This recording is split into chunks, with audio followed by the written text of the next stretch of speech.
Hun blev tvunget til at tage det Ritalin, der læste jeg, hvor de sagde, at hun var fuldstændig ustyrlig i skolen, og hun var uduelig, og hun kunne ikke sidde stille. Så tvang de på det medicin der, og det gad hun ikke.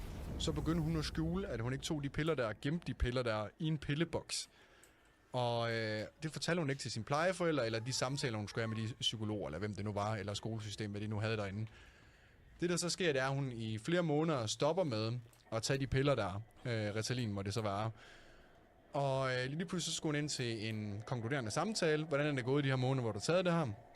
Og de siger, at det går super godt, og du er et helt nyt menneske, og du fungerer meget bedre. Og i al den tid har hun ikke taget det Ritalin der. Og så siger hun til sidst, at jeg har ikke taget de her piller på noget tidspunkt, og jeg har ikke brug for det. Og så var de sådan lidt, okay, du behøver ikke tage de piller alligevel. Men jeg synes bare, det var en fed historie at fortælle, og det var meget ærligt opslag, hun faktisk skrev og delte med alle sine følgere. Og det påvirker mig sgu. Det synes jeg skulle være sejt at gå ud og sige. Fordi jeg tror, det er det der med at komme ud og føle sig anderledes. Altså fordi alle er anderledes. Alle er forskellige, ikke? Men fordi at du har ADHD og krudt i røven, som du siger, det er en superkraft jo. Det er jo ikke fordi, at du er mindre værd end andre. Og så kommer det lidt dertil, nu hvor så har jeg et spørgsmål til dig. Hvad kan man gøre ifølge dig i skolesystemet i dag? Nu er det selvfølgelig lidt anderledes for dengang du gik i skole, men hvad tror du, man kan gøre for at battle det her, og for at folk, der er ADHD, de bliver taget sig bedre af? Jamen, man begynder bare at lave, i stedet for at opfinde den dybe tallerken, tag ned og kigge i Dubai, hvor de blandt andet de laver der. Altså, teste folk, inden de kommer ind. Hvordan lærer de her bedst muligt? Og så lave nogle klasser, der passer til de her mennesker. Og hvordan deres forståelsesevne er. I stedet for, at vi har sådan, at vi kun... Altså, du må meget undskylde, men det minder utrolig meget om den måde, Hitler gerne så verden på. Jamen, det gør det jo. Vi vil jo have... Det er som om, vi kun vil have én speciel type mennesker. Altså, det er jo lidt det samme som, at da man engang sagde, at venstrehåndet... Ja, også venstrehånd. men de skulle skrive med højre. Og det er jo det hele tiden det der med, at hvis du ikke er ligesom os, så bliver du nødt til at rette ind og være ligesom os. Altså, du skal være som flertallet. Vi giver ikke plads til folk, som ikke tænker som os. Og det er det, man skal gøre. Man er nødt til at sige, bror, vi har en gruppe mennesker, der tænker anderledes. Så er vi simpelthen også nødt til at lave noget undervisning, der passer til dem. Vi bliver nødt til at se, hvordan de her lærer, hvordan de forstår, og så vil vi også som samfund kunne, høste guld af det, i stedet for at vi doper den med amfetamin og får nogle zombier ud af dem, bare sådan, så de ikke forstyrrer den måde, vi gerne vil have folk tænker på. Det tror du er ret i. Men hvad skal man... Fordi jeg tror, at det er et jeg hører rigtig mange snakke om det her problem i samfundet i dag, og jeg ser rigtig mange debatter med det. Og så politikeren, jamen du har super meget... Hvis du snakker med en politiker lige nu, så vil de sidde og sige, du har super meget ret. Vi skal til at tage hånd om det her, og vi skal gøre noget, men der er ikke, jeg ser ikke nogen hverken konkrete løsning, fordi jeg ser det heller ikke sådan, fordi der er jo begrænsede ressourcer på skoleområdet, ikke? Hvor mange penge, der bliver afsat til det. Tror du, det er flere penge, der skal afsættes til det, eller hvad tror du? Du skal lave nogle helt nye skoler, men det jeg siger, det er, at forebyggende arbejde har vi jo aldrig været særlig gode til. Altså, vi vil hellere slukke ildebranden, ikke? Og her der er det jo at gå ind og kigge på et langsigtet problem, hvor jeg ligesom siger, jamen hør nu her, hvis vi løser det her, så løser vi også vores overbefolkning i fængslerne. Vi løser rigtig, rigtig mange problemer. Hvis vi løser problemer med stress på universitetet, fordi at de her mennesker, som nu har det på den her måde, der er jo nogle af dem, så får de taget noget medicin, og så får de baret sig igennem skolesystemet. Men de kommer til at slås med de her ting, de kommer til at være bagud, de kommer til at halte, de skal knokle, de skal bruge dobbelt så meget energi, fordi det ikke er den måde, de tænker på. Ikke? Og så har du alt det her stress og depression og alle mulige andre ting.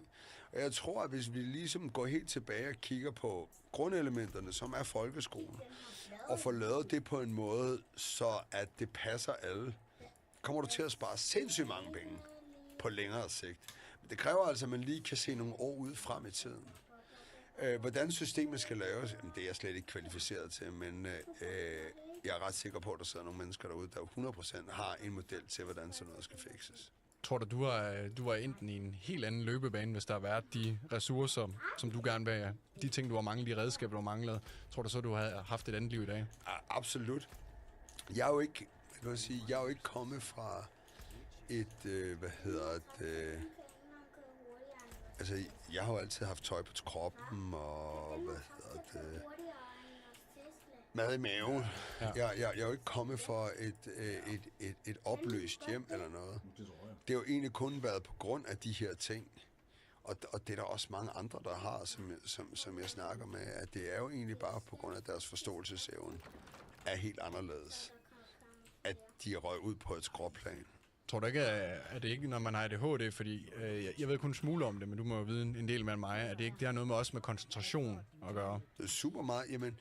Men man kan vist også jeg har læst, at man kan hyperfokusere, når man har ADHD også. Jamen, under de rigtige forudsætninger, ja, men det kan jeg selv. Men at sætte en, der har ADHD, ind i et kontorfællesskab, ind i et klasselokale, det er ren tortur for de her mennesker. Det er det. Fordi at du fokuserer på så mange ting. Altså når du sidder inde i et klasselokale, selvom det kun er læreren, der reelt taler, så observerer du det hele. Så observerer du det hele, så er der en, der lige kører en blyant, og alt de der ting, det skal du altså også kope med, så du bruger meget mere krudt på at kunne sidde deri. Og det var også, altså det er ligesom fandt ud af, hvordan vi knækkede nøden. Det gjorde vi jo ved, at jeg sad helt alene inde i en fængselscelle og lavede selvstudie. Men jeg kunne jo mærke, da jeg startede på psykologi, at det var fuldkommen de samme problemer som i folkeskolen. Fordi der havde vi tvungen klasseundervisning. Hvor at det tog mig et halvt år for at få det fjernet fra universitetet, hvor jeg siger, jamen jeg kommer aldrig til at kunne lære i klasseundervisning. Kommer jeg aldrig til. Nej. Da jeg skulle tage kørekort, var det fuldkommen det samme. Altså, jeg var 100 år om at få taget det her kørekort, indtil min kørelærer sagde, at du skal slet ikke sidde her. Så gav han mig en CD-ROM, og så var det slet ikke noget problem. Ja, så tog du hjem på computeren. Så tog jeg hjem, og så sad jeg i min helt... Og det der er, det er, at du har nogle mennesker, der bare skal have undervisning, og de skal have en læring, som er anderledes. Og hvis de får det, så klarer de sig lige så godt, om ikke andet mange gange bedre. Du siger, at du tog psykologi. Tog du så inde på i fængslet, inden du kom i fængsel, havde du så en gymnasiel uddannelse der? Nej. Jeg var sindssygt dårlig til at læse, så vi startede helt fra bunden af, at mens jeg var varetægtsfængslet, så startede jeg bare med at læse børnebøger. Og så fandt jeg ud af, at jeg havde en god hukommelse, så altså, jeg kan ikke stave ord, men jeg kan huske ord. Så når der var et ord, jeg ikke kendte, så fik jeg lige en til at læse det op for mig. Og det var egentlig sådan, jeg startede.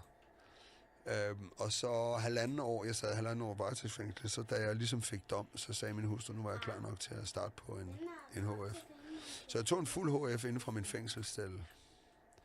Og så fik jeg et gennemsnit, der var så højt, at jeg kunne komme ind på kvote 1 på psykologi. Hold da. Og hvordan fungerer det så, når man skal studere ind i fængsel med eksamener og sådan noget, tænker jeg? Nå, jamen, så kommer der lærere og sensorer udefra. Så du kan gå til eksamen. Det må da også være en kæmpe sejr for dig, hvis du sad i fængsel og kom op til eksamen og kom ud med et snit og... Ja, jamen, det var da absolut... Men det der jo rent faktisk var sjovt, det var, at jeg troede, jeg havde knækket koden og sådan lidt, og nu kunne jeg godt gå tilbage og få normal skoleundervisning. Men det kan jeg ikke.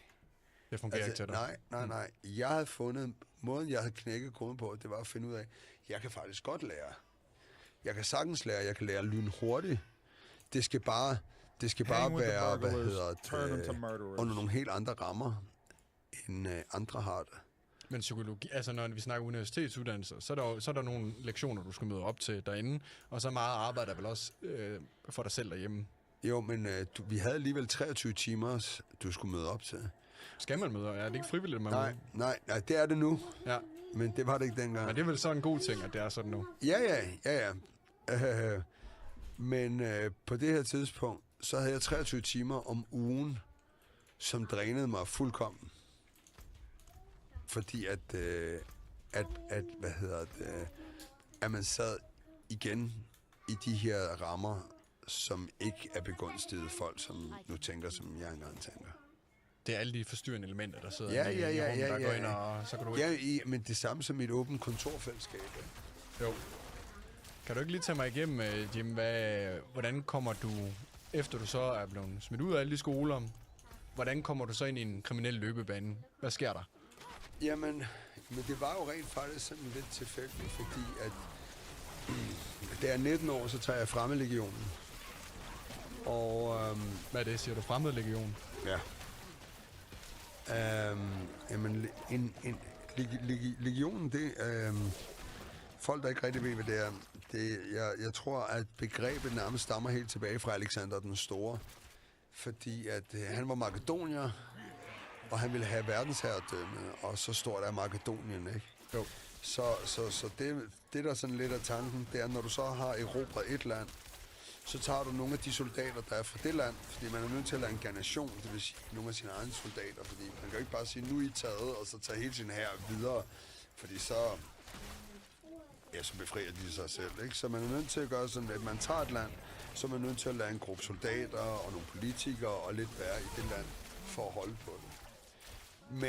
Men igen, hvis man har Makedonien, som er sådan et lille et land, så er de soldater jo hurtigt opbrugt.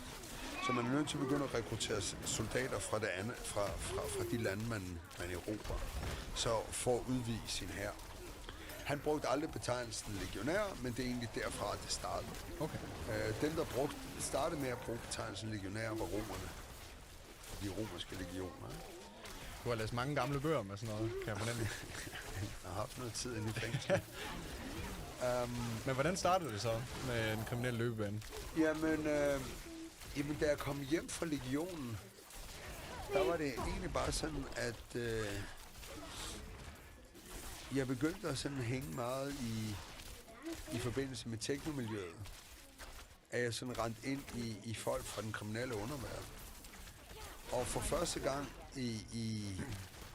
så langt jeg kan huske, var der pludselig mennesker, som mindede utrolig meget om mig selv.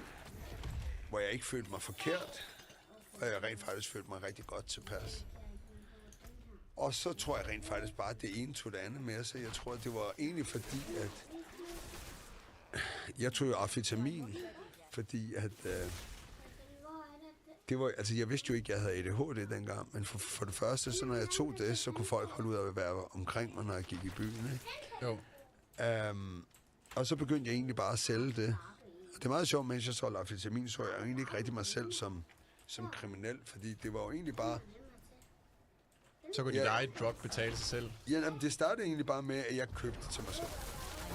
Og så fordi jeg er meget ekstrovert, så begyndte jeg også at handle ind for mine venner, fordi jeg kunne finde ud af, hvor vi kunne få det fra. Og så på et tidspunkt, så ham jeg fik det fra, sagde, at hvis jeg købte en større mængde, kunne jeg få det lidt billigere. Og det var egentlig bare sådan, det stille og roligt kom i gang. Altså jeg tror, at der hvor at jeg måske begyndte at se mig selv som kriminel, det var nok, da jeg begyndte at sælge kokain. Hvad er forskellen på kokain og amfetamin?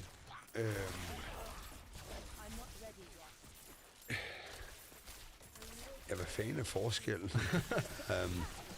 Men altså, amfetamin, det er jo kemisk produceret. Ja, og kokain, det er fra kokaplanten. Ja, og du bliver meget hyped af amfetamin, okay, hvis du ikke har ADHD. Du bliver også høj af kokainen, men ikke på samme måde.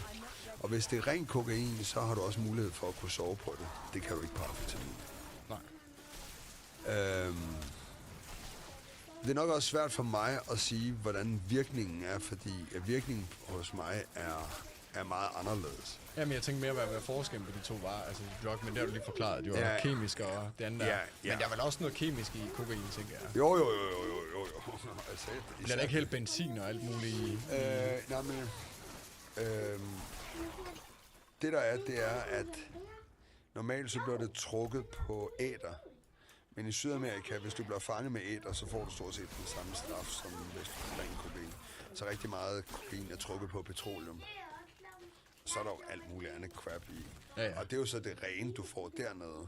Så skal det altså lige igennem, altså meget af det kokain, der bliver fundet i Danmark, er jo kun 20% ren. Så er der alt muligt andet snot i. Ja, så når de der dealers, de får det, så cutter de det op med noget vaskepulver eller et eller andet. Ja, vaskepulver er måske i overkanten, ikke? Men der er alle mulige ting, at du har noget, der hedder Holländermix.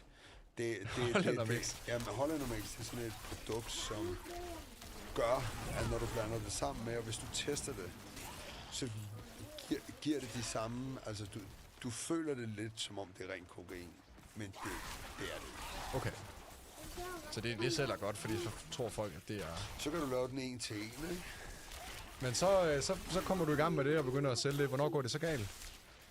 Og der går mange år. Altså til at starte med, der ligger jeg jo egentlig bare og køber en i Danmark. Og i starten er det også bare, hvad kan man sige, det er jo ret spændende, ikke? Altså jeg er jo en bunderøv fra 4300 Holbæk. Og så pludselig så fester man med folk, man har set i bladene og så videre. Så i starten, der var det jo bare en stor fest og sådan nysgerrighed. Jeg var jo ikke mere end 23 år, dengang jeg startede. Mm. Men efter nogle år, altså også det her, vi snakker om før, loven er ikke sandheden, og jeg kiggede jo på sådan en masse parametre, hvor jeg sådan ligesom sagde, jamen altså, der dør en masse mennesker af cigaretrygning. Cigaretrygning, det er jo i hvert fald mere skadeligt, og det er alkohol også, ikke? Mere skadeligt end hvad til? Hvad tænker du? End kokain. Ja, altså, det er jo lavet, men tror du ikke, det er, fordi der er flere, der konsumerer det? Nej, det er, altså, uanset hvordan du vender og drejer det mest skadelige stof overhovedet, det er alkohol. Ja, og det har jeg også set undersøgt. Altså, det er ikke fordi, jeg betvivler det. Hvis du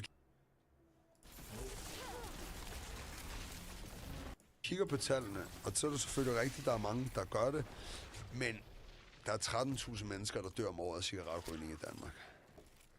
Der er 6.500, der dør af alkohol. Der er 200, der dør af stoffer. Og det er alle stoffer. Og selvfølgelig er der mange flere, der drikker alkohol. Men de test, man laver, altså hvis du går ind og kigger på internationale test, så er alkohol absolut det mest skadelige stof. Det har jeg også læst. Du har. Og derfor så var det sådan lidt, at så synes jeg sgu ikke, det var så slemt, det jeg lavede dengang. Men der kom jo et tidspunkt, hvor jeg godt kunne se, at selvom jeg nu ikke synes, det var så slemt, så var det jo stadigvæk ulovligt. Så var jeg jo nødt til ligesom at tage nogle sikkerhedsforanstaltninger. Så på det her tidspunkt, så købte jeg jo bare af en gut i Danmark. Men jeg kunne godt se, at jeg vidste jo ikke, hvem han ellers havde købt af. Jeg vidste heller ikke, hvem han ellers solgte til. Og man kan jo ligesom sige, at der er jo ikke nogen, der er stærkere end deres svageste led. Så jeg tænkte sådan, jamen hvis nu jeg selv kunne få det ind i landet, og så kun sælger til slutbrugeren, og så sørger for, at slutbrugerne ikke er nogen, der er i politiets søgelys, så ville jeg jo stå lidt stærkere. Så vil du få flere penge. Så du er i gang med at skalere virksomheden, som man siger. Ja, men ikke kun skalere, men også ligesom sørge for, at jeg stod mere sikkert, end jeg gjorde før. Var du ikke bange på noget tidspunkt, altså med den her løbebane? Var du ikke bange for at blive taget? For du vidste jo godt, at det var ulovligt, og du røg i spillet, hvis du blev taget. Men du tænkte måske ikke over konsekvenserne? Nej, ikke rigtigt. Det var bare, at du levede din jul. Ja. Der var ikke så meget frygt den blandt... Nej, overhovedet ikke. Altså, jeg synes selv, at den her plan, den virkede ret fornuftig. Så hvad var planen helt præcis, at du skulle... Planen var egentlig bare at få stoffet ind i landet, sælge til folk, der ikke er i politiets søgelys. Og så ikke virke for åbenlys. Var du så, hvad det man kalder bagmand, og så havde du nogle dealers på gaden, eller hvordan fungerede det så? Altså, til at starte med, der kørte jeg jo selv rundt. Og så fik jeg så nogle hjælpere senere. Men jeg vil ikke sige bagmand, fordi en bagmand, det er jo sådan mere for et større netværk. Ja. Her, der var det jo bare, at jeg havde nogle enkelte stykker, der arbejdede for mig. Det var ikke sådan, jeg fik det ikke ind i landet og solgte kilovis til andre. Jeg fik det ind i landet og solgte i mindre mængder selv. Okay. Og hvor mange kilo har du maks hvert år på til at lægge? Nej, det synes jeg ikke, vi skal ind på. Det skal vi ikke ind på her. Men hvad blev der så taget med, dengang du så bliver sigtet og bliver dømt for det? I min første dom, der var jeg sigtet for 8 kilo kokain og 30 kilo hash. Og hvad de gav, hvor lang tid i fængsel? Jamen, da sagen kom til retten, så kunne de kun dømme mig for 1,6 kilo kokain. Og det fik jeg 5,5 år for. Hold op. Og så røg du i spil? Ja. Hvordan var det så? Det var hele din hverdag, der ryger op og ned, jo. Altså. Jamen, altså... Det var ikke... Jeg har jo været på institutioner før.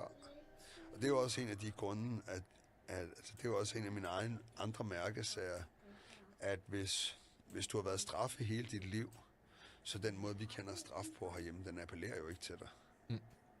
Altså, jeg synes jo, der er et eller andet helt galt med vores straffesystem. Det, man mere skal kigge på, det er jo en form for behandling. Man skal jo gå ind og kigge på, hvorfor har folk gjort de her ting? Hvad kan vi gøre for, at de kommer bedre ind i samfundet? Lige nu her, der tager vi bare folk, så smækker vi dem ind i et hul, og så regner vi med, fordi de sidder i det her hul, at de kommer bedre ud på den anden side, og det er jo slet ikke tilfældet. Nej, man skal jo ligesom rehabilitere folk, når de ryger ind i fængsel. Ja, det sker ikke. Men har du set, de gør faktisk, og det synes jeg er interessant, vi kommer ind på nu, at de gør faktisk noget, jeg så et tv-program med det noget tid siden, men jeg ved, de gør det oppe i Norge, har de et projekt med folk, der ryger ind i fængsel, at det er et meget åbent fængsel. Det er lidt ligesom, det er meget, de gør det på en anderledes måde oppe i Norge, hvor det er et meget åbent fængsel, hvor der ikke er sådan vagter på den samme måde, hvor de sådan lidt har deres eget liv deroppe, og de får noget ansvar lige pludselig, at det ikke føles som et fængsel på den måde. De er selvfølgelig stadig derinde, men de gør rigtig meget for, hvordan kan vi modarbejde, at de her mennesker, der så kommer ind i fængslet, at de ikke kommer ud igen og begår ny kriminalitet. Og det går de rigtig meget op i deroppe, har jeg set i Norge. Er det sådan en lignende, du tror, der skal ske i Danmark? Det er sådan noget, der skal ske. Og igen, der er vi heller ikke nødt til at opfinde den dybe tallerken. Vi har haft en dansk fængselsinspektør, som hedder Ole Engstrøm, tror jeg, han hedder, som var med til at revolutionere det kanadiske fængselssystem. Netop noget, der minder om det, der er. Altså, at der ligesom der sker noget, når du er i fængsel. Der skal jo ske et eller andet, fordi at hvis du putter ind i et hul, sviner personen til, sørg for, at det bare er så hårdt som muligt. Det er der jo ikke noget, der kommer godt ud af. Altså, hvis hårdhed virkede, så vil der jo ikke være noget kriminalitet i USA. Og i USA er det 1% af befolkningen, der sidder i fængsel. Det er i hvert fald mange. Er det 2 millioner, der sidder i fængsel, og de er 200 millioner deroppe, så er det vel 1%. Og de henretter jo også nogle folk derhen, og de får dødsstraf, ikke, og bliver slået ihjel, og så finder man ud af efter, og de har faktisk ikke begået den her kriminalitet alligevel, men nu er de døde, fordi vi har slået dem ihjel. Altså, de har et meget aggressivt system. Det er bare enten eller over i USA. Men jeg tror, det er over hele linjen, men det er jo også fordi, at man hører hele tiden om det her med retsfølelsen. Men det er jo derfor, vi har en lovbog. Det er jo for, at der ikke skal være følelser med i. Fordi at man kan ligesom sige, hvis der var en, der voldtog vores søster, så ved jeg godt, hvad jeg vil have lyst til at gøre ved. Klart. Men det er jo derfor, vi har et system, som ligesom kigger ud over det. Og det, man ligesom kan tænke over, det er, at hvis vi nu kom ud over den følelse, vi havde med, at den person, han skulle simpelthen bare smadre knæskallerne. Men hvis vi nu prøver at være lidt realistiske, hvad er vi så interesseret i? Vi er jo lidt ligeglade om personen for 3 år, 5 år eller 10 år. Det, vi vel er mest interesseret i, det er, når han kommer ud, at han ikke begår lignende kriminalitet. Helt præcis, ja. Så der er det vel vores fineste opgave at sørge for, at det kommer ikke til at ske. Og det er ikke eksisterende, som det er nu. Det, der gør, det er, at meget af det, vi putter ind i den ene ende, kommer langt værre ud på den anden side. Så det vil sige, at vi laver rent faktisk, grundet det system, vi har, gør vi samfundet en bjørnetjeneste. Ja, altså, jeg synes, det er mega sjovt, du siger alt det her. Jeg har lige snakket med Brian Sandberg og lavet en episode med ham for noget tid siden. Og han fortæller mig, at grundstenen for, da han kommer ind, altså hvordan han blev rocker, det gjorde han på grund af, at han røg ind i spil, også fordi han var inde i noget narko også, og solgte det. Kommer han ind i fængsel, og så møder han nogle andre i rockermiljøet, og bliver inspireret af det. Og det er derfor, han har levet det liv, han gør i dag. Jeg tror, han har meget at gøre med, at han har siddet i fængsel. Så det er faktisk blevet værre for ham. Det er ikke blevet bedre af, at han sidder i fængsel, så han har gået ud og begået endnu mere kriminalitet, efter at han har siddet i fængsel for det der. Og han er ikke kommet, der er ikke sket noget. Det er ikke gjort noget bedre for ham. Så hvad skal man så gøre i stedet for? Vi bliver nødt til at straffe folk, hvis de går ud og gør noget kriminelt. Jamen, jeg tror, vi skal gå helt væk fra at kalde det straf. Jeg tror mere, vi skal sige, at det er en behandling. Ja. og jeg tror, hvis vi begynder at kalde det behandling, så vil vi også se, at der er nogle mennesker, som måske slet ikke skal ud af fængsel. Altså fordi hvis man ligesom går ind og siger, okay, det her det handler om, vi sætter nogen derind, fordi de skal være bedre, så kommer de jo først ud, når vi kan se, at de reelt er bedre. Hvornår kan man se det?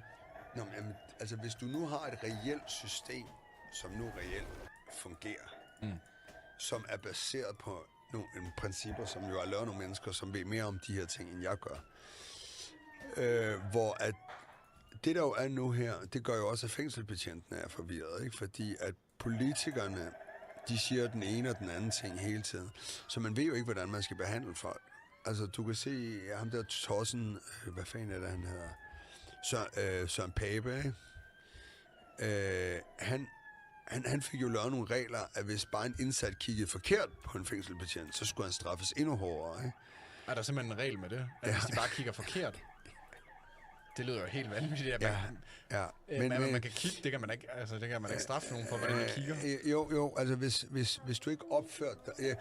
Jeg ved ikke lige helt præcis, hvordan den er, men det er på sådan et helt vanvittigt metode. Men det er jo hele tiden det der med at slå hårdt ned, og slå hårdt ned, og slå hårdt ned.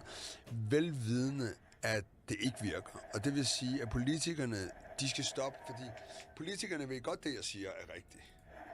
Men det er der jo ikke stemmer i. Der er ikke stemmer i. Så det vil sige, at det her mundlort, de står og ser ud, det er jo bare populistiske ting. Sådan at folk på bagerste række, de kan sige det. Det kræver, det er, at vi får en retorik, så selv folk på bagerste række forstår, hvad det rent faktisk kræver. At hvis vi fortsætter i den dur, vi gør nu, så skaber vi bare et samfund, der er langt mere usikkert end det, vi har nu. Så det, vi skal tænke på, det er ikke de indsatte. Vi skal tænke på os selv. Vi skal tænke på, hvad er det, vi gerne vil have ud, og hvad er det, vi skaber. Klart. Ja, jeg forstår det 100% alt det, du siger. Hvad lærte du i fængslet? Så hvad lærte du i hvor lang tid sad du inde? Du har siddet inde over 2 perioder, ikke? Jeg sad inde i 8 år i alt. I alt. Men der er en periode, hvor du sidder inde først. Den første periode sad jeg inde i 2 år og 8 måneder. Og hvad skete der første gang? Hvad oplevede du derinde? Et inkompetent system, som jeg også oplevede anden gang. Hvordan håndterede du det, da du sidder derinde? Jamen altså... Første gang, der var det jo bare om at udnytte systemet så meget jeg kunne. Anden gang, der var det jo at bare komme ud så hurtigt som muligt. Ja, det var det faktisk også første gang. Men der er jo ikke noget, der giver mening, som sker inde i fængsel. Hvad bruger man tiden på? Men altså, i min første dom, der fortsatte jeg jo bare min forretning. Så der handlede det egentlig bare om, at jeg kunne komme hurtigst muligt ud. Altså, hvordan kan du fortsætte forretningen, når du sidder inde i fængslet? Hvad? Kan man fortsætte din forretning, når du sidder inde i fængslet? Ja, det kan jeg sagtens. Det er bare med folk, der kommer ind, ja. Og så aftaler du... Ja. Okay. Så du lærte ikke så meget i det første fængsel? Jamen, hør nu her. Det er jo det, jeg prøver at forklare. Det er, at hvis du har været straffet hele dit liv, appellerer straf ikke til dig. Altså, mange af dem, jeg var kriminel med, der havde vi sådan en saying, if you can't do the time, don't do the crime. Der var ikke noget i mig, der sagde første gang, jeg fik en dom, jeg skulle stoppe med at være kriminel overhovedet ikke. Det var bare det her, det skulle overstås. Og da der heller ikke er noget inde i fængslet, der skubber dig i den retning og tænker anderledes. Du ser nogle mennesker, altså rigtig mange fængselsbetjente har den her attitude, alle indsatte stjæler og lyver. Og det er også det, du bliver mødt med.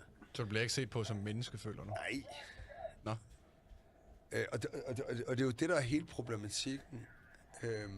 Og selvom der er rigtig mange fængselsbetjente, der lærer det på skolen, så bliver det hurtigt pillet af dem, fordi at der er rigtig mange fængselsbetjente, der sådan er af den gamle skole.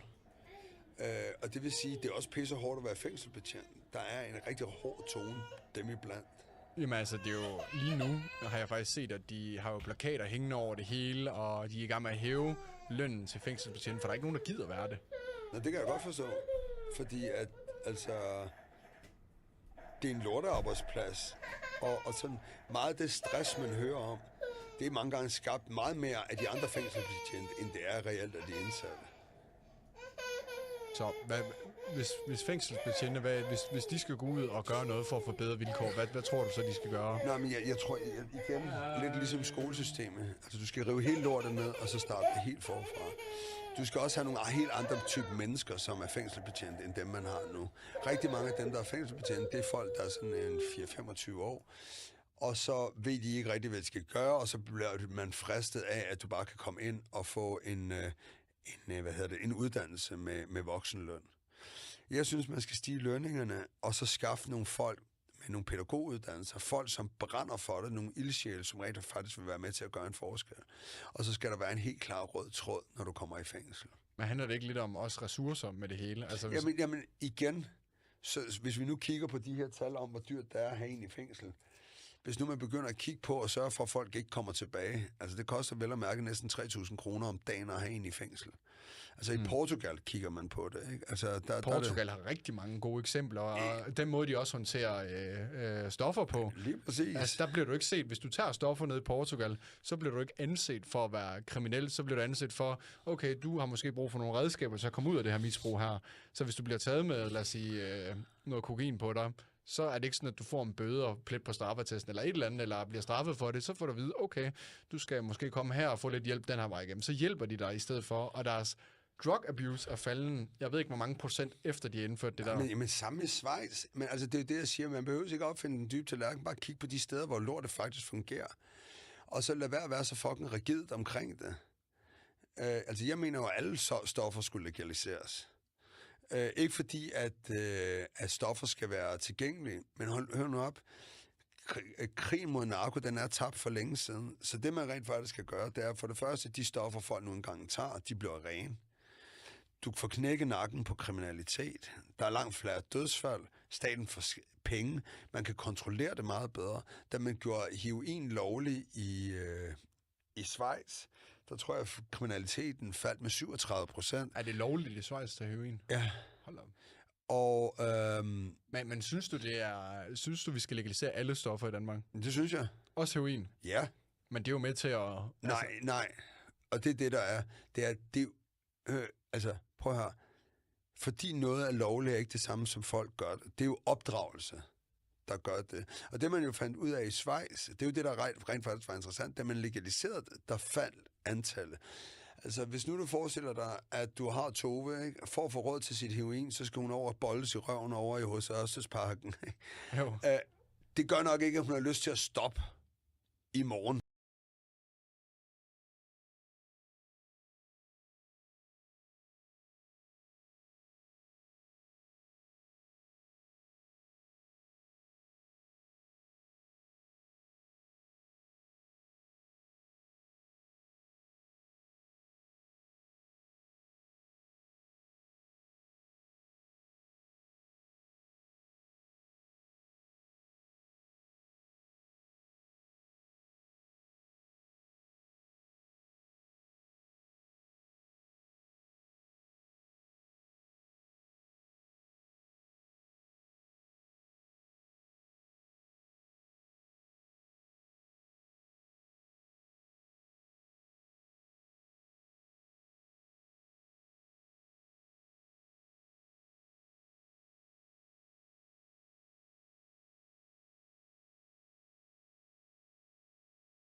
Meetings, we do our tax appointments, we pay the money, we've paid a lot of money. And then she had a meeting yesterday, and for whatever reason, the prosecutor is like now considering indicting her for fraudulent books, and they seized her fucking passport. So now she can't leave the country or come back to the United States. And now she's looking at possible criminal charges. Meetings, we do our tax appointments. We pay the money. We've paid a lot of money. And then she had a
Come on, man. Fuck you, Pronto. I said fuck you! And your eyebrows! Wipe down this!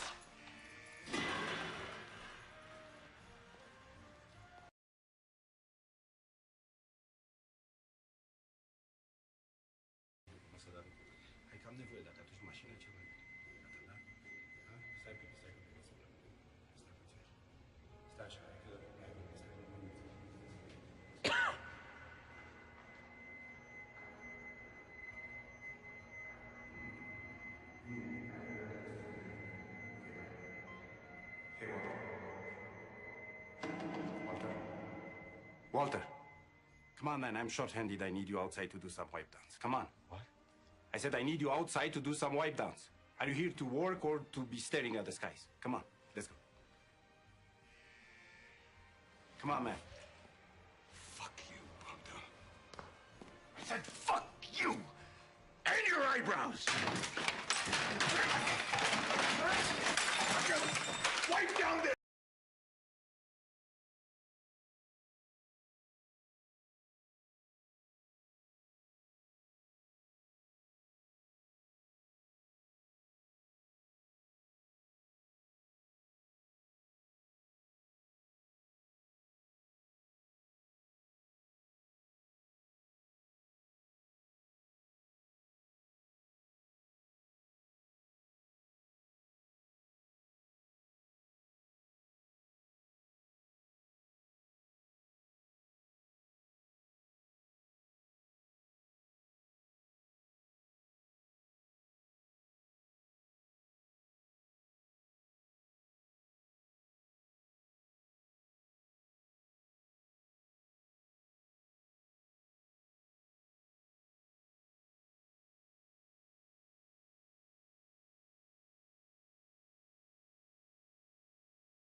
Foozy so much. Like, I can't. Sneeko has officially cut off Zerka, unfollowed / blocked him on Twitter today. Uh-oh. Is it over now? Rolo said you were behind Fresh and Fit getting demonetized. Why would you ever? Okay, what I said a million times was if they broke the TOS in some way that I'm not aware of, then I would say, fine, then demonetize them. I actually did that. If they actually broke the TOS in some way that I wasn't aware of, then fine. But my understanding is they didn't break the TOS. And if they didn't break the TOS, then I don't think they should have been demonetized. That's what I said. All right, hold on. 9:30.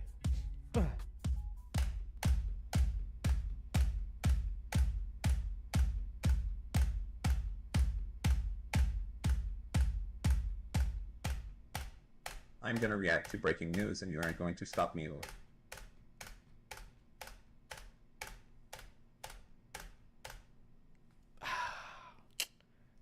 I'm back.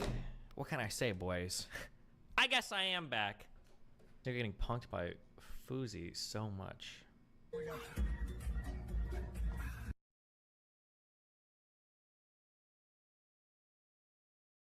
I don't understand why Sneeko. Well, I do understand. When I say I don't understand, what I'm saying is that, like, it's so hilariously hypocritical. Like, Sneeko probably shouldn't be with Foozy because Foozy represents everything that Sneeko should. theoretically be against, right? He's degenerate, crazy, sexual, whatever. But then Sneeko also has a 19 with him, but he's with him because he's trying to get clout off him, right? But then he's also like, Get your golden wheel now by tagging our TBA. what does notice he can't have fun. Why is he not allowed to, like, you ever notice how Sneeko tries so hard not to smile all the time? He's like, I think somebody told him at one point, like, strong men never smile. And so Sneeko's like entire existence is like this picture now. He's like, I can't enjoy anything ever. Like, holy. Ferguson is not confirmed dead. It was his plane and he was listed as a passenger but no more. He was also recording in Africa days before. Wow. Days before. There's no way you could get to... Could you get from Africa to Russia in days? There's no way, right? I need a YouTube thumbnail. I need an Oppenheimer thumbnail, guys. Get that normal hair fought and get a blue rinse. Do you think Show these Fauci clips to everyone claiming Darius is mentally ill. Do you think the Shoe vs. Mr. Girl beef ends with Max banned from Twitter? Hey, man, I don't think anyone that was born as a male should be competing in female sports, period. I think we need to protect female sports from men. So, even though female sports suck, we need to keep it sucking. We need to get men out of there. Should be only women in there competing. It is what it is. I don't think men should be competing in any female sports. Will a trans woman ever? Will you ever see them as a woman? No. Absolutely not. What the fuck? There's only 2 genders. What about intersex people? No. You know, but you know what's crazy about 2 this genders. too? Because here's the thing. I observe the fact that men and women are different, and I observe the fact that women need to be women, and that they have their special place in society. They're very important. They're precious. And I don't think a man can come in and take that preciousness and go ahead and try to run and use that for him. Just because women are useless doesn't mean that they're... Sorry, not useless. I didn't mean to use that term. It's coming out. Just because women suck at a lot of things doesn't mean that they're not precious. I think that they're a precious commodity that needs to be protected for the furtherance of society. However, with that said, they suck at a lot of things, bro. But Do what you know about- when it will matter to you? When? When those trans people take your men. Take my man. Then what are you gonna say?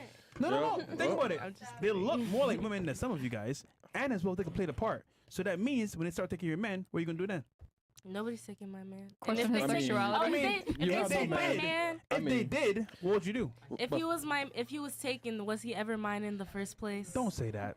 You're gonna be upset. know. I mean, let's also. I'm I mean, not- men are even better than women at being women. The best chefs are all men. The woman of the year was Caitlyn Jenner, who's a dude. What the fuck? Stop. We had to beat y'all at being women. Like, I mean, that just says a lot about modern women, though. But that's the only way to That's concede crazy. on some level. I'm not conceding to anybody. I recognize trans people in the identity. I will respect you in how you prefer to be identified, because at the end of the day, gender and sex are 2 different things. And I want.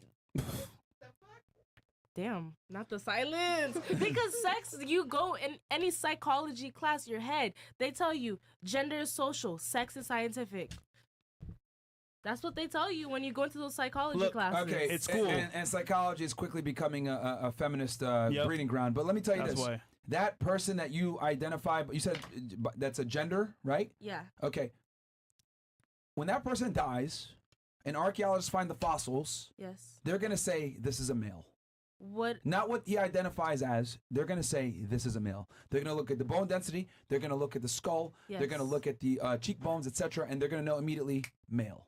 Okay, so as a criminology major, I've already been like taught to look at bones and everything. Okay. So they do tell us like, oh, the neck, There's 2 genders. the collarbone might be like 13 inches on a male, 11 inches on a woman. But I mean, not saying that I'm on the scientific level as a professional who's already graduated, but Definitely not. it's not that easy. Like there might be, like, you know, the bone might decay and I might say it's a female when it was a male, like because of looking at the bone and the decay and everything. You I have don't. tools. Yeah, you have tools, and you can absolutely deduce if the person was a The hip male width. or a female. They've been able to retrieve skeletons from like ancient civilizations, and they were able to Yes. determine the difference between the genders. So it's like it doesn't matter.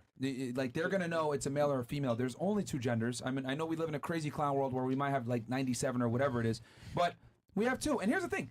I fight for women more than feminists because I don't want these dudes entering into any type of female spaces. I think men should have their spaces, women should have their spaces, and women should have their sports segregated, and men should have their sports segregated. I am a proud sexist. I think we need to separate certain things because women simply can't compete. They can't. Not a proud sex. Nice try though. I am. Nice try. It was. I Nice was try. just Hold on. You're about to go to the club tonight, right? After the show? Yeah, I am. Are you I'm gonna get it lit. for free? Yes, I am. Okay, that's sexism. That's not sexism. Come on, man. Like, bro, checkmate, man. Wait. Show me a nigga in the club that's gonna look better than me though. Show me a nigga that's gonna pull up looking better than me. What? Oh no. You said it. The trans people. Baby, The trans. you have a do-rag. Pause. Not for Hey, me, it's but a scarf. apparently. It's a scarf. For some guys. Listen. Okay. Okay. Like, It's a scarf. like you guys do realize, I want to say this controversial take. You do realize that sexism only benefits women and hurts men, right? Yep. Yeah. How? How if you are putting a female in a box where they have to be timid and shy and introverted to be respected Okay, By let's the have fun with this. society, Let's by- have fun with this.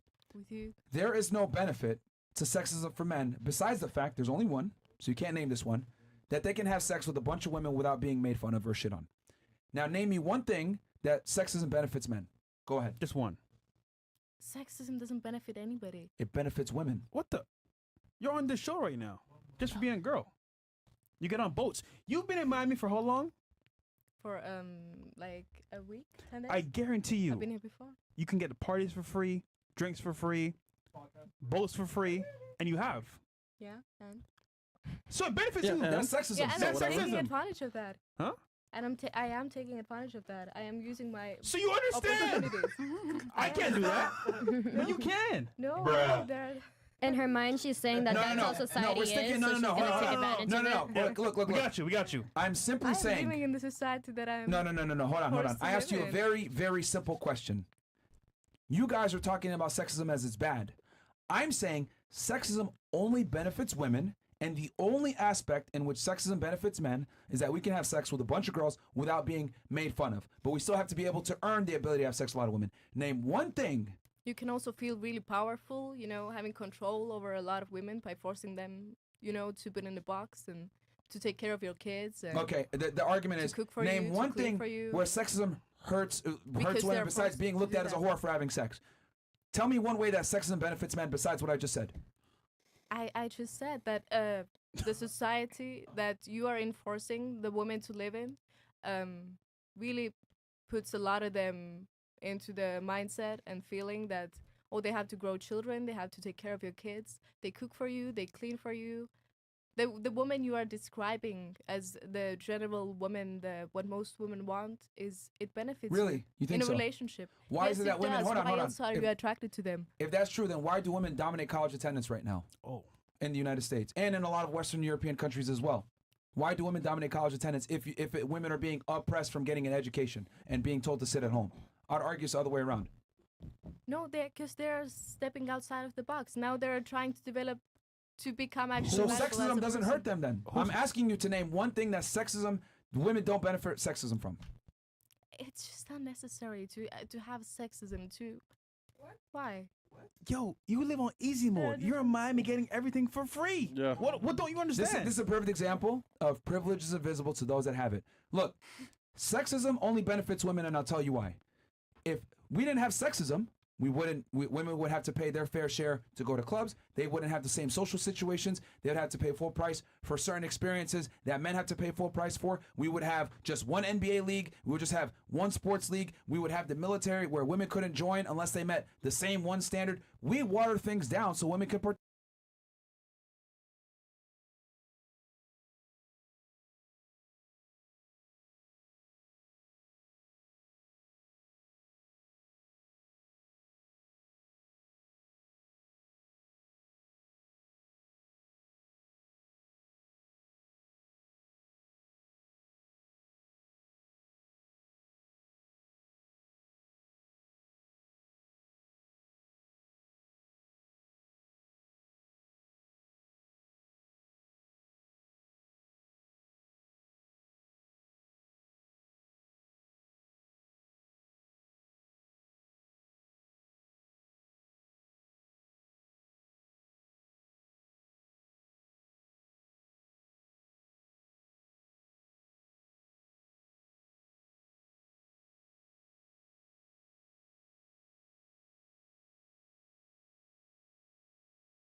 buyer will meet us at the set location at the agreed time. Who is he? The only name we know is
It's John Zerkerer, and I'm off a Perkerer. How you feeling, my guy? I'm good. Thank you for having me. I have one question. I'm worried about you. Have you Why? been sleeping? No, I do blow. I know. I don't sleep at all. Glad we could 4 just get days that out in the on, open. 2 days off like a nurse. Right. Is that really working out for you? I'm a millionaire now. You came here at 9 in the morning looking frazzled. Last time I was here, I wore one outfit for 4 or 5 shows. Right. Now, Gucci. Gucci. That looks like Versace. Oh, this one's, yeah, Versace. Roll it again. No, we're just going to keep going. That's Versace. Right. So, okay. I got bad blow. It's Versace. So my mistake was that I, at the last minute, thought, "Oh, I'm doing a podcast this morning at 9 in the morning." It was not your mistake. He snaked you. Steven snaked you. I had Destiny and Whack 100 scheduled. At the last minute last night, I'm like, "Oh, you know what I'm gonna do? I'm gonna get Zerka on that too." Totally forgetting that Destiny has a policy against doing content with your ass. And Destiny. Did he say why? Because you've been very disrespectful about his lovely wife. She's a. How do you know? She tried to f me and she's married. No, she didn't. Oh, Aryanina, Melina, thirsty over Zerka, YouTube it. It's on footage. Where's the evidence? It's a stream. I don't believe that any woman that he would entrust with his heart would be going around trying to sleep with his ops. Well, that's not really the problem. The problem is that he moves around in the shadows and doesn't tell her what he's doing. What does he do? Well, he's not allowed to do certain things like Molly with other girls. Seems like a reasonable rule. It's reasonable, but he doesn't follow the rule. So he does pop Molly even when... Yeah, you got busted a couple times, but now I guess they're cool. You're way deeper in the Destiny lore. I can than definitely do that. Even though I am a Hey, Destiny lover. I still wanted to have Remember Slick on those this call. black guys who were trying to kill him? Oh, thank and he's you. like, Zerka, can you protect me? I'm like, there's 4 or 5 What of them. black guys wanted to kill him? Your employees were going to jump the out of that. I can definitely do that. I still wanted to have Slick on this call. What the fuck? And did I call, was I here to protect Steven that day? I came early. You remember that? You were his security, yes. And he blocks me from a 2 million viewer. You know, would have done 2 million. He took money from you, pretending it's his platform. I mean, I think it was still a good episode regardless. What if, now we get to do a separate episode that also he's will be blackballed me, rod shows, events, fresh fit, and then they said, nah, without Zerka, we're not getting views. He has to be on, and then he shut the fuck up. You're spineless. You could have said, shut the fuck up. You think he'd have left? I just wanted to respect his wishes. It's your platform. You just lost a bunch of money. He's like David Koresh. Destiny and Whack 100 talking, what do they have in common? How's that a collab? I should have been there to say, yo, you're a cuck. It was hard to find things that they had in common. It was kind it's of a blood and a crip. It's not going to work. Yeah, that's what I was. Yeah. The blue hair leaves a bad taste in your mouth. But hold on. If someone's willing to catch bullets, black people bullets for you, don't you like owe him an episode? Black people bullets. Bro, crazy. your employees were going to jump him because he said something about a woman. Those guys, and you know what? They were in the right. I'm going to go kick it with them. You should. What are their names? I don't know. Those guys already weren't working here. So there was essentially no chance, I don't think, that anything was going to happen with Destiny that day. There was no threat upon his life. But then why did he ask me for bodyguard? Because I knew that, but he didn't necessarily know that he was in safe hands. Bro, he wouldn't come here alone. I had to do it. He's a small man. He's a half man. He could have been a jockey. You know why he's that short? What? Men without God, they're not as close to God. Is there. He has no soul left. I'm an atheist and I'm quite tall. Yeah, but you became an atheist after. I became an atheist. You grew up. Like you grew 12, up in the church. 13. You grew up in the church. He probably did a little bit of church time, didn't he? You went to church till 17. Okay, this isn't just a Destiny. Let's talk about. No. The Let's first hour got to be about that guy. Did you see? There's a clip where he's doing seal fetish porn with his wife. No, I didn't. So why have you seen every clip of him? I love his content. You do. The highest power level cuck. You don't want to see that? It's a circus. I was inspired. It's like going and watch midgets doing blackface. Why am I a fan of midgets doing blackface? Who isn't? You're a fan of that? Where have you even seen that? It's not out there, but if it was, you think we're going to change the channel? No. They probably have to put that on the dark web. The point is, we watch. Pornhub's not hosting midget blackface porn. That's for sure. Adam watches Destiny. Everyone watches Destiny because we want to see the biggest cope. He has the biggest cope life. You can let your girl bang 10 other guys a week and she'll still love you. Do you buy into that? I don't think she's going at that rate. She was in the beginning. 10 Twitch a week? gone. Twitch gone. That's some Kazumi shit. And she was proud of it. Oh, come on. See, this is what he didn't want to be around for, was you badgering his wife and saying terrible things about her. I choose His to believe... wife loves me. When we were having beef, she still came to collab at Sneako's house with me. We had a blast. She's her own woman. What? What is your where did this even come from, though, that you and him having this animosity? I went on Fresh Fit. He absorbed 1,000 new followers. I absorbed 72,000, broke a world record. Andrew Tate took a year to do that. Then he spent $1 million on marketing to fucking get his clips out. So I'm breaking world records, 100 million fucking views on TikTok.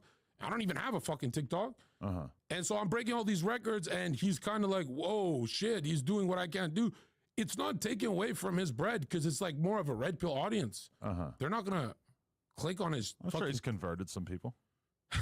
Converted red? People, red pill to the blue pill. So conservatives went to Cox. That's what you think. If anyone's going to get You're them, saying a truck driver went to a Destiny chat. Listen, there's some edge cases. Maybe to run his fucking ass over. If anyone's going to convert somebody from the red pill to the blue pill, it's going to be somebody like Destiny who can, speak the language. No, you haven't watched him enough. Most of his community, you know how we do calls with our community, meet the people, give them advice? Dude, 80% of his calls are like people on the brink of suicide. And so, do you like StarCraft? And he gives like, are you playing enough StarCraft? He gives like the worst advice. He's talking them down off a ledge. No, he's not. I wanted to unalive myself before I found Destiny's content.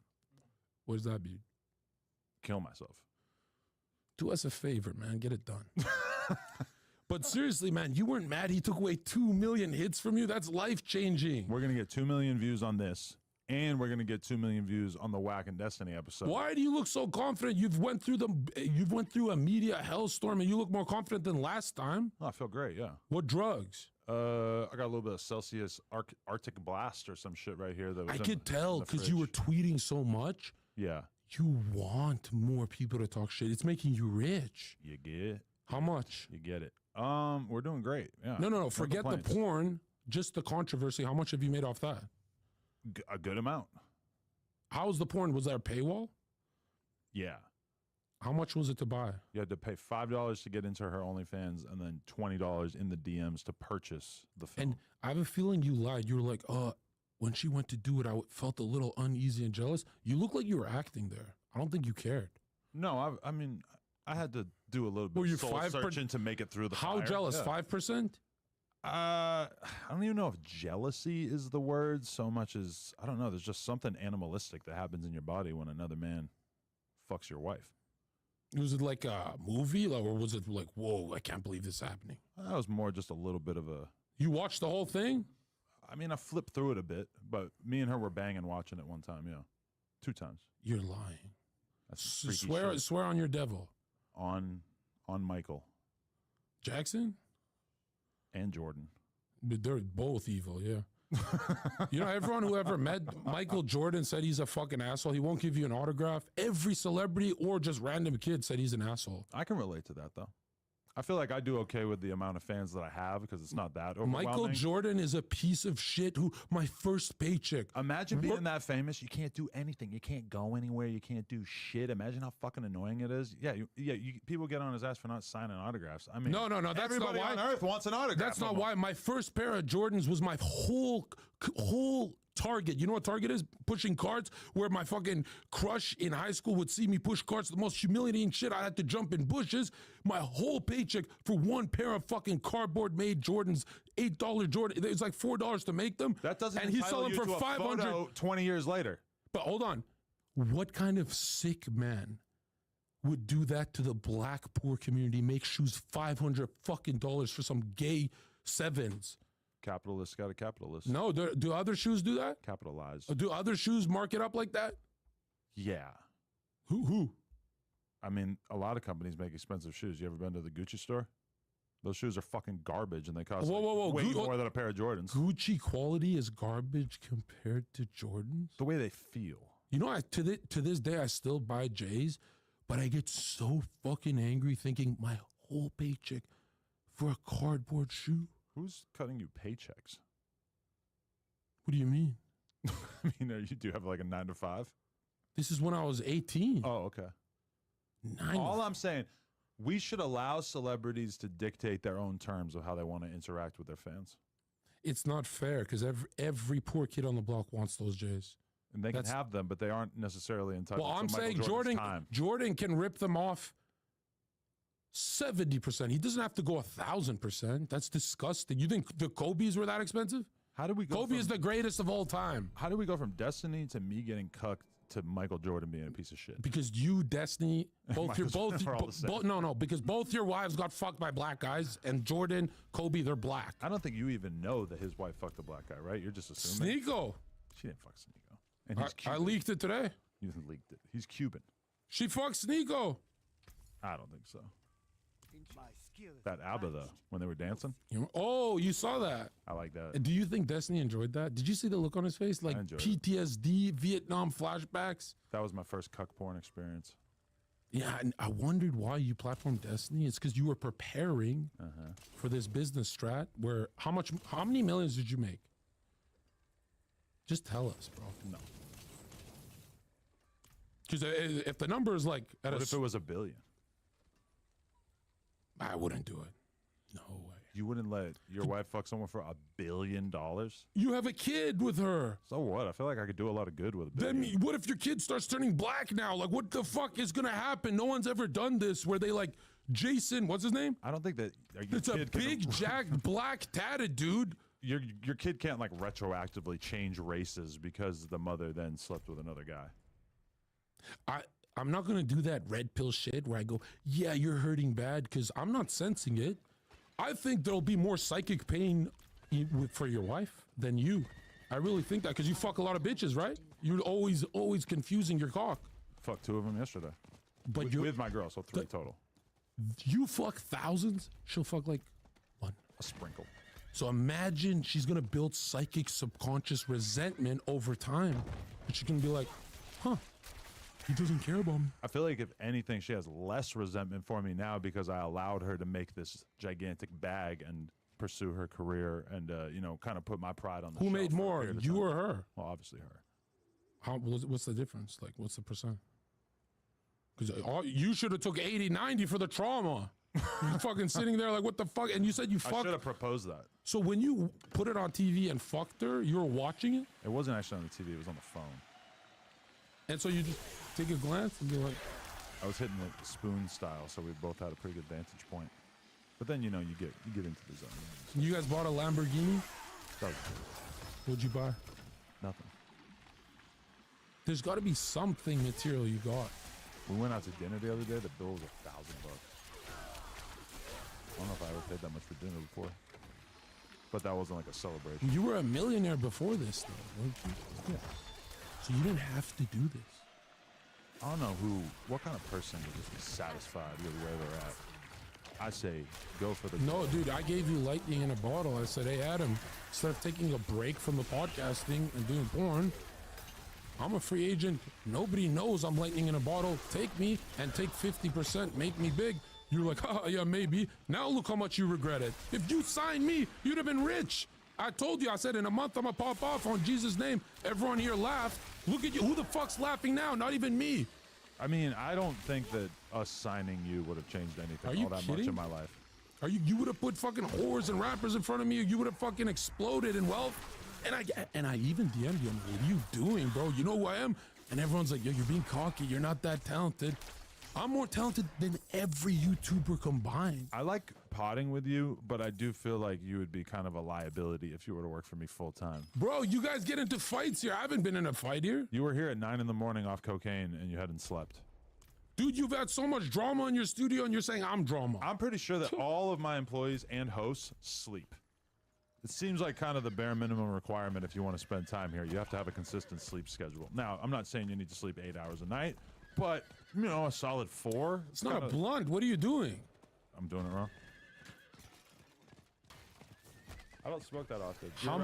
How much would you have made if you went with my game plan? And it's good. I'm a free agent, so it's good. It turned out great for me. What are you going to do on this platform? We have done content. Some of it did pretty good, but some of it didn't do as well. Dude. We also put it out during a time that there was kind of a lull on the channel. I'm going to tell you offline which big music labels are talking to me about getting me ghostwriters and taking over, because they're really saying you're Tekashi, but you got hands and you will fight. You haven't snitched yet. Yeah, and check this out. Well, no, I will. I have a no.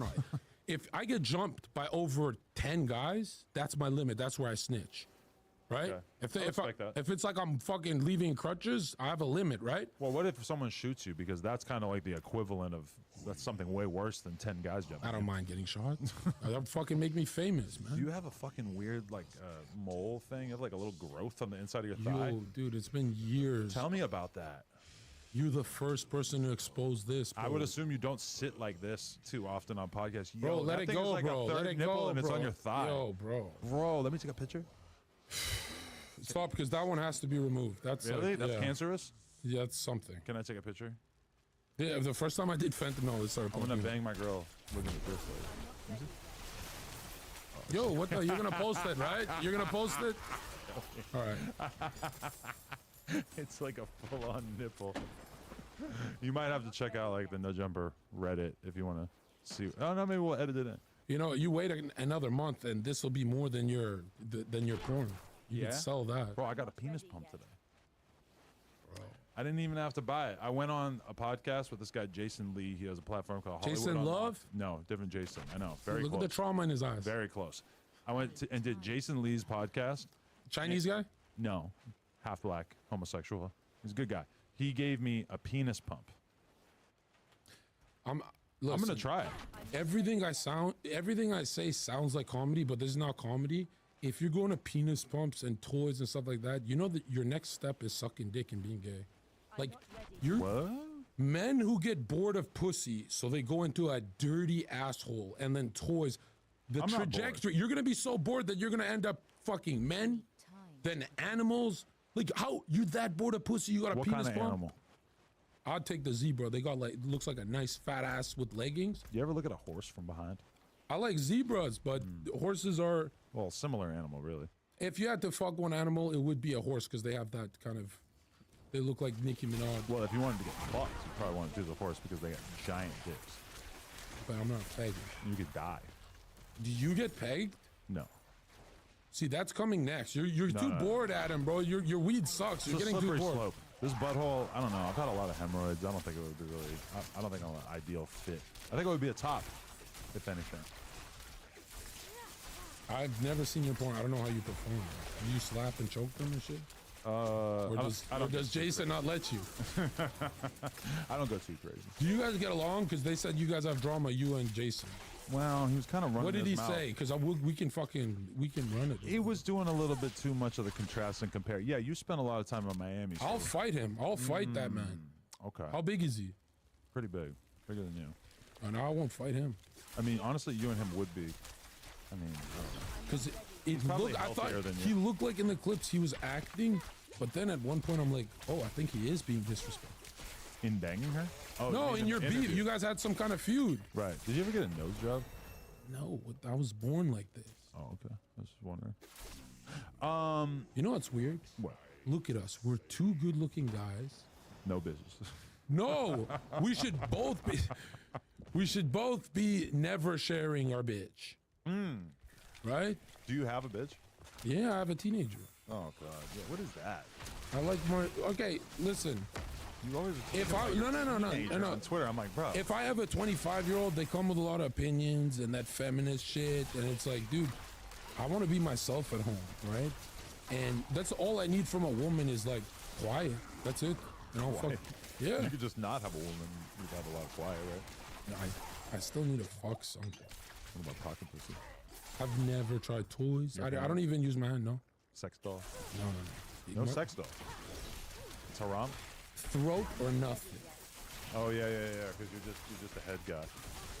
Bro, dude, you make head sound weak when head is the highest level of submission from the world. I have gotten a lot of different head over the last couple of years and fucked a lot of different. You're vaginas. getting the wrong bitches. That Kazumi bitch. Remember, sweetheart. She was so kind. She took my phone number. She loved me. You didn't smash. No. She told me that she lit her fucking pussy on fire with gasoline. I was at that party and it wasn't like you know the way that like magicians do it, where they're like, oh, my hand's on fire, but it's like they put some like spray on their hand and then they light it on fire. It was like that. She did like a little fire show. It's not like a vagina was engulfed in flames. Is this just for the views going up on her content, or is it just for fun? I don't get it. That was like she had a party. She rented out a castle and there was a ton of different porn people there and she did this show in front of everybody at a certain point. Porn will make you gay, Adam. I'm not gonna lie, bro. Why is that such a fear of yours that something's gonna happen that's gonna turn you gay? Because then you're gay. You like walk around like a gay dude. You ever see a gay dude in public? You want to be that guy? Like, hello, I'm fucking gay. Little shorts. They always have a tank top on. Dude, men who are you know, gay means happy. They're always happy. The fuck are you so happy about? There's people dying. There's black people dying. Gay men are racist, bro. Because they're not paying enough attention to the Black Death. Why I'm always angry is because there's people suffering. Gay people don't care. You're right. People are suffering. And you're getting a lot happier now. But why should the gays not fuck each other? Like, okay, look, I don't got no fucking beef with anyone or any community, but why do we pretend like, and it's kind of like your marriage too, gay dudes don't get married to stay with each other. They're in a penthouse with 30 other dudes fucking each other. I think that's a fairly small percentage. Bro, have you ever met a gay dude that's in a pair? Never. I've met gay couples, yeah. Yeah, but they go to swinger parties and stuff. It's not a marriage. So why are we pretending it's a marriage? Like, why are they doing a biblical marriage to have a penthouse cocaine party? Me and my wife don't believe in God and we still got married. Seems like that's kind of confusing to some people. For the business strife. That's why you guys got married. No, because we wanted to celebrate. No, you guys talked about it when you got married. You guys talked about, hey, imagine we destroyed the sanctity of the Bible. That was a satanic demoralization, alchemic ritual. I like the way that you're thinking. Because, yeah, I don't believe in God. And maybe what better way to spit in the face of God than to get married and then let her fuck a large man? Did you guys talk about it before you got married? About her fucking another dude? We had been talking about it for a few months. So is it fair to say you planned it? Of course. Well, not around. Like, what other benefit do you guys get from marriage? We were going to get married regardless. But why? We had planned like a year in advance. Just for holding a ring? Like, what's the point? To have a party with our friends and family and celebrate the fact that we've been together for 7 years and we plan on staying together for many more But years. if you guys weren't married and you did the Jason Love thing, it would be a lot less money. Would it? I still feel like it would be a pretty big deal. But yeah, the word wife. Also, It's your a lot harder timing, than girlfriend. your timing blew me away. How many days after the marriage? Maybe like a month. Doesn't that feel a little calculated? We didn't think of it that way, but it definitely came across that way. Because you're a stoner, I don't think it was that calculated. Because you're like, oh, I'm Adam. You're not like thinking and plotting like a cokehead. I'm a viral god. But the timing makes you look evil. Like 30 days after, black guy. I think it should make me look ingenious that I was able to conceive of such a scheme with my partner, of course. What if you guys divorced because of this? Or you're the type who would say, I don't know if it was that. It was probably because she couldn't find the ketchup in the fridge. Or don't you think this would be, if you guys got divorced, wouldn't this be the meat and potatoes of the divorce? We're doing fine. It doesn't seem No. like we're I'm gonna talking get about the divorced. future. Years down the road, would you blame it on this? Or do you think this is like just a stepping stone and then there's other things? It's going to take a lot more than like 1 4-hour session at a hotel room where she got banged for 45 minutes and then came back. It's going to take a lot more than that to make us divorce, I'm pretty sure. We probably No, it's not that she got a better reason. It's bad she got banged for 45 minutes, but she got banged by a black guy. Why? Okay. So now look at this. That sounds Would you racist. No, it's I'm not pretty racist. sure that was it's not racist. I'm saying they have huge cocks. Right. They're superior. Some. But this guy had. Oh, this guy Average was. black guy does Mashallah, not this have- guy's blessed, Jason. Holy shit! But check it out. Would you rather have your girl fuck 5 white guys or 1 black guy? One of them is gonna leave her fucking whistling like a Halloween story. I'll probably like go- extra air in her pussy is gonna make it so loose. The 5 white guys will keep her tight. What if the 5 white guys were like the Blue Man Group? Like Destiny? I don't know. I mean, I don't really like worry about the race of If my Destiny wife's ever sex partners. if a cuck like Destiny ever fucked my wife, I don't think I'd even be that mad at her. I'd actually start crying. I'd be like, poor girl. Like you got Sonic the Hedgehog humping your leg like a fucking chihuahua. So you wouldn't be mad, but you would cry. You'd be sad. I'd roll a tear for sure because I'd be like, she's going through it. How are you going to end up in a relationship? I will be married. What is going to happen that will get you there? You and Sneeko are the biggest bullshit artists on earth, acting like you're just searching for a wife when in reality, No, I don't. I've never trying to get some top. You're talking about Sneeko. You're talking about. When have I said I'm searching for a wife? Same guy. He says he's searching for a wife. I'm searching for whores. Really? And I say it on Twitter all day. I want whores. I convert whores to the better life. The girl I found, she did lingerie OnlyFans. Are you really dating a teenager though? Bro, it's not dating. I've got 4 girls. I'm not serious yet. Dating is like when I'm serious for one of them. But my career is taking off. I can't. But you have what, like a 19-year-old that you've been banging? 18. Don't make it a senior citizen Hillary Clinton shit. The fuck? 18. Yes. What do you guys have in common? We like anime. We both like to say slurs.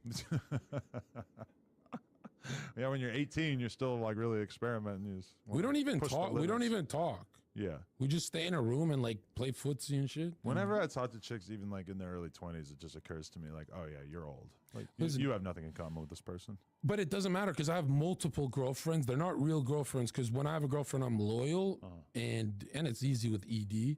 But you know, you have a great argument for if you did get divorced because isn't it like 70% of people get divorced anyway? Oh, well, that's a good So point. you could just be like, oh, at least I made millions of dollars. But I don't know if this is going to go well for you. Like, it's going well so far. I could see you guys go a couple more years. But when that money is like fading, you know, you got to invest, you got to do something. But investing means no Lambo, no fun. And we don't have a Lambo anyway. Anyway, I make plenty of money, so I think we're going to be fine in the long run. Even if she doesn't bang a ton of different dudes on camera. God sent me to give. I said I'd give you a fat cut and take your whole platform and soak it up like a sponge. And you said, nah, I'd rather do porn. I think you didn't choose pro-life. You chose pro-fucking BBC. You might be overrating yourself as a broadcaster. Name one influencer who's wanted more for podcasts than me. Wanted more for podcasts? Yeah. Joe Rogan. Well, he's been in here 40 years with the Hollywood scene. I got no one. I just started. I'd say almost every popular podcaster would probably be more. All right, let's do Joe Rogan. If I was on Joe Rogan for 1 hour, I would soak up at least 10 million followers. Easily. If he was in my shoes, he'd never do that. It would be really bad for his business. I don't think he could justify. Cut that part out. Cut this part out. He's watching this. Spotify would not be able to continue. That might be the thing that makes them say, like, okay, Joe, we weathered the N-word tape. We weathered the Alex Jones thing. Zerka, we cannot let this stand. Goodbye. What about Andrew Schulz? Would he have me on? I don't know. Because I'm not going to lie. For years, even when I worked at nightclubs, I said, you know, I'm funnier than Dave Chappelle, man. And people laugh, but now there's comments on every channel saying 5,000 upvotes, 4,000 upvotes. Zerka's funnier than Dave Chappelle. And hold on. I'm not saying I'm funnier than Dave. If I was as restricted as a professional comedian, I wouldn't be that funny. But I'm not restricted. I can say whatever the fuck I want. So I'm cheating. You saying that you're funnier than Dave Chappelle is like me saying that I'm better looking than Leonardo DiCaprio. It just would seem... Right now you are. The evidence suggests that that's not true. Well, hold on. He's the only hot guy I could think of. Who else should I use? No. Look, when we look at Kevin Hart, Dave Chappelle, yes, if I was signed to their label and they said you cannot be toxic, I would bomb, I would fail. They're better at comedy than me. I mean, Dave Chappelle has gotten so much hate for being offensive to the trans community, right? Yeah, how offensive is Dave compared to me? I would say you're maybe more offensive, but less artful in your offensiveness. I promise you, I've gotten more gut-busting laughs from thousands of people than he has. What did you do on the Bradley Martin podcast that made it go left? I didn't get a chance to watch it, but I saw it got a lot of views, and it apparently was somewhat of a train wreck. Train wreck is to do 1 million views in a week? Well, train wreck in a good way, apparently, since it got a lot of views. It was a flawless appearance because I love Bradley. I watched him. Mm-hmm. But you're talking about where he spazzed. He flipped out on you? Because I kept spazzing. No, you got to bite the bullet. Just hold on. And I was pressing him. And I didn't realize I was pressing him because I was just fucking, Adderall, like a bunch of Adderall. Like you could see, even a coffee that's psychoactive makes me jumpy. So Adderall is too much for me. So you're mixing the Addies and the Coke? If I get a bathroom break here, yeah. Because that's what I'm wondering. You were here at 9 a.m., tons of energy, I'm thinking, well, number one, I didn't think you were coming because Laura put you on text a few hours ago and said, Zerka, are you good for 2 p.m.? You did not respond. And so when I'm just, the amount of energy that I would have if I had been up and it was 9 a.m. and I had been doing coke all night, and then the amount of energy I would have at 2 p.m. Then do a bump of 2C, see if you got energy. Remember when I was on this podcast and you were like something about 2C and I'm like, what the fuck is that? I can't stop staring at your third nipple. I want to pinch that thing and just yank it off. I want to stare at your third nipple, but your pants are on. Hey, remember when you told me about pink coke and 2C, Adam? I told you about that? Yeah, and I was like, wait, what do you mean? Don't you live in Miami? No, now in LA, I tried it. You're right. What the fuck is that stuff? No, I know a bunch of people shit are into it. It's crazy. It's like coke, but it's like makes you punch a police officer. I never tried it. It sounds insane. You've tried it. It's pink. You've tried it. No, I have not. No, I know your buddies. I know the drugs you do. I haven't done a hard drug up my nose in 4 years. You do lean, blow, and 2C. Okay, lean doesn't count. Once in a while, you gotta drink. That's a downer. That's the worst one. You should never fuck with that. It's not great. I'm not gonna be like Aiden Ross and lose my whole life. If you do psychedelics or downers, you will never do 100 million fucking views on TikTok like me. Why not? A lot of people have done a lot of drugs and they continue to do well. The female brain is passive. That's why she gets fucked. The male brain is active. See, okay, besides you gotta stay active, not these downers and become stoner downer guy. And besides your obvious drug addiction, it's not drug addiction to say I talk about my past and now I don't do drugs. I just do Adderall, but it's a marketing gimmick. Okay. Besides, do you really think I'm a fucking murderer too? It's a marketing gimmick. I never murdered someone. I just sometimes feel like your shtick is like, women are dumb. I hate women. You have one right here. Why don't you finish that one? I got money now, Adam. I don't follow the rules anymore. And you said I hate women? I mean, I feel like I hate women? Kind of your shtick to a certain extent. Do I hate anyone on Earth's mom right now? Be honest. I don't know exactly. You think I hate women or modern women? Sometimes it kind of feels like your comedy just keeps coming back to, haha, women are dumb, LOL, whores, haha. And to me, it's just like, I don't know. But is it women or is it modern women? Why don't you I assume tell you the mostly truth? know modern women. Yeah, you think I go up to a Christian boomer and say you're a whore? I kiss her feet. I could see you doing that. You think I actually have a problem with like my mom and their mom? And I have only a problem with the modern day woman because they're getting everything. Dude, they're 3/4 of the debt in America. If we told women, leave America, we'd be out of debt and out of war. You think women? They hold 3/4 of the debt, and they hold the credit cards. Them being in debt is good for the economy, so I can actually get behind that. How is it good for the economy? What? Because then the banks are making money by loaning the money, and you know what's good for the goose is good for the gander. But right? that means you never get out of debt. That's a slave system. No, you pay money as time goes by, and then eventually you're out of debt. Ideally, with interest, you're out of debt. That's not how it works. You ever hear Jack? that? Like, if you're in debt, you're almost like a slave, right? You are. Enslaving the women seems like the kind of thing that you'd be really into. No, they're not virgins. There's no point. It's like enslaving Why do they whores. need to be virgins? Whether you have $5, 5,000, 5 million, 5 billion, your wife will not be a virgin. Don't focus on why do you want a virgin wife. Ask yourself why the option doesn't exist. So that means you have psychic damage at the start of the relationship that someone fucked your girl. So you're telling me if I have 5 million, the option, I don't deserve the option. I just worked my ass off for no reason. The reason why you gotta say it's unfair. Say it's unfair. The reason why I wouldn't be going out of my way trying to date a virgin would probably be the fact that most people lose their virginity when they're in high school, right? They're disgusting. When did you lose your virginity? A month away from 21. What the fuck were you waiting for, buddy? I'm not gonna ever lose my virginity unless it's a model. The fuck? Then it took you that long to meet a model? Yeah, I was a nerd. I didn't even do drugs till 21. I guess all the girls I fucked early on were pretty ugly. No offense. No, even some now. Some of those porn girls I don't like. I got better chicks. Have you seen my Twitter? I got better chicks for you. Okay, so let's talk about that. At one point, an adult performer told me that I should no longer work with you because you were doing rapey things. I don't know how explicitly rapey, but I think she just said creepy things, or you were following creepy or rapey. Look at this hit piece. This is pathetic. I don't want to go full rapey on you without. Drop the bitch's name and watch this. I'm not going to name and shame her, but now check it out. It sounds like you've had some strained relationships within the adult creator community. This is so cute. Check it out. Okay.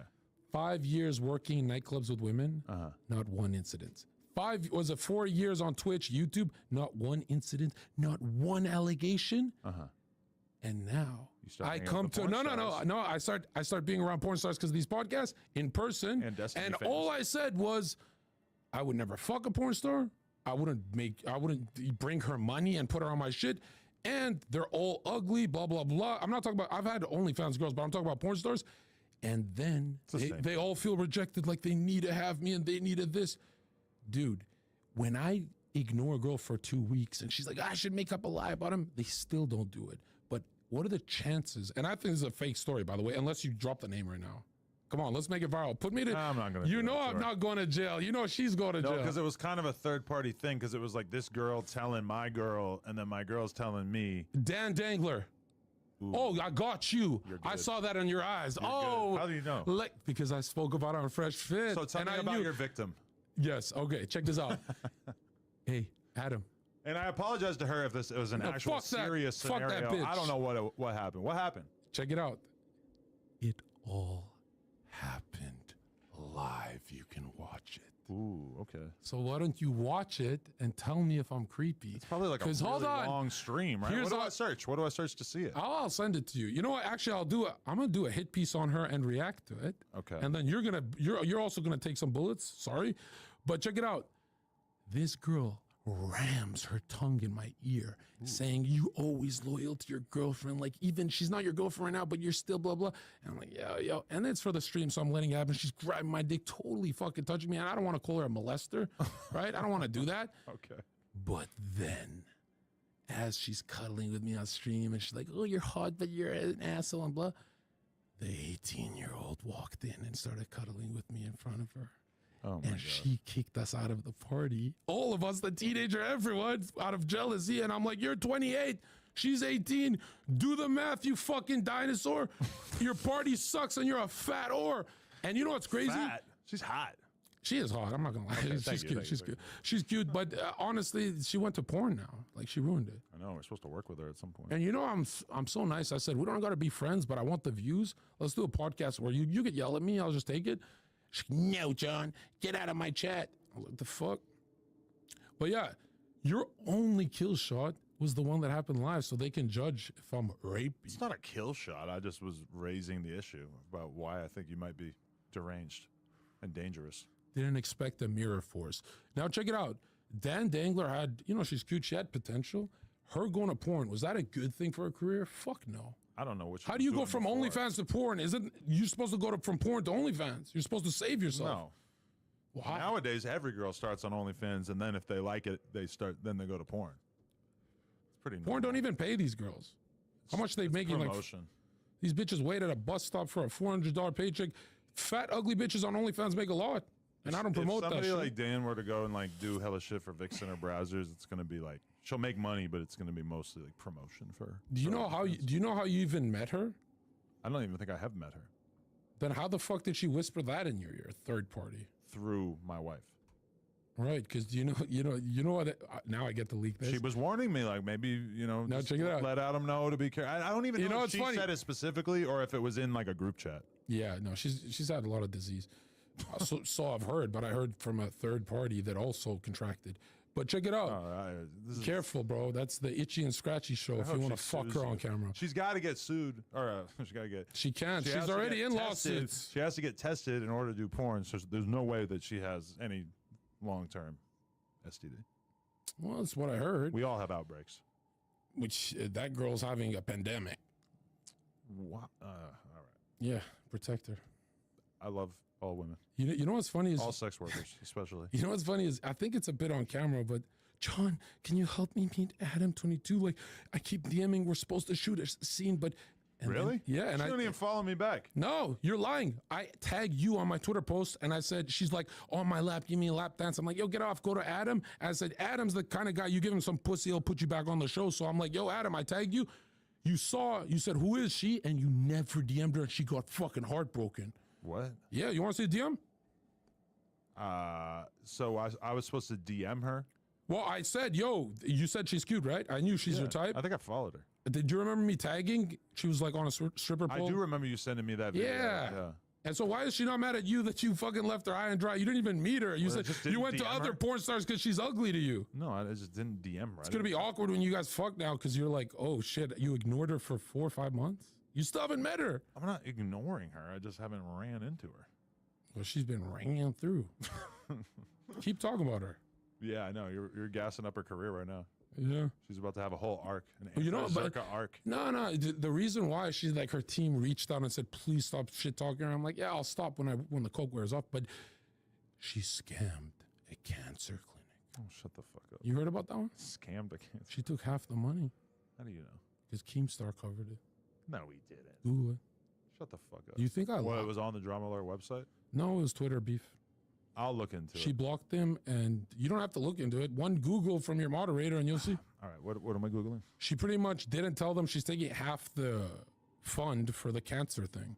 And she didn't say rapey, remember? Dan She said Dangler he is sexist. Scam. Days Santana calls out Dan Dangler Warzone charity stream. Do I lie at him? Oh yeah, okay, here we are. January that January bitch lies. 2023. 7 times banned Twitch streamer gets $10,000 donation. 200 different simps claim to be the donator. Dan Dangler just received an insane amount of money for a butt surgery as an IRL donation, and now she is searching for a benefactor. Yeah, no, she needs I a don't different wanna get doctor into is this. what she got to search for. But I wanna isn't see that the fake interesting? butt. So why is your wife staying with the cancer scammer? You should do your research on these people by DMing me. I don't lie.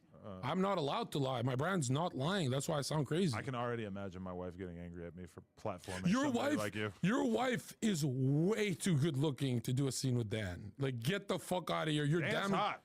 for us, not for your wife. She shouldn't do a scene with Dan, the fucking Dan diseaser. Oh my god! All right, let's talk about something Dan, else. Dan dangling old diseased nuts in her face. Dan, I'm a big fan. Please take this man down. I hope she goes on like Tana Mojo's podcast and shits on you, or she could come on here and shit on you. Is she invited to that? Did they know each other?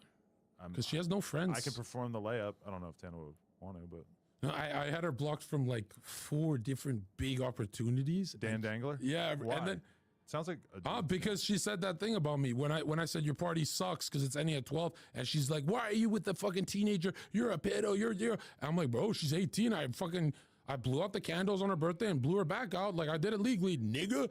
And do you guys, do you guys censor bitch, the B word, No. bitch? Dan's a bitch. Where does your N-word pass come from? Tell me about it. These fucking hands. Plus, Adam, you got to remember, dude, no black man on earth finds the N-word offensive.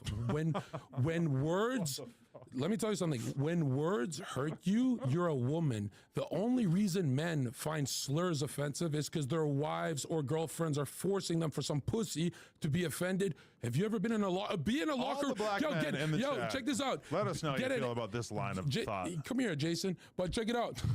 If you're in a locker room with a Chinese guy, Indian guy, black guy, football team, and Albanian guy, we're saying and we're saying every slur. You're telling me the boys don't say every slur together. I have some Asian friends, and I'm not calling them the C word. The only reason someone gets punched for saying that word is you're a stranger and you have a punchable face. I'm fucking beautiful. I think you're right that if a white guy has enough charisma to him, if you're enough of a Paul Wall, then they might let you slide with the N-word for a while. No, check but this. then once you reach the national stage, once like really like a lot of people start paying attention to you, I don't give a your fuck. N-word pass shrivels up and goes away. So Oh, I would not recommend want it to bet? to any other Caucasian man out there, including you. Check this out. You can sense it. Why I got a 99% approval with World Star, your community, all the black community is you can sense if I hate black people. I was raised by a black Christian family because I'm. Why? Why did they take you in? Well, I'm through a refugee welcome house program, so my parents had to do a lot of stuff in Canada. They didn't Sometimes I have don't time. know if I believe the things that you are saying. Okay, but again, I was raised by a finger licking good family, and now check it out. Check it out. Check it out. Let's bet $5,000. I'm not lying, and I can drop it on Twitter. You want to bet 5,000 that I was raised? No, I have no knowledge about See, this is what I mean. Is like no one bets money in LA, but everyone goes, "Yo, you're lying." It's like, dude, easy money. And another thing, I don't trust you to pay up. why I don't want white guys saying the N-word is there's a lot of evil people here that are racist. Low key, they're racist. Destiny says hard R with white boys playing StarCraft for 10 years. No, he doesn't. Do you think Destiny has black friends for any other reason except to look inclusive? You think he has offline black friends? Name one. I would say he's probably one of the less concerned about that. He broke his people on he on broke average. a podcast and a friendship with Trihex because Trihex said, "Hey, when you do the hard R N word," and I'm not a hard R guy, he does the hard one, right? Like, I'll do it to prove my power level, but I don't like. I've never grown up saying it. I love What the F, power F level slur. does that prove? The power level love of F slur. the power level that liberal media is not my fucking owner, and it'll never be. So if liberal media says don't say SpongeBob, I'll say SpongeBob. Now hold on. We don't say the N word not because of the liberal media so much as just because of like the average black person. You're that such a doesn't want liar. to hear it. You're such a liar. You've been doing this for a while. When Everyone was saying the N word a couple of years ago. It changed. When I go out of my way to not say the N word, even if I'm like reading a quote or whatever, it is not because I'm scared of having, a hit piece written about me. It's because I'm scared of offending, Susie Q on, on the block who just doesn't want to hear a white boy saying it. Black women. Seems like kind of the conclusion. I've never in my life, in person, had a black woman not flirt with me after saying it. The reason you can't say it is there's nothing black about you. Why I have the N-word pass is I stole it, so you know I'm black. Number two, look at me. Tall, muscular. I don't let nobody fuck my wife. I am black. The one thing I will say is that if you were in a public place and you did start to scream the N-word, the black women who still wanted to be around you probably are you saying hard who R? would want to sleep with you. So that might be actually a good way for you to sort of weed out the ones who wouldn't sleep Are with you saying the ugly gamer hard R word that I don't say, or are you saying just nigga? Which one is bad to you? I don't get it. Both?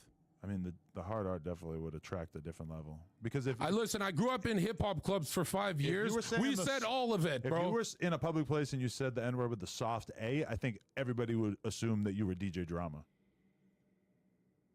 Or academics, right? That's the whitest black guy on earth. He's quite clearly black, but DJ No, Drama, DJ Academics is the whitest black on. What's black about him? What is white about him? He don't fight on the street. That's what it takes? I'm a fucking ex-drug dealer from fucking jail. That doesn't have anything to do with being black, right? Are you telling me black people are not pushed back socioeconomically, that they have it harder because of redlining? He just spun the block on me. That was pretty You're telling me black people don't have a higher percent chance to go to jail than a white person? Well, of course they have it harder. Yeah. So when I say black people are linked to jail, I'm saying you're not taking that away from them. That doesn't make academics less black because he hasn't been to jail. Academics looks like he fucking plays piano in his off time. Do you really think he's listening to Dirk? Get the fuck out of here. How the fuck you even listen to gangster music if you've never done gangster shit? You never put a knife to someone's throat and you're listening to gangster music? I used to do credit card scams and I used to sell drugs. So I feel like I don't even get you. You went from BMX to rap, and people said someone put you here as a plant. How the fuck did you make the switch from fucking Lincoln Park to 50? The first drug lords that I ever knew in my life were pro BMX riders, and I'm not going to say who. Black guys? A lot of people from the East Coast know. We're going to know who I'm talking about. But the first person I ever met in my life who sold, 100+ pounds of weed in a month was a white guy, and I know about him doing some other violent stuff too. So I'm going to say, yes, white boy BMXers can be bad scumbags. White guys are the most gangster on earth. Because you ever seen Goodfellas?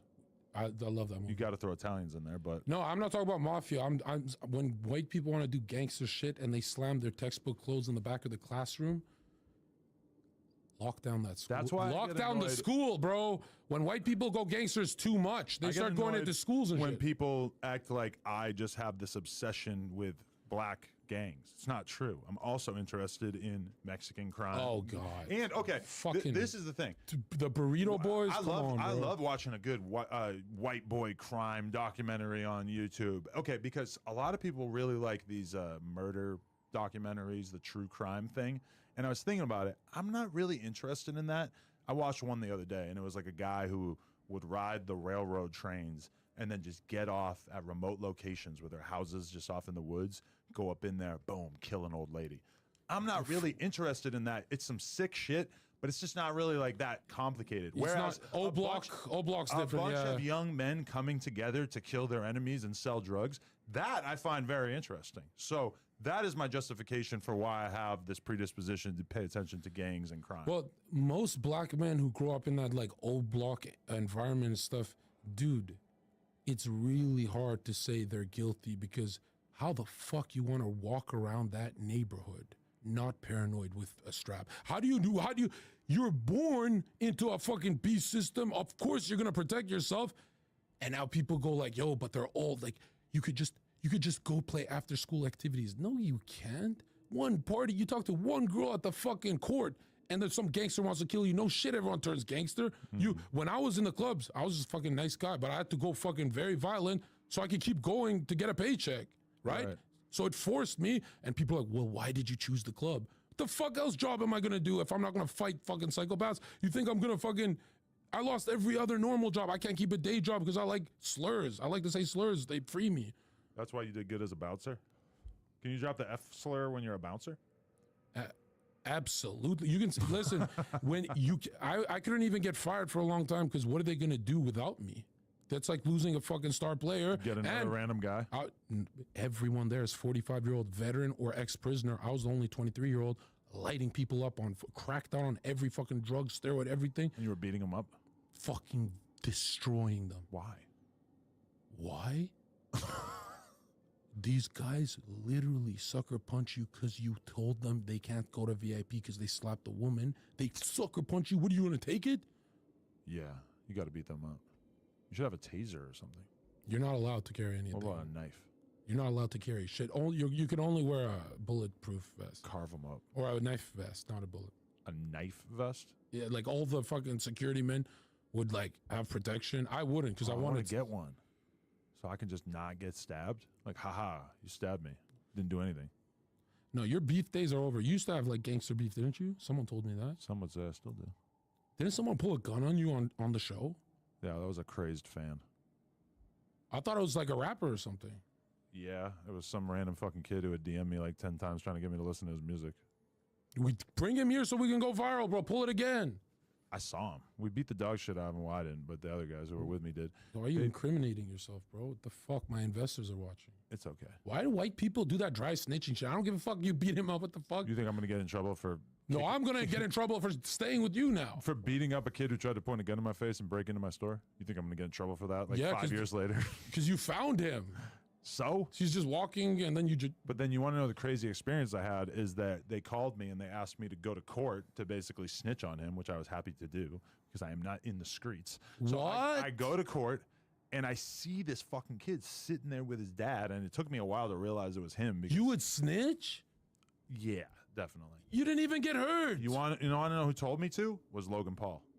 He told me that he had a stalker who broke into his house once, and he didn't file charges, and the guy did it 10 more times. So I was like, all right, I'm tattling. Logan got violated like that? Well, he's big famous. I thought he's got muscle and stuff. I thought he can fight. Yeah, but you still don't want some random person coming into your house. house. He's got security in his house, doesn't he? Yeah, but I think this was before that. This is before he lived with his boyfriend, Mike Malek. Listen. I don't know if they lived together. Hey, check this out. I don't do John Zerka, the brand. I'm not Andrew Tate trying to look cool, make shit up. Everything I say is the truth. There's 9 big to medium influencer girls at a party. You're gonna like this. Check this out. Check this out. Okay. We're at a party in Miami. This is 2 weeks ago, and a dude pulls a gun on me.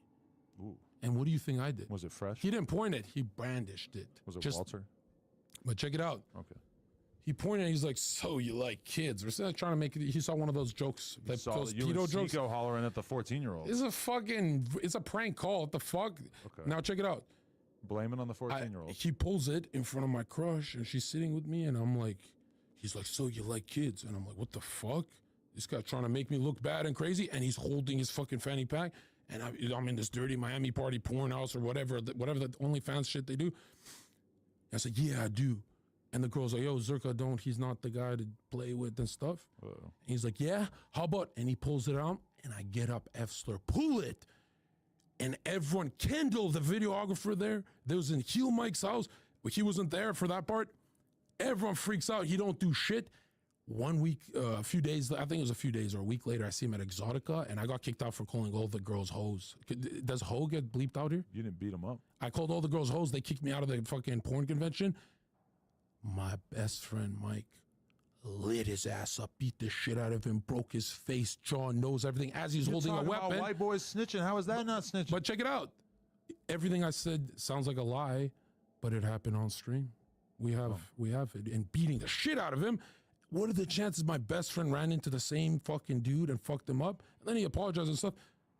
I'm supposed to snitch? Like, I didn't get hurt. How am I supposed to snitch on that guy? But you can't show people fighting on stream, right? No, this on Kick. You can do whatever. Ooh. You get like a 10-minute timeout. Really? Kick.com is the best platform for all that. Well, that is dope because that's the worst feeling when you're like streaming. We used to be streaming at the store and there would be a fight and the cameraman who's live streaming has to point it at the ground right as the good shit starts happening. You mean LimeWire days, right? Not Twitch, but... Remember 2001 to 2003 where everyone said slurs and no black guy, Mexican, Chinese, no one got angry? Why did it change? Because it's media programming people they to be maybe just sensitive. didn't have the voice. Like No, you just didn't know that they were angry about it because social media wasn't big Are yet. you kidding me? Who are you to speak on behalf of the black community and tell them what slurs they should or shouldn't get offended by? I just want to put a pin in it. That's my actual opinion. If you You're are bugging. if you're offended by words like a woman, I got news for you, dude. She's gonna leave you because she's gonna be like, dude, this guy's like a woman. Like, if you call him a word, I'm working as a nightclub bouncer. People said every slur in the book because I look like every fucking race, and I just smile because it's words. It's fucking word. Do you get offended if I say you're an idiot? You're a cuck? You don't even get offended with cuck. Oh, what I care. But now you feel like the people who do care about getting offended by words, you're looking down on them. You're looking down on them now. Out for them. No, you're calling them pussies in your head. I'm trying to speak on behalf of the offended black people who are watching this right now, although this will almost certainly be cut down to clips that are appear without context on Twitter. But check this out, dude. Have I ever said a slur pointing at someone? Never. I don't know. I've never in my, I don't remember in my past, but I've definitely not as an adult, but I've never pointed at someone and said, you're the N-word hard R, because guess what? I find it cringe, that word, if you point it. So only if you're pointing, it's offensive? If you're targeting someone with that word? Okay. That's worse. fight music. It is worse to call someone it than to just say it in casual conversation. Now check this out. If someone says a slur to me, yeah, I'll punch them in the face, but I won't be emotional like the word hurt my feelings. I'll punch them in the face because you're saying it in front of everyone, thinking I won't do shit. What slur would offend you? 100% if you called me a destiny. Oh, God. The fact that there is no slur that would really offend me as a white person kind of says a lot about the disparity between the lived experience of a white person versus a black person in America. Right? Really, in the BMX days, people were this sensitive? You're going to bite the bullet there? Oh, no, definitely. We were wilding. No, not you guys. Everyone on the internet. Like, bro, if KSI started his channel in 2001, he'd be saying hard R. You know he would. And his fans would be like, haha. He's black. There's say whatever he wants. You don't think there's a political agenda to make us softer and make, you're racist, you're communist, you're a slur, I think it's more just like people becoming aware of how words make other people feel. So whereas in 2001 it was a lot more common for a white person to say the N-word, you fast forward 22 years, it's a lot less common. Okay. Why is that? It's just because of people having more of a voice about what they want to hear from people. So check me out. He said how it makes people feel. When I said I'd rather be with a fucking 18-year-old girl and your party sucks, those words hurt Dan Dangler's feelings, so she made up a lie, and she said it on stream under her breath. She said, no wonder there's like an allegation, she didn't say it plural, because she knows she's fucking lying, and she doesn't want a lawsuit because she's in so many lawsuits herself for like scamming and all this shit. No one got her on the cancer thing, they really should. But check it out, when she said that and she lowered her tone under her breath because she didn't want to do it, right? And she knows I'm a nice guy that won't fucking sue and shit, I'll just go fuck some bitch. But she said that because words hurt her feelings. You want to live in a world where someone could be, I'm hurt. Adam hurt my feelings when he said, I'm not funny. So now Adam's a sexist, racist. You want to live in a world where you give those disgusting people power? Or do you want to live in a world where it's just a fucking word? I will defer to the victims of that word. Hey, if you have ever been a victim to a bad word, you deserved it. Okay. You're so rugged. Because if you're accepting words hurting you, you're betraying your soul because you're saying, words are all we have. What else would hurt you? Besides, I'll show you. What the fuck? Right. There's real things, man. But the idea that no words could be offensive is like, you don't find childish idea. Adam, you don't find words offensive. The whole internet's calling you a cuck and you're throwing money like, That doesn't bother me. But you're saying you're special? You're just smarter than the black community? Is that what you're saying? No, I'm just saying that particular word doesn't offend me. Well, which one does? Go. I'm all right. And no grown man is hurt. Are you hurt by a fucking word? If someone types a comment on your Instagram photo and calls you a slur, does it fuck up your day? I don't think most people. You're way into CNN, bro. No, I'm just trying to let people live their lives and not. Hey, you're trying to make me smoke. The hardest. Pass it right back to me. Yeah, man. Come on, we need that cancer to get your ass. But check it out before Dan Dangler scams. Jesus but check Christ. it out. Yeah. I wish I had her number so I could call her and get a rebuttal to what you're saying. I got her number. I'll give it to you since I'm blocked. Oh. Okay. Is she going to be upset if I call her with her abuser? Do you want the money and the views or not? Like, what do you? She's probably on stream right now. She's never gonna be upset. I've got both her phone numbers. She's so thirsty. Here you go. Yo, she's not gonna be upset. You want me to call her? Absolutely. Have a conversation first. I'll chime in when you fucking. Oh my god, I'm gonna actually text her. No text. Don't text. Call. Well, I gotta save her number at the very least. She's not gonna pick up a random number in the middle of the day.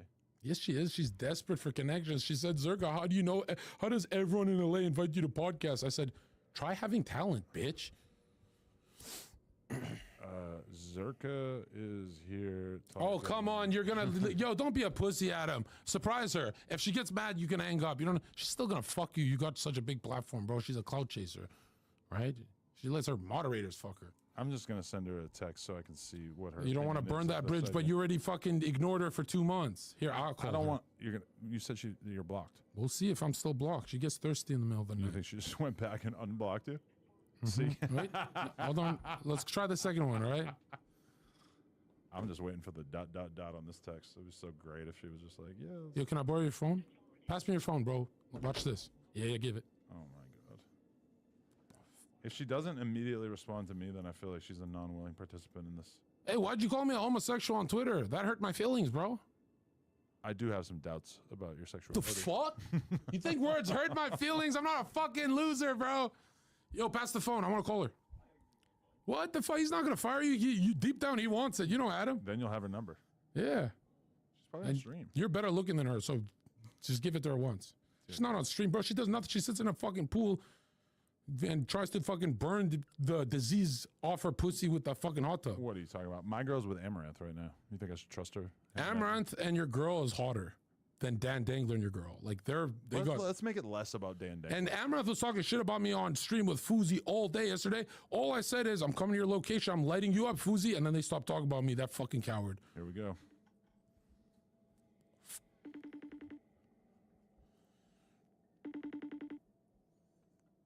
Let me speak first. Yeah, just don't hang up.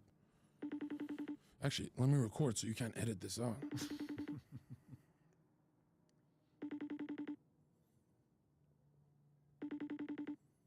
Is this Dan Dangler? It's supposed to be. Hey. What the fucking white boy shit is She didn't pick up, even though she just All right, said pass me your sure. phone. She Come said on, sure. please. She'll probably call back. Come on. She'll call back when she's good and ready. Yo, Mike! Probably doing her hair or something. Yo, Mike, bring me your phone. They're watching this, Why right? can't I call her? You're trying to fucking ambush it. Yo, throw my phone. Give me that. Oh, is she blocked you too? This is the guy who beat the shit out of that dude who pulled a gun on me. Why would she pick up with you calling when she just... Yeah, I told you we're blocked, bro, because we talk shit about... Yo, grab that fucking... Yo, Panda, what's your bitch's name? Get that phone. Bring him all in. Bring them all. Bring the squad. My girl's going to be so mad at me. Hurry up, Mike, bro. You're killing dead air, man. Fuck. Twitter.com/ZerkaOfficial. You see, I did $75,000 in less than 24 hours for my dating course at TheZerkaOfficial.com. We didn't even release it. $75,000 selling 75 bands. What are you going to tell me about dating? What do you need to know?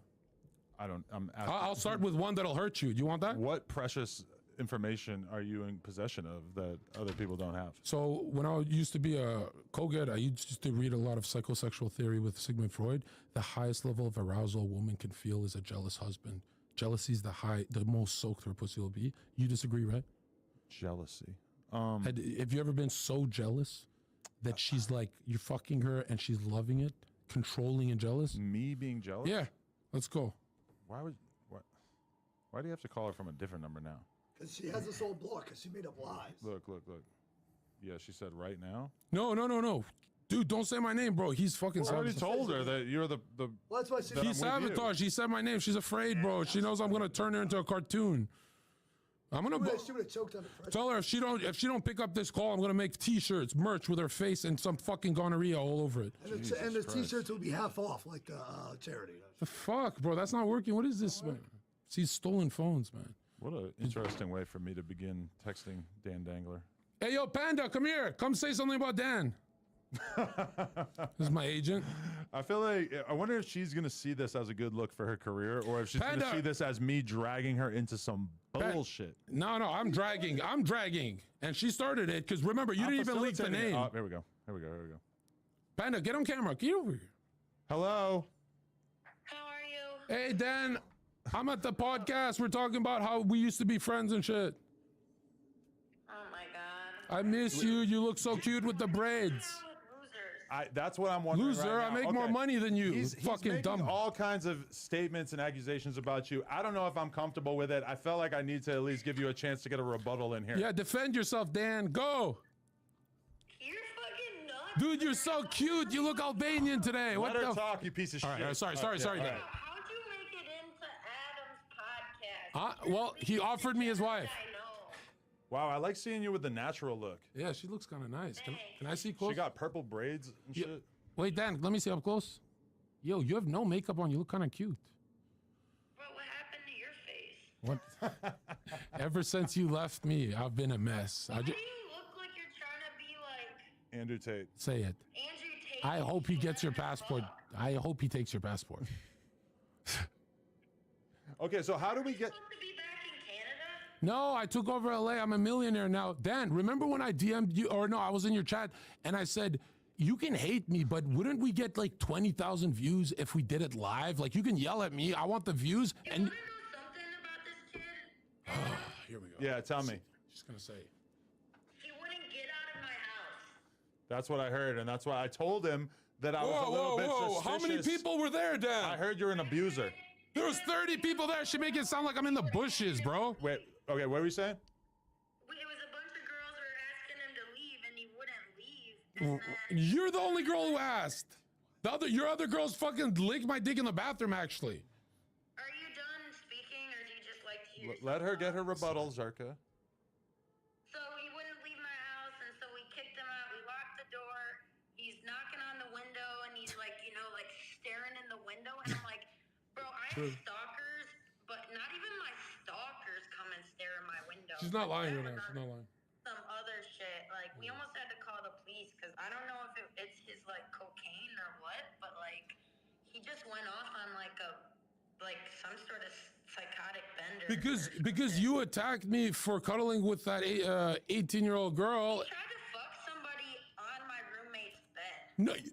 No, I didn't. And I was like, I'm 27. Dan, it's on stream. I was on a couch in the living room. No, that's not true. Anyway, so he was. It's live. You can't lie if it's live. How do I mute this so I can't hear his voice anymore?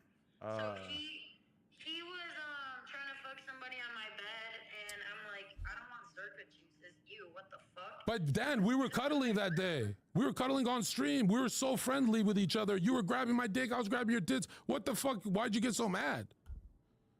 You think I like you? Here's the problem with you, Zerka. You're in this like imaginary world where you think women are attracted to you. It's on stream, young lady. I literally only let you do things to use you for clout. Ouch. What the Keeping it fuck? real. Well, I got a lot more clout now. Bring those tits over. Are you about to fuck Adam? No, we're not gonna fuck him, but he also is trying to convince me that you're mad at me because I've never DM'd you, which I find very... No, Dan, remember when you said... Of course gonna try and No. Dan, Dan, I wasn't burning your bridge because I said you're cute, like he should fuck you. I did say that on the podcast. But is it true that when I tagged you on Twitter with him, he took 4 to 5 months to DM you? I don't know what you're talking Yeah, about. Dude, this was she was mad because she's like, When you talk, it's like a little you said, can you get me a scene with him and his wife? I'm like, yeah, I'll tag you. You're hot. I can get it done. I don't recall this. I can do things on my own. I don't need your. But I don't know because I got 100. Dan. Hey, a man's talking. Hey, a man is talking. I did 100 million views on TikTok. I can do it on my own. I can help you. You're not doing it on your own. You're not. I don't care what You're doing porn. You switched to porn. You went to fucking join Chancellor Palpatine. You've joined the Sith. Do you see how he's off the rails? He can't have an adult. No, It's been a whole hour. I'm of this. snorting the rails. I just wanted to give you the rebuttal because he's calling you a scammer. He's saying everything under the sun. It's kind of out of control. Say all sorts of shit, but if I messaged him and was like, "Hey, can I suck your dick?" He'd be like, "Oh my God, finally, please, please, please, please." All right, Dan, I'm gonna be honest with you. True. If I knew that you were responsible for 9/11, I would still let you suck my dick. Me too. You got a nice face. Dan, you got a nice symmetrical face. Thinks I am responsible. Dan, you got a nice body, nice pretty face. I think you're a work of art, but you'd be a masterpiece like Picasso if you let me bust on your face. Do you know what I mean? He doesn't like me, but he likes me if I let him fuck. You're the same with me. You said, man, if you didn't talk, you'd. No, you've said a million times if Zerka didn't talk, I'd let him fucking. What the? Whoa! Now it's just Albanian slur.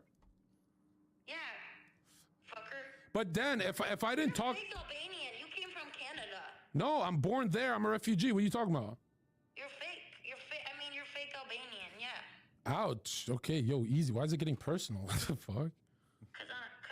I like your raspy voice, like you like a deep throated voice. But then you said to me, if I wasn't obnoxious, you would fucking let me hit it every Sunday after church, yeah? Like if you look different, spoke different. No, you like my looks. You like my looks, dude. Your ex looks like me. How did we get him to stop talking while other people? Google her ex. He looks just like me. Her ex-boyfriend Tell us your looks. rebuttal. Give her space to speak on what it would take for you to sleep with Zerka. What it would take for me to sleep with Zerka, I would first need to become like Helen Keller, you know? Like, I don't want to see anything, hear anything. We turn the lights off. That's fine. Power bill. And then I need him to change his voice. I need him to change his looks, Babe, I'm right here. personality, Mwah, I miss you. everything about him. And then I can do that. I can role play. It's not hard. That's fair. I can honestly. role play. You should be willing to change every single thing about yourself for Dan. Dan, how about this? Since I'm famous, as long as me or my dick. fucking delusional he is. I'm not. As long as. Yo, Dan, as long as my dick and face is not in the shot, because I shoot so far when I squirt cum, I'll give you a nut shot on the face as long as I'm not in it. So then no one can say, is that Zerka's nut? You know what I mean? As long as there's no mirrors or stuff. There's no way that someone who does as much coke as you is able to have any kind of fortitude boner. 9 feet. I can shoot cum 9 feet. Guys who do this much coke do not have good boner skills. No, it tastes like shit, but I shoot 9 feet.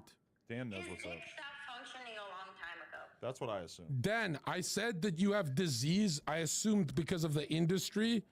Do you? Because Never had an STD in my entire life, and I'm just as surprised at that statement as you are. okay, so now you've become a 9 out of 10. Now we're getting somewhere. If I lower my tone, kiss your neck, babe, I'm right here. I'm your man. Well, after the throat fucking, how about that? It looks like you finally met your match. Bro, she actually scared me. When I left her house, I thought she was gonna swing on me. Like, that's why I stayed by the So window. you left the house, and then you went to the window and watched her like a peeping Tom? Well, you know why it pissed me off so much? I literally was like, go grab the gun.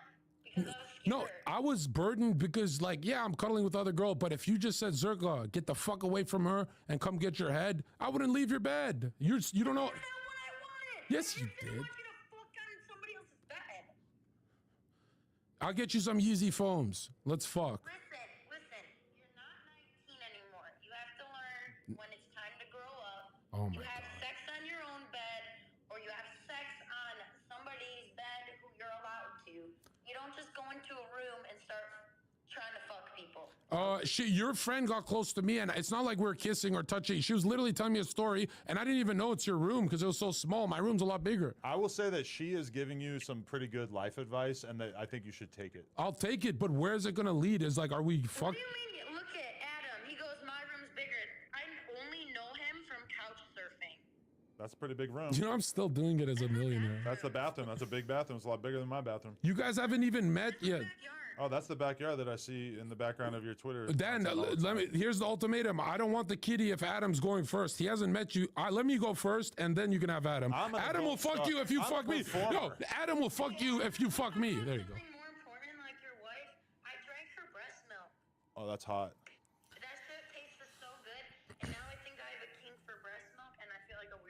Wow. You know, I think I've actually, I don't know if my girl knows that I think you're super hot because she might get jealous. Bro, You know, we Adam, have to be careful. if she's super hot, why were you fucking porn stars and it took you months to even get into? You haven't even met her yet. If she's super hot, you'd run to her. She doesn't even follow I me like her. back, You don't so even how like would her. I be able to DM her in the first place? Because Boom! I tagged you and she commented and you ignored it and you messaged me, who is that? What'd you say? I've opened DMs. With me? With everybody. I don't think I have the option to DM her because I don't think she followed me back. And yeah, I'm dealing with it. It's not easy, but you know, like it's all right. Hey, check this out. If you fuck me first, you can have Jason and Adam. I think I searched her. I searched her name on Pornhub and I couldn't find anything. She's rare. Whoa, he just insulted you. He said you're rare on Pornhub. You can't be found. Are you? Yeah, well, that's because I'm not on porn. Dan, let me tell you something. Like no jokes. Who the fuck are you interrupting? I'm saying, girl. I'm saying, Dan, you might be Shit on him now. You might be a. You always say, if we do this, if we do that, we're never having sex. Well, listen. The time is ticking. I need it now. Well, it will never happen. She doesn't Okay, sound but like a check willing this out, Dan. participant. Dan, check. That's fine. The only way I will fuck you is if you pay me Ooh, how much? 10 grand or more. Well, we got that. I think we could come up with that. Yeah. Can we crowdfund it? Sure. Oh, That's fine. Is it like half now, half after I bust? No. Up front, look at you. Don't you okay, only get come head on. anyway? Don't you hate vaginas or something? No, I'll take that from the back. I'm angry. Dan, I'm angry at you. I'll take it from the back. So straight, he has the gayest tendencies. What did I do now? Yeah, you are living the life of a gay man. All right, I'm not gonna lie. Dan and I had a bunch of chances to bang, and I felt gay that I didn't. That is gay. I should have. You always say that I didn't as if that I would. Oh, of course you would. We used to be. There's footage of us having a blast. We used to be friends before you snaked me. The fact that she's even willing to tolerate this conversation with you, to me, makes me feel like she has a soft spot for you. No, she won't do it. She doesn't consider you subhuman. Let me tell you. Let me tell you. She's so fucking. She's Albanian, bro. She's so stubborn. She acts like us. She will never do it. She'll finger herself every night to me, and she'll never give me some because she don't want the internet to say, "Oh, he fucked her." She's too stubborn. She's too stubborn. We do it in the bushes. Nobody gotta know. I have stomach diarrhea at the thought of fucking you. Oh, I thought you were saying you actually had diarrhea right now. No, What? but I mean, shit, it's about to come. I've been thinking about fucking him, so. Honestly, I bust in a minute. So like, why are you pretending you don't have a minute for me? Well, that's the easiest $10,000 I'll ever make in my life. We got you. Like, we're not scammers. My team got you. There's no way you can come. All right, Dan, thank you very much. I'll see you next week. All right, sounds good. Bye. Appreciate you. Nice to meet you, I guess. Have a great day, babe. I miss Bye. you, babe. Yo, check it out. That was great. This bitch is, I know a counterfeit guy. This is just comedy in case. Counterfeit guy. Yo, I can fool her. I could get 10 bands counterfeit. Bro, she's a blonde. She'd take Monopoly, but I'm smart. I'll go counterfeit. So she sucks the skin off my dick harder. Uh-huh. But yo, we can fool her with 10 fake bands. And cops won't even arrest us because Where they're are we like, gonna find a fake $10,000? We hit up Soldier Boy or something. don't. I played a video game with him, Among Us Live. Uh-huh. We're like this. Don't go at BZ, bro. Was Chill. he the spy or? No. Listen, Soldier Boy is an innovative. Why the fuck does the whole hip hop community shit on him when he's the first fucking artist to make it out of the digital age on his own, clickbaiting his own shit? He did it on his own to surpass the mainstream. No one's ever done what Soldier Boy done, and you guys want to make fun of him? What has Soldier Boy done in the last 10 years? Name one rapper that popped off the way he did on fucking clickbaiting 50 Cent songs on LimeWire and shit. No one's ever done it. He pioneered digital rap. Your SoundCloud guys you love. He's the king of that shit. He's the Pac of that shit. And he made more money than anyone else who did it. But fast forward to 2023, he's kind of like a dust head. Like he's just tweaking out 24/7 on live stream. He's a fucking loser. Loser? Loser? You know how much money he has? You know how rich he is? He's got his own video game console. I would say he's generally not viewed too favorably. Soldier Boy got more money than every fucking SoundCloud rapper combined. Dan Dangler got more money than Soldier Boy. Maybe, I don't know. Wanna bet? I know his team. Soldier Boy is the most successful young artist hip hop has ever seen to do it himself. Everyone else needs Interscope and shit. He did it himself, and you're trying to pretending. get signed to SODMG. This is No, I'm not. transparent. No, I'm not. What else do we need to talk about? I got about 10 minutes before I'm about to go take a monster piss. And then you're coming back? No, and then I'm gonna go home. All right, then. Hour and a half. That's all solid, right? I'll just say it like this, okay? Okay. Kanye West is the greatest of all time. I dare you to debate that. We argued about him with Whack and Destiny earlier. And you agree? I'm not a huge fan of his recent behavior.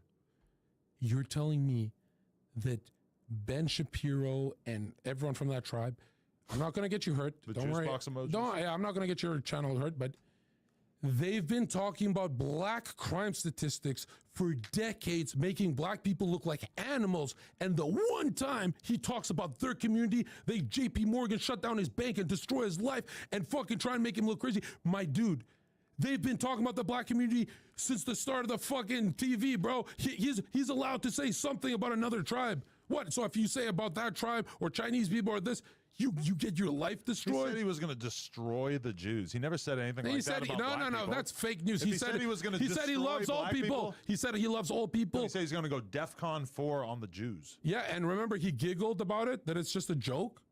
Right, but can you really blame the Jews for getting together and being like, okay, maybe we should try to, put some pressure on the corporations that work with this guy as long as he's going to be out here spewing hate speech? So where was your fucking anger when their tribe with Ben Shapiro is saying black people live in mud, they're violent, they have high testosterone, low IQ.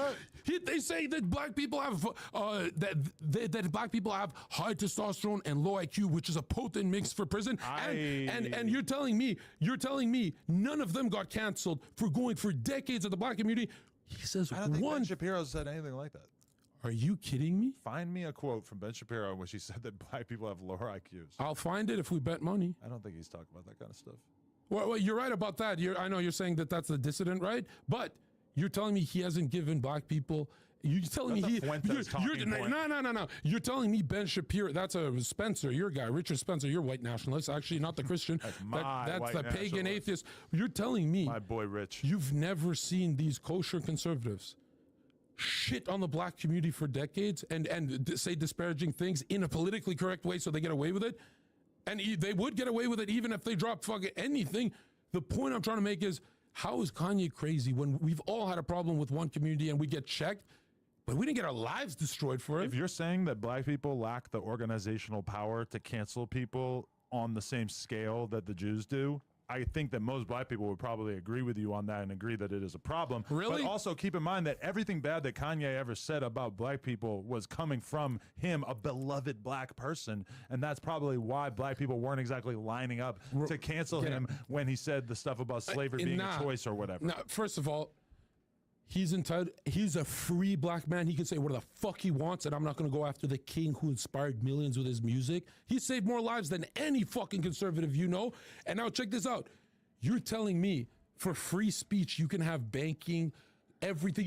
He loses his fucking deal with fucking Yeezys, everything. You're telling me all of that was justified because he said some out-of-pocket shit to a community?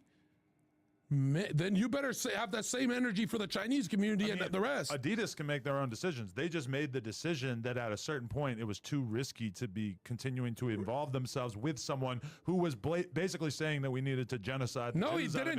He literally said it's love speech. I have love for all people because I'm with Jesus, but I had some bad contracts with this tribe. If I had bad things about the Jews. If I had bad contracts with black people and I said it on a podcast, do I deserve my life destroyed?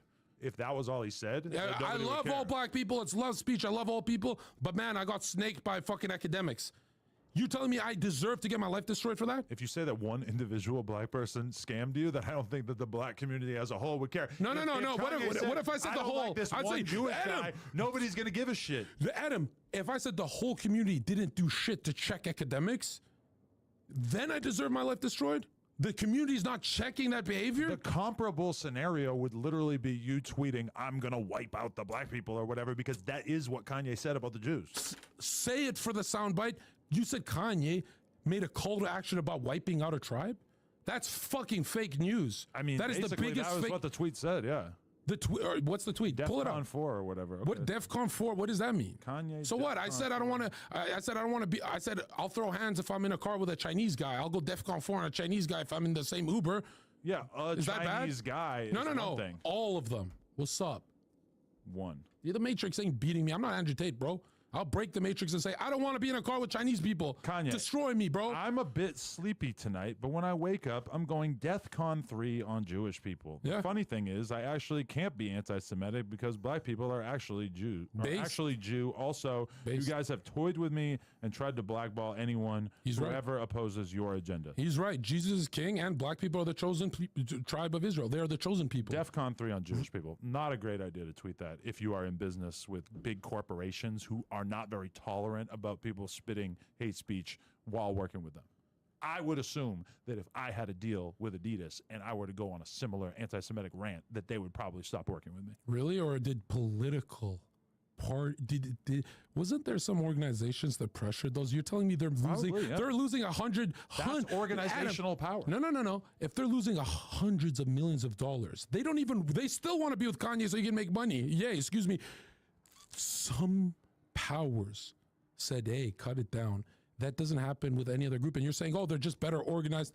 The point I'm trying to make is when you go to this slippery slope of free speech, means you get your life destroyed and you can't see your own kids. They took his kids from him, trying to make him look crazy. You want to live in a world where the state can take someone's fucking kids? That's the greatest father on earth. His ex-wife took the kids. Who has custody of the kids? Right, but there's media pressures that he's not a fit dad. Okay. Do you think he's a fit dad, at least? It seems like he's got some issues, but I'm not going to comment too intensely on that. You take Kanye away from his kids? No, I think if the mom has custody primarily, then she should probably be the one making these calls. What days can he see his kids?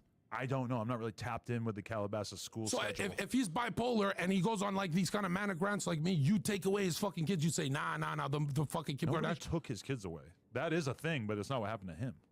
My dude, you got to look into the situation more. They try to label him as a psychopath for being grumpy. Why have you not been adopted into the Kanye right-wing cult that Nick Fuentes has apparently been? Because I don't do exiled. I don't do cults because I lead mine. Maybe Milo could get you in there. I talked to Milo the other day. I don't do cults because I'm the political operative. I'll do it my way. I don't want to do it their way because I don't think anyone in that group, I love them to death. They're intelligent for a lot of things, not politics.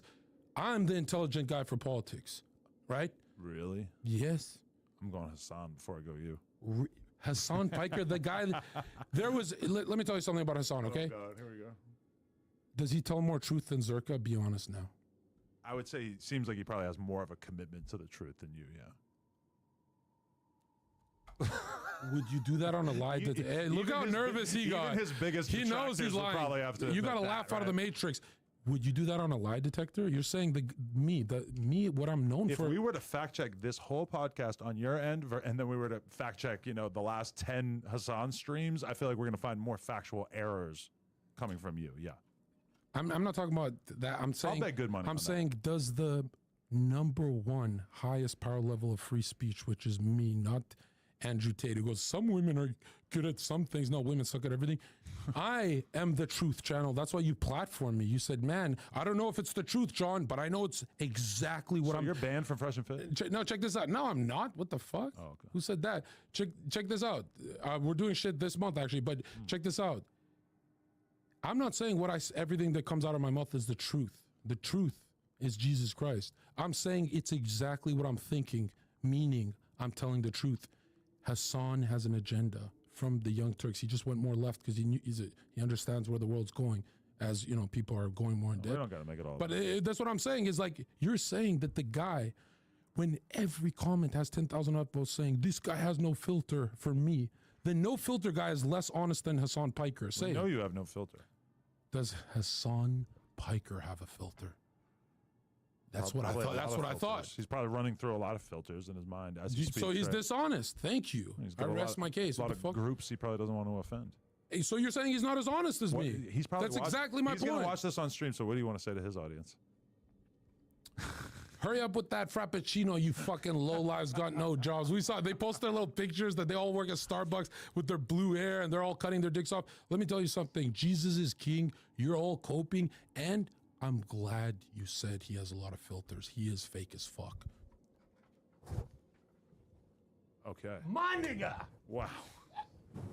I gotta piss. Shout out to everybody who actually watched this and endured this. Shout out to Dan Dangler. Go check out her OnlyFans. Only if she fucks me. Or just whatever. All right. Thank you to everybody who watched this. No Jumper, coolest podcast in the world. Like, comment, and subscribe. NoJumper.com if you want to support. What am I doing with my life? I'm not sure. I'm really not sure.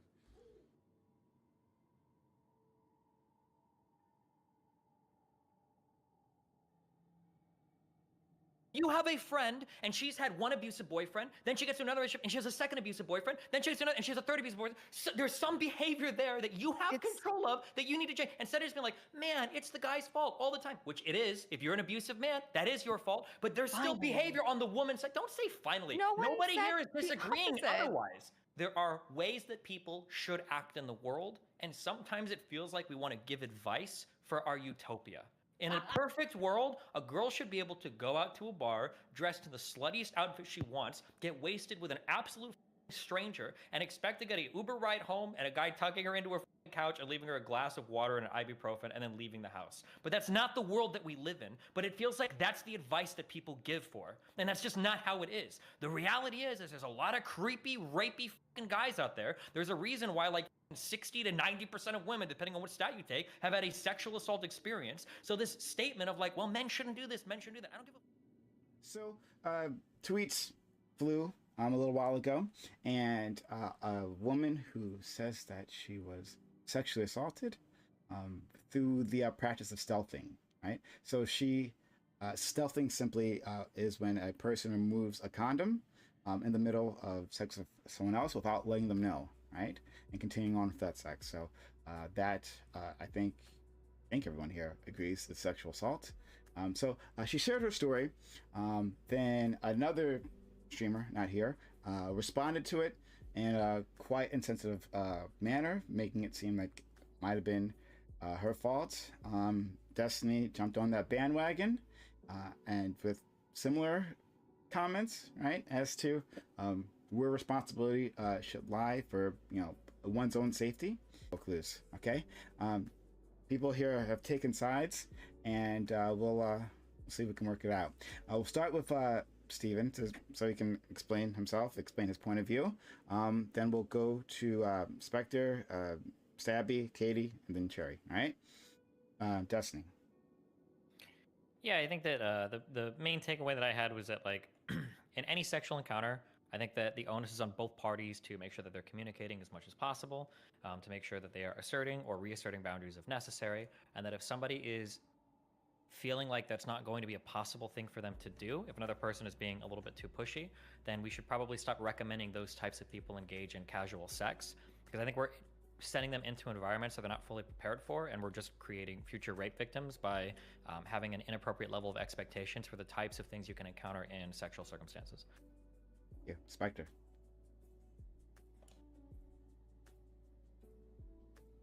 No. No, nope.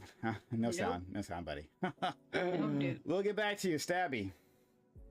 I think that responsibility does rest on two people when you're engaging in sex, or however many people are actually involved. The problem I have is how quickly this entire discourse was able to say that women were not only supposed to be taking responsibility for themselves within sex, but also the stealther, any past trauma they've had, the behaviors of the good men and the bad men. It completely fell apart in the middle of it, and it fell into the patriarchal framing around rape from our past. That rape is bad if it's a property crime or the woman is one of ours. That rape is natural, men push boundaries. That rape is something women are responsible for, but men cannot be held responsible for bad people, which is true, but not the freaking point. Neither can women be held responsible for that. So once again, we found another controversial consent topic that immediately, almost instantly fell into, well, let's have women do one more thing. And immediately put responsibility on somebody else because it's an uncomfortable situation. And I don't think we really have prepared men to have these uncomfortable conversations, especially now that the world is opening up to the point where we can see that men are also victims of sexual assault and that they need a way to come forward. So we are not prepping ourselves properly for the discourse, and I want that to change. Okay, thanks so much. Hey guys, how about the hype train? We're at 53%. Help us get to level 2 hype train. If you're appreciating the things that we do here, please help us out. Sub to channel, gift bits, or gift subs. All right, Katie. Yeah, I think that was a very nice intro that Steven said. I don't know what that has to do with someone who is being sexually assaulted. That doesn't seem to me like something that both people have responsibility on. I think if you're being assaulted, then obviously you are the victim in that situation. So it seems a bit silly to frame a situation where somebody clearly talks about being sexually assaulted that we all agree on as like, oh, you have responsibility in this too. That's fucking. I might be a retarded child, but you know, that sounds pretty retarded to me as well. So yeah. Hey, thanks so much. All right, let's try Cherry. I think that it's perfectly fine for this discourse to have started, and I think there's a lot of good information and advice that you can give women, as well as to warn men not to stealth and not to rape or assault people. And the idea that we would infantilize someone so much after an assault that we wouldn't recommend any advice to make sure it doesn't happen to them again is ridiculous.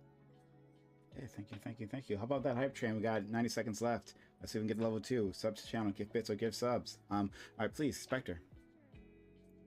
Yeah, so my issue, I guess, I had an opening statement for stealthing, but if we're just going to talk about the advice of like not having casual sex, right, is that as far as I can tell, the stats seem to indicate that most sexual assaults aren't happening during casual sex. They're happening with people that the person knows more often. So it feels like we're unnecessarily moralizing casual sex and women who have it in order to kind of victim blame here, which I'm a little bit uncomfortable with.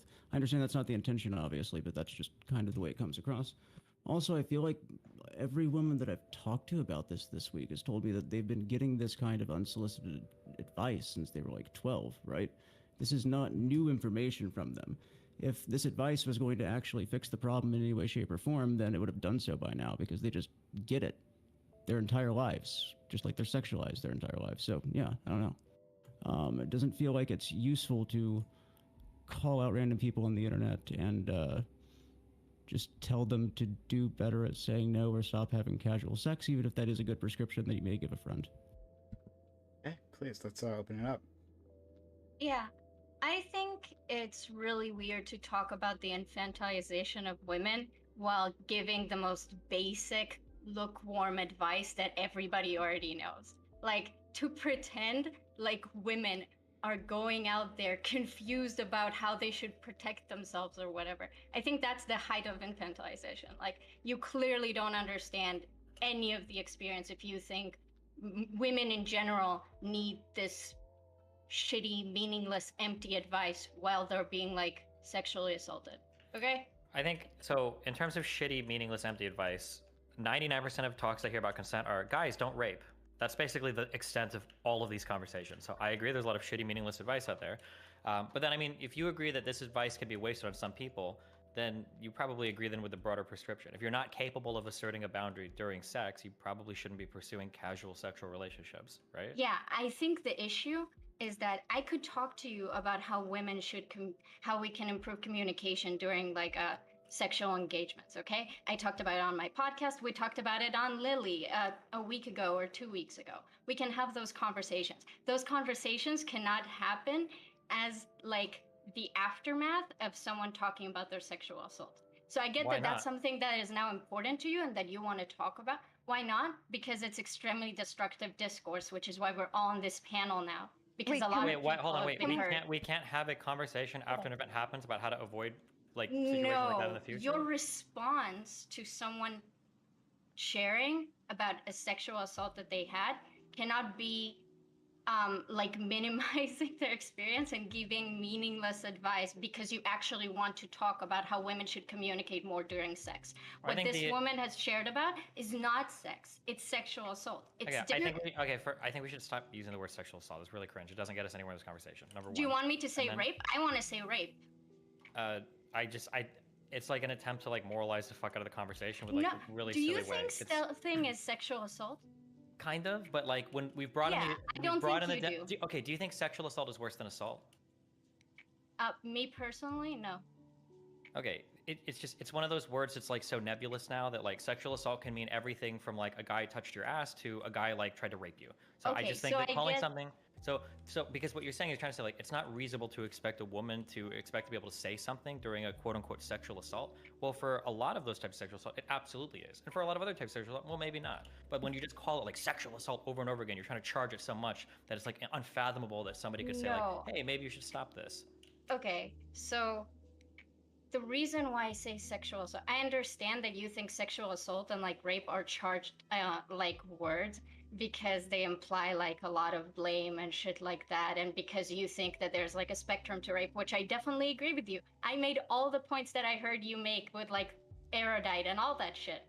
But when we're talking about the case that you retweeted and responded to, that has nothing to do with someone speaking out. You can be like mugged and you can still fight back and you're still the victim, but we don't expect people to fight back when they're being mugged. And if you are telling them to do that, We're not then maybe talking you're a about retarded being. We're child not too. talking about being mugged or assaulted though. Yeah, can we So- can we so like hold frame on, this so- so hold outside on, of so- violence? Hold on. So also just to clarify, Okay. so we're not moralizing, we're being descriptive, right? Like You're these not are being terms descriptive, with you're definitions. obfuscating, right? No, I don't Can we think I'm look at not this interested. outside I'm of not interested in violence? having a Because even though semantic this can be argument. Hold on, regarded one as like second. rape Hold or on. I've been assaulted both ways. One second. Okay, order here. All right. Spectre, Stabby, Cherry. Okay. Right, like I'm not interested in having a semantic argument. Like we don't have to agree on the definition of words. Like we can just say that like this is a bad thing for people to do. It should probably be illegal in some way, shape, or form for people to stealth due to the fact that it is non-consensually, like basically penetrating, due to the fact that there was an agreement at the beginning of sex that this person was going to have a condom on. They removed the condom. It's Yeah, we just generally call it something that's stealthing. implied Yeah, you we don't just call do. it stealthing. Yeah. Okay, so let's just call it that. Yeah. It's actually called sexual battery. Everybody who's trying to get this on the books as a law, California's done it. It's actually one of the things that's in sexual battery, and it's also consistent with the way that the FBI tracks and reports crimes and does crime reporting from all the police departments in America. So it would actually be known as sexual battery. So we can call it sexual battery for sure. Okay, but we're not but- gonna. Wait. I don't think we should ever go, okay, well, this term is a little harsh because I don't know who you think your arguments are going to be helping, because your arguments are not helping men. Men just now showed that they're this defensive about men do better type of tweets. And so men are being looked at as bad people, and it's not helping women because we're the ones getting assaulted more often than men. And when men are assaulted, it's usually by men. So you're not helping anybody except the assailants, because you're letting them have a shield. So don't give them the shield. This is sexual battery. Currently, that's the only law we have on the books, and that's what it calls Okay, it. so regardless of what we, Hold on, I just want to finish my point. Oh, did you not finish? Okay, finish your point. No, then I we didn't. We gotta go straight to Cherry then. All right, so semantic aside, definitions aside, like legal definitions aside, great. I think the larger point here was the way that it was being treated on Twitter, right? Like instead of going straight to giving personal advice that, again, these women have probably already been told, hey, if you keep on getting assaulted and having these bad experiences with these really shitty men, maybe you should stop going like out and like casually hooking up with people. I guarantee you her friends have told her that. If that is what is happening, which is not what was happening with this individual as far as we can tell, but that's a whole other thing. What would probably be better is having a conversation about how the way that we teach people about consent is very toxic in our society, right? Your takes in the past regarding, you know, obtaining consent versus consent being something that is just kind of happened upon and built, right? Not making it a goal that the guy is trying to achieve. Like that would be a conversation that you can have, be constructive, probably would play because into you can this. always and- talk on the man side, but you can't say a single thing that a woman could do to improve these types of consensual interactions. It's impossible. Without feel like It immediately being wasn't all a of it. consensual interaction. It was. They were fucking. That was the consensual part. So they were in a And sexual the interaction. consent was removed when he stealthed her. That is the entire That point. is the problem with this conversation is the words like sexual assault, sexual battery, rape, or whatever. It all loads this entire conversation. Everything minus taking the condom off was a consensual act, okay? And the problem with taking the condom off, would you just listen to me? Holy shit. The problem with taking the condom off and why it's a violation of someone's consent is that you could pass disease, you can impregnate someone. That's the part of the sex that they did not want. The rest of the sex was fine. Stop acting like this is like a violent thing that fucking happened. Okay, so stop acting like after a stealthing happens, women are not in worse positions if they actually try to stop the man. One, There's the fights that can happen after they find out after the sex act is complete and they're like, what the fuck is this? Because I think we women know exactly what we're talking about when we're like, oh, he wasn't wearing a condom. When we actually confront those men, then we're faced with violence. You don't get to tell me the difference. You don't get to tell me, because I've had both, Cheery. I've had both. I have had, well, more than just two, but I'm trying to tell you, I've had two kinds of assault. I am a military rape survivor, and I have had the very violent assault. And then I've had the other assaults that are difficult, that can lead to violence when you say, no, we're done now because you took the condom off. Then it If sounds like there we were- need to tell women to stop having casual sex. We need to listen to the Christians. Wait, and Wait, try is to- it I want to casual go sex? with Is it casual sex I want to go with stabbing? let me finish my thing. I would Finish. agree with the Destiny on that. Can I agree with Destiny on that? Yeah, if we're Really gonna say quickly? that a woman Destiny? can't even speak up when there's like when a man is doing something that violates boundaries, then we should say we need to have way less or no casual sex in society. Beautiful. I'm on your side here. Let's actually go the full conservative route and make sure that women can't have sex. And now it's time to criminalize and imprison men for pressuring for sex or even wanting it, because that's where that's going to lead. Is that what you want? Because if that's what you want, that's where this conversation can go. And we can actually Wait, start no, that's dealing not with the true. criminality of men when it comes to sexual aggression. Hold on, pressuring somebody for sex? How would you even begin to lock somebody up like that? If I ask you, do you want to have sex? You am I said pressuring you for said sex? no more. You said no more casual sex. You said no more casual sex. So where are the men's responsibilities? I thought you were all about responsibility here. Let's do no this. more Come on. no more casual sex means that outside of like committed relationships, it probably Marriage. shouldn't be- Marriage. it doesn't No, no, have- no. Let's just there do are it the other conservative types Do you of- think Marriage. stealthing happens okay, in so we committed found some relationships? retarded Destiny, sex. Destiny, Okay. Destiny, Destiny. I Now don't you're know. backing up. Destiny. What the fuck? Yeah, so casual sexual I don't know how many grades like back I need to go to explain like the difference between like a casual sexual experience versus like a sexual experience in a relationship. If I need to like explain the difference between those two, I can. I didn't think I'd have to on this. I didn't know that's where we were at in this conversation. But for everybody else that's keeping up, a casual sexual relationship should probably be avoided if it's happening with people you're having a one night stand with, you don't have any like longer term like committed relationship with, because the chances for that person to push a boundary are probably going to be higher than within a committed relationship with somebody that you trust. I've heard 5 different definitions of casual sex this week, so if we could clarify it, that'd be great. I think that'd probably be helpful. Sure, casual sex is with people that you're not dating or have long-term dating relationships with, and casual, or I'm sorry, that would be non-casual sex. It would be like committed relationship sex. Casual sex is like a one-night stand or something like that. But you know that that's not where most I can't even say sexual assault, right? What should I say? When Okay, we can talk in terms of probabilities. Oh my god.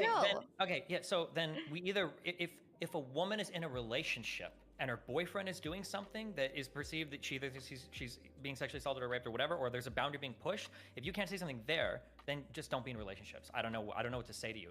You have to be treated like a child essentially, because you can never stand up for yourself, or you have to hope. You're giving all the power then to the man in all of these circumstances for whether or not he's going to decide to rape you, since it's just impossible as a woman to ever assert a boundary otherwise. If that's the type of world you want to live in, you can. If But you can I wish say- if people you like can you say would just that, stop wait. talking publicly. Jesus Christ. If you can say that, wait a second. If you can say that, then women don't own rape, men do. So maybe men aren't mature enough and maybe men are too criminal to have sex. That is an overwhelmingly horrific statement. But you're wait, going hold on. with this. No, hold on. I would agree with you. If you're a man that stealths somebody or tries to get somebody intoxicated to the point they can't say no or anything else, I would say, yeah, you shouldn't be fucking women either. Did you think that's a hard buy for me? What? So that's my point. If you're going to sit there and say that maybe these women are not mature enough to be having casual sex, while completely skipping over the fact that the vast majority of any kind of, we can call it battery, stealthing, assault, any of those things, those are happening from people we already trust. I saw that come up on Twitter as well. People started talking about, if you don't trust him, you should not be having sex with him. Bitch, most of these things are happening with the people we trust. Period. End of sentence. The FBI has confirmed it. That doesn't Interpol change has confirmed anything. it. That doesn't change anything. Yeah, and that doesn't change anything I'm saying. Exactly. It is one part of it. So if you're going to fix the casual sex part of it, let's fix the casual sex part of it and criminalize men over this. And if that's too far, then Criminalized. you You need just to said it back was down. criminal. You said stealthing was criminalized. What does that No, have it's to do not. with It's only criminal? illegal in talking about California. criminalizing It's men only who on want the. It's only on the books as a law in California is illegal. It's only one it's not- state. Yeah, And it's a so- category of that is a sexual problem. assault called sexual If battery. we want to talk about like the sexual abuse that can happen within relationships, that's a different conversation. Then should women be able to speak up if a man is pushing a boundary? If you think that a woman can't, then you shouldn't be encouraging women in general to have casual sex, because that is Pushing part a of bound- every sexual interaction. Are people Is that are negotiating? stealthing pushing a boundary? It Do you think that- absolutely can It's be, depending violating. on the... It's yeah. breaking a boundary. There's a difference. Okay, if you want to say breaking a boundary instead of pushing a boundary, that's fine as well. But I'm telling you that in most sexual interactions, a lot of people don't talk about everything that happens beforehand, and a lot of these things are figured out like on the spot. And sometimes people change their mind in the middle of a situation. It happens. If you're not capable of having a mature adult conversation during sex while it's happening, then you shouldn't be having casual This sex. entire thing started from you assuming a woman talking about being stealth did not have the emotional maturity to do the things that you're saying, Because which she were said it was all awkward. assumptions. She said it was awkward. All assumptions that you made, right? She said it was awkward. I don't need to assume. Can I define awkward? She Can I said it was define awkward? I guess there's no Can I- context. Oh my god. One sec. Okay, so we'll go with Stabby. Spectre, I know you had something to say, so we'll go to you. I'm not sure if you have something to say as well, Cherry, but Stabby, please. Okay, I want to define awkward for you, Destiny, here really quickly. When I was trying to at first I started fighting, and then I learned really quickly I was outnumbered and I was fucked, okay? Because that's how things are in the military. I went from, this is very terrifying, to this is awkward. How do I deal with this? I can define awkward for you. Awkward can be anything from, oh God, he just texted me again, cringe. Or it can actually be, is this a moment in my life where I can actually stand up for myself, or am I going to die? How do I get out of this? Awkward can be freezing. I've never in my life heard somebody been in your- describe a scenario. Don't ever talk about my experiences. Clearly, you're fucking lost. That's But what I'm trying to also- say. That's great. But That's also, why I'm just you saying, I cannot have say never these heard. things. No. When somebody uses words, they mean things. That's not an awkward scenario. You That just could be said words weren't allowed to mean things that you didn't like. You just said that. That's holy shit. Saying something is scary or terrifying or frightening, these are words that convey that feeling. When you say something is awkward, there's not usually a sense of danger there. That's not usually how the word awkward is used. I've never in my life heard somebody say So something. you're upset about how this person conceptualized their own stealthing situation? From the man who's saying words mean things for this, but just said words don't mean the same things. She when you said don't The reason why I'm trying to say, okay, Hard. Jesus. The reason why Maybe I don't she like said it. awkward. Wait, maybe she said awkward because people like you are saying that words like terrified for my life. Well, that's charged. Not all men, sweetheart. Maybe that's why she used the word awkward. You don't use the know word why she used assault. the word awkward. The reason why I don't like It it is when assault. people like you have taken the word rape or sexual assault and expanded it so much is it used to be that 10 years ago, if somebody said they were raped or sexual assaulted, we're talking about a pretty narrow set of experiences that are incredibly fucking horrific. But now when we talk about like rape or sexual assault, some of these experiences aren't even a big deal. But they're still called rape or sexual assault, and you want to bring all of the chargedness of a rape in an alleyway to a boyfriend tried to have sex with his girlfriend while they were sleeping, and she didn't really want to do it, and then they woke up and they talked, and so Who's the issue that I comparing have that chargeness, though? this is Who's the comparing issue. that chargeness? When you bring up the word rape or sexual assault, that's what you're trying to bring to the forefront of somebody's mind. No, if you're morally loading, if It's you're not morally about my loading, oh comfort, my it's god, about- this is so. Okay, if you're morally loading descriptive terms, then that is not like It's the not a person descriptive. who's using them as The descriptive point of the terms term is problem. to be loaded. You understand how what people the are gonna definition think of when rape? Oh my Okay, god, we got please. multiple people here. All right, Spectre. Like, how do you feel like it's loaded? It's just a legal definition of a term. It's because Like, that's not what we're stealthing is talking considered about. rape in Sweden. It's not considered even no, it's sexual not- assault that's in not- 49 U.S. states. Like, So I don't here's- care about here- this. So this is something that I would consider kind of rapey, okay? And some people have come up with this in relationships before, okay? One partner is sleeping, the other partner is awake. They haven't had a discussion about like waking somebody up with sex, but one partner does it, and then the other partner starts to wake up, and they're like, oh, I'm not really into this. We should have talked this before. And the guy's like, oh, okay, right? Now, theoretically, you get up a conversation the next thing, like, oh yeah, like last night was really awkward. My boyfriend raped me. And it's like, holy shit. Technically, maybe, yeah, but like using the word like that in that circumstance is like, holy shit, like you are bringing in so much stuff when you that use ever words like rape or happen? sexual assault that you're, what? Did that happen, or are you just making up a scenario?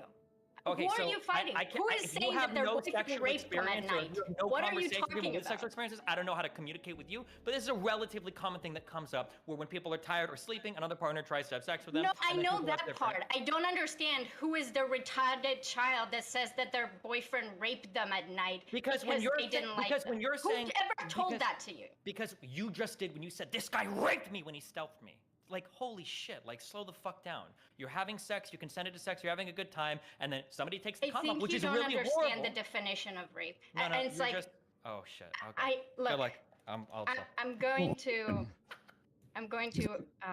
extend an olive branch. I do think that the word rape has really extended its definition. I don't think it's always wrong, but I think there are cases, like the case that you mentioned, the hypothetical of like someone being in a relationship and like doing something to their sleeping partner, that need a different word. We need more words. We need more words to describe things. So I understand that right now there's an issue where we're lacking in ways to linguistically explain situations. So I understand. I have the same issue. I can't talk about sexual assault experiences that I have that would qualify as rape, but I don't call it rape because I understand that if I'll tell that to people, that would be charged and that might put implications on the men that I've been with, when I realized that it was more complicated than that. And I can acknowledge my part in that. But that is not Sure, I'm just saying that my issue is that, like, here are two statements that make sense, but when you put them back to back, they're fucked. Okay? Stealthing is a form of rape. Okay, sure. It's not reasonable to expect a woman to just tell a man to stop raping her. Well, that second statement is also kind of true, but it doesn't really apply to stealthing. If a guy is like violently on top of you, voice something, then saying that like, well, the woman should just assert her boundary, that's really stupid. Obviously, in that circumstance, we wouldn't expect it. But if you see a guy trying to sneak a condom off, or he's fucking you and you realize he took his condom off, of course, in that circumstance, you can say something. This is why I don't like calling it rape, because we say, well, these are the certain responses we can have to rapes. It's like, okay, well, hold on. There's a totally different set of like classes for what we can say is happening or not happening, and then we can expect different responses based on what's happening too. So is your concern that there'll be a situation, because the girl that you retweeted, that wasn't the case, and you know that because everything came up. So the scenario that you just retweeted her, and posed. then he retweeted Mindwaves, just to clarify before we get stuck on that argument. Okay, sure, whatever. So we know that wasn't the case with her. But let's say there's a guy and a girl, and the guy is pushing boundaries or breaking boundaries, and apparently there's no difference between these two things, although there clearly is. And then he takes the condom midway, and then the girl doesn't bring herself to be like, hey, what the fuck? So are you worried that later when she'll talk to other people about it, she'll call him a rapist, and that would be like very detrimental to that person? Is that what this Why is the coming fuck would from? I care about that? Why would I care about the guy at all in this circumstance? I'm not talking about the guy. I don't give a fuck about his Oh, reputation. you're trying to minimize pain for women. I'm not trying to minimize shaming. pain. I'm trying to give a realistic set of behaviors and a sexual encounter that if you can't exhibit, you shouldn't be engaging in casual sex. Yeah, while claiming that we infantilize women by giving me a bunch of shitty advice I don't need to protect myself during sex. If you've gotten stealthed by 3 guys in a row and violently raped by another, apparently you need advice to stop having casual sex because it didn't work. Stop. So, Katie, finish your point. Cherry, don't worry, I haven't forgotten about you, and then we'll go to Stabby afterwards. Katie. I'm really happy you said that. I think that the fact that you can talk about being stealthed by 3 different guys and then mention that there was one case of actual violent rape, that you described this entire time that there's a difference, and you say, well, if 3 different people sexually assaulted you, guess there's something fucked up about you that you need to learn to change that situation. And that statement, This is how life works. What's wrong with that? If you have a friend and she's had one abusive boyfriend, then she gets to another relationship and she has a second abusive boyfriend, then she gets to another and she has a third abusive boyfriend. So there's some behavior there that you have control of that you need to change. Instead of just being like, man, it's the guy's fault all the time, which it is. If you're an abusive man, that is your fault. But there's still behavior on the woman's side. Don't say finally. Nobody here is disagreeing otherwise. Yeah, what you need to say is, hey, maybe there's some behavior that you can exhibit rather than this big circle jerk of like, yes, queening, it's all the men's fault and keep jumping from circle jerking? You are right now. You just victim. said it. You can tell somebody, hey, make different choices. Something is obviously not working here. Let's change the fucking plan. I can. I don't think you can. You think if a woman is raped 3 times by 3 different men, there's something that she's doing wrong. You didn't talk to this person. You don't know anything about them. How can you talk about infantilization of women when you're making a lot of assumptions about this person you don't even fucking know? Katie, do you know them? No, I don't know them. I don't know anything about them. So I wouldn't dare to give advice that I have no place giving. Yeah, so if I don't know somebody and I hear that they find themselves in a an abusive situation over and over and over again, I assume that that person doesn't know how to draw boundaries for themselves. Not so much that, obviously, other people don't respect their boundaries, but I would be alarmed and wonder if they know how to respect their own boundaries. I would tell them to take a step back and to probably stop dating for a while until they can really respect their own boundaries. Do you think that's reasonable? Do you understand why stop dating is very different advice than stop having casual sex? Casual and Yeah, sex stop implies like dating is- promiscuity. No, stop dating is mild, no, and stop no, having this is- no, casual no, sex no, no, no, no. is more You- extreme. But they're both solid fucking advice. No, Becca. no. So stop casually dating only casual sex only addresses outside of relationship. That's how we defined it. Yeah, Destiny? Yeah. Okay, so it feels like we're moralizing these girls. Like, well, the reason that you're getting assaulted is because you're a slut. It's not like a lot of times. No, it's No, because you she are- makes bad you are choices, putting you see. so much That's why more she's on it getting than raped. needs to Oh my exist in God. this fucking conversation. Okay. Katie had it. Destiny, I have two things. First, I wanted to tell you exactly what the FBI's definition of rape is. I don't really care. I don't care if you care or not course you because you're don't. using it improperly. It's not relevant to the conversation. So right now, It's it's not not relevant good at enough. It hasn't been changed good enough. It's still only penetration.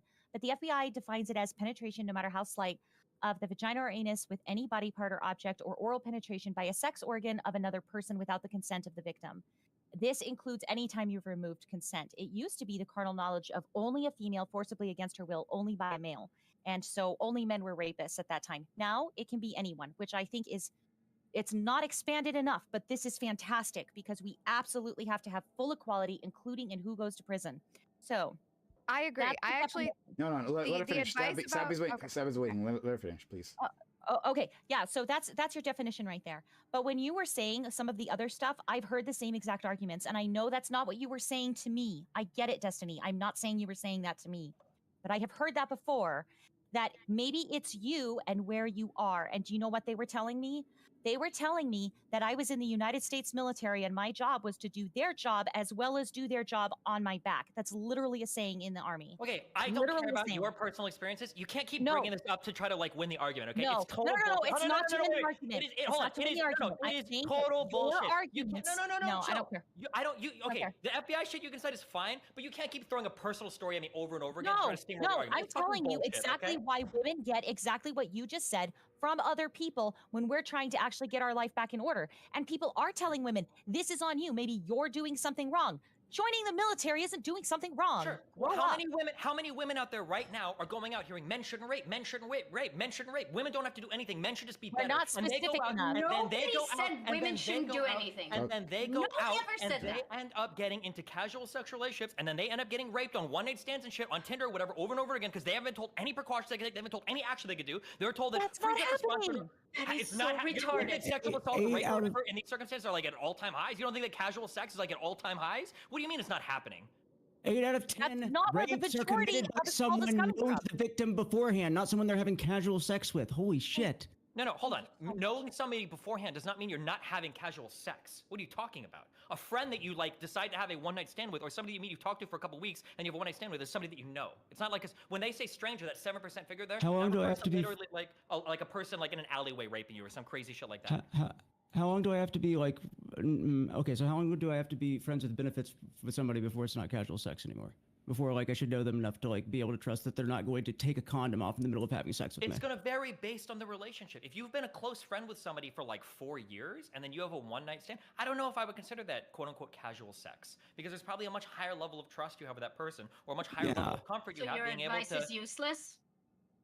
Man, there's a oh man, it's like you guys are like rape creators in here. You're like manufacturing the future rape victims Yes, of the world. we are the rape Congratulations, creator, okay? not Holy the shit. big streamer guy Oh my talking about God. the responsibility of women as they're getting raped. You're not It's even the talking about responsibility- consensual sexual situations. No, here you are. Like, if you're a woman and something is about to happen, just lay there because the guy might kill you. LOL. When Like, did you ever fucking say that? You don't ask me what I think women should do in consensual situations. Katie, you what keep should- what do you bringing think- up Okay, Katie, this what do you thing. think a woman should do if she sees that a guy is taking a condom off to go and fuck her while they've been fucking? What do you think the woman should do? If they agreed to not have the condom? Yep. I No, would no. hope If they agreed to have a condom and then the guy Okay. tries to stealth her and she notices it, what do you think the woman should do? I would hope she could say something. I don't know And if she it- and- can. Okay, so if there's a woman that tells you, if a guy did that to me, I don't think I could say anything. What would you give advice to that woman for? What would you tell her? Keep having casual sex and hope you don't run into that? Or maybe you should work on that before you start See, having casual sex? I wouldn't assume that she's having casual sex Why, from that can you answer specific that question, statement. or are you gonna pivot really hard? Can you ask Are me you gonna again? not interrupt Do you not think that men and If a friend tells you, if a guy were to stealth me, I don't know if I could actually say anything to him, right? And I'm on Tinder and I'm talking to guys, and if she says that she says that thing to you, would you tell her, well, hey, listen, if it happens, like get raped, lol, or would you tell her, hey, maybe you shouldn't be engaging in casual sex until you can figure out how to establish or reinforce those boundaries during sex? I So would if tell I- her. Yeah, Spectre. Oh, yeah, no, let if the I letter may- escape, think that- I'm all over your no, answer. Katie. No, never mind. Well, what is the answer? What would you tell that friend? I would tell her that I hope that she can try to work on like methods for her to try to like being able to assert her like autonomy. But Before if she having has casual certain sex. trauma triggers, that are going to lead to her not being able to assert that, and she still wants to engage in that behavior, then I would tell her that I hope no one would ever do that to her. So you're a rape victim creator. You're like, every rapist's dream is that a girl has a friend like you that tells her friend with trauma to go out and keep fucking guys. And if she happens to run into a guy that's creepy, pushes You boundaries, and think breaks boundaries, I'm a then he can rape just rape her. creator? Yes. Are you talking absolutely. about the responsibility of women is helping women? But Yeah, for you both understand sides, he's sex, yes. telling women to get out of dangerous situations, right, Katie? What? You understand that what he's saying is giving advice to women to get them out of dangerous situations, You know, right? I think I'm very concerned about the safety of women. I think all women should stay in their houses all the time. That Here would comes keep the women hyperbole. very safe. There it is. There is. That would keep them yes. very, very safe. Because going outside is the same as just fucking somebody. It's the same level of risk. Absolutely. Fucking somebody is not the same as someone stealthing you. I'm sorry that you don't Destiny- understand the difference. Destiny, It's really I have sad an because you're answer. meant to be an adult. So Please. hold I on. have an Sorry, hold on. I got it. I am got not an it. adult. I'm a League of Legends player, to be clear. I got to get Spectre. Spectre's been waiting. We'll go to Stabby Cherry. Right. So I don't think that there's anything to me that would indicate that stealthing is more likely to happen in a casual sex thing than a committed relationship. I think that women are actually have a worse time and may find it harder to draw boundaries in some cases in a committed relationship due to the other power dynamics at play there. That being said, one thing that I think would be probably more healthy to talk about and address, if you want to give this kind of advice, would be that women are not socialized to favor confrontation when caught in situations like these. These are not problems that are fixable overnight. So when you're just like, stop having casual sex forehead, it can come off as a little bit victim blamey. Okay, when we say it doesn't get fixed, hold on. When we say it can't get fixed overnight, Are you done, Spectre? Just to make sure he's been waiting. Spectre, are you done? It's just that when your response is just stop having casual sex to someone who was not soliciting advice from you and has very likely received the advice several times from other people, it comes across as victim blaming when all they're wanting to do is basically vent, reflect, and yeah, share their experience on the internet. I don't know. Okay, Cherry, if you want to interact with that, or Steven, one or the other. yeah. Well, what he first said, which is the fact that like how they're socialized is not something they can fix overnight. Ideally, then you would take a step back from having casual sex until you can like really establish those boundaries and be able to advocate for yourself during sex. And then the later half, I guess now we're moving into like how to have Twitter discourse and the expectation of privacy on a public platform. I mean, if you want to get into that, we can move into that, but I mean, don't that's what it sounded understand, like you went towards. Saying so I that don't like she necessarily didn't have a need your problem advice, with telling but people that maybe you should stop having sex for a little bit if you're uncomfortable setting boundaries. It is really good advice, right? I mean, don't have an issue with that, but if it's not also like, if that's all that you're couching it with, in response to someone literally trying to sort out whether or not what they experienced was even sexual assault, because the individual in this case, at the That point wasn't that the this was case here, responded though. to, They knew it was no, wrong.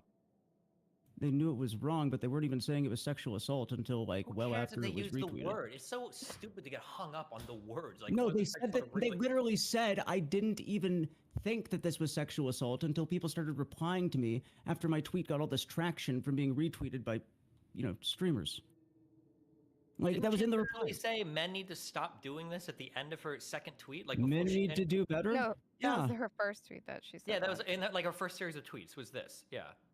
So it seems like she knew the behavior was wrong. Like, Yeah, which is Yeah, because it's the important thing is identifying that a behavior is bad. You shouldn't let somebody do it, and you need to make sure that you can do what you can to make sure it doesn't happen in the future. This obsession with like it's gotta be labeled this particular thing so you can make people feel like they were crazy victims of some horrible rape scheme is just so weird. I don't know I what just you don't care think. how we label it.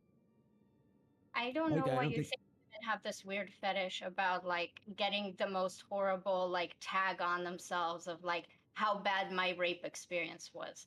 It's very confusing to me why you think that like women are just seeking out to have validation while talking about the rape experiences. I think it's very interesting that you have that narrative. I would feel like like it to can under- come off that way when we are like, when you're having a conversation trying to give like good advice, and Nobody it seems asked like for everyone. advice. Well, Can can I post just it on finish what social I'm saying? media. Where Sure. people are giving advice, okay, whether you ask for it or not, it's a public platform, and in in response, everyone just like starts loading on what their sexual assault or their rape experience is, instead of just like acknowledging like reality in a sense. So it can feel like it's I don't know, like a badge of honor sometimes whenever we do this type of conversation, and it turns into like, I'm gonna show you my scars and like make me show you. Sure, but that's not a response to what I said, right? Because Spectre's point was that this person, and the whole thing that triggered Destiny was that she said it was awkward. So clearly she's not emotionally mature enough to engage in sexual relations, right? After she was stealthed, after she let someone stealth her, because that's how that works. Let's pretend that that's true, even though it's not, right? I don't think that's what he said. It's It's literally what he said. so it I didn't comes say it was it her fault. comes What I'm saying is, hold on, you agreed with. Oh I no, never you didn't said agree you with me. said You it wanted was to her send women fault. to get raped, I think is what you said. I never said you said it was her fault.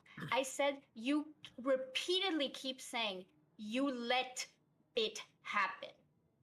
You think that women let themselves be stealth, let themselves if be you hurt. see something like that happening and you don't say something because you think it's a little awkward, then yeah, you're letting it happen for no reason. Okay. You can but assert what a you're boundary arguing there. against right now is not what happened, and you know that.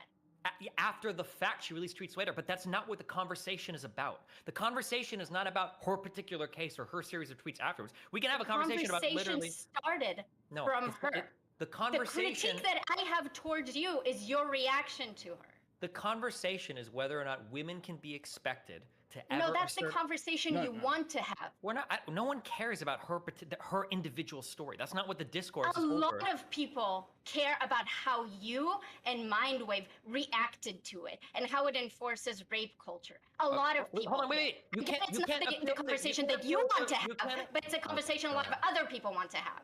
Rape culture is not a conversation about her particular instance. So if you want to talk about rape culture, or if you want to talk about her particular story, those are two separate conversations. One involves one particular story, the other is a broader conversation. The broader conversation that's happening is whether or not a woman can be expected to verbally reinforce a boundary while a guy is trying to stealth her. That's where the conversation is. And it seems like a lot of people are saying, well, it's reasonable to expect a woman to freeze up and not say anything. To which I say, why are we encouraging women to have casual sexual relationships if they can't even be expected to verbally assert a boundary if a guy is trying to break it? Go, Stabby, it's fine. We're back to actually what you had asked Katie, which Katie answered very well. But I want to add one additional thing because you're right back there and you're like, the conversation is about women. And the conversation didn't start as about women. So I would answer it this way for you, okay?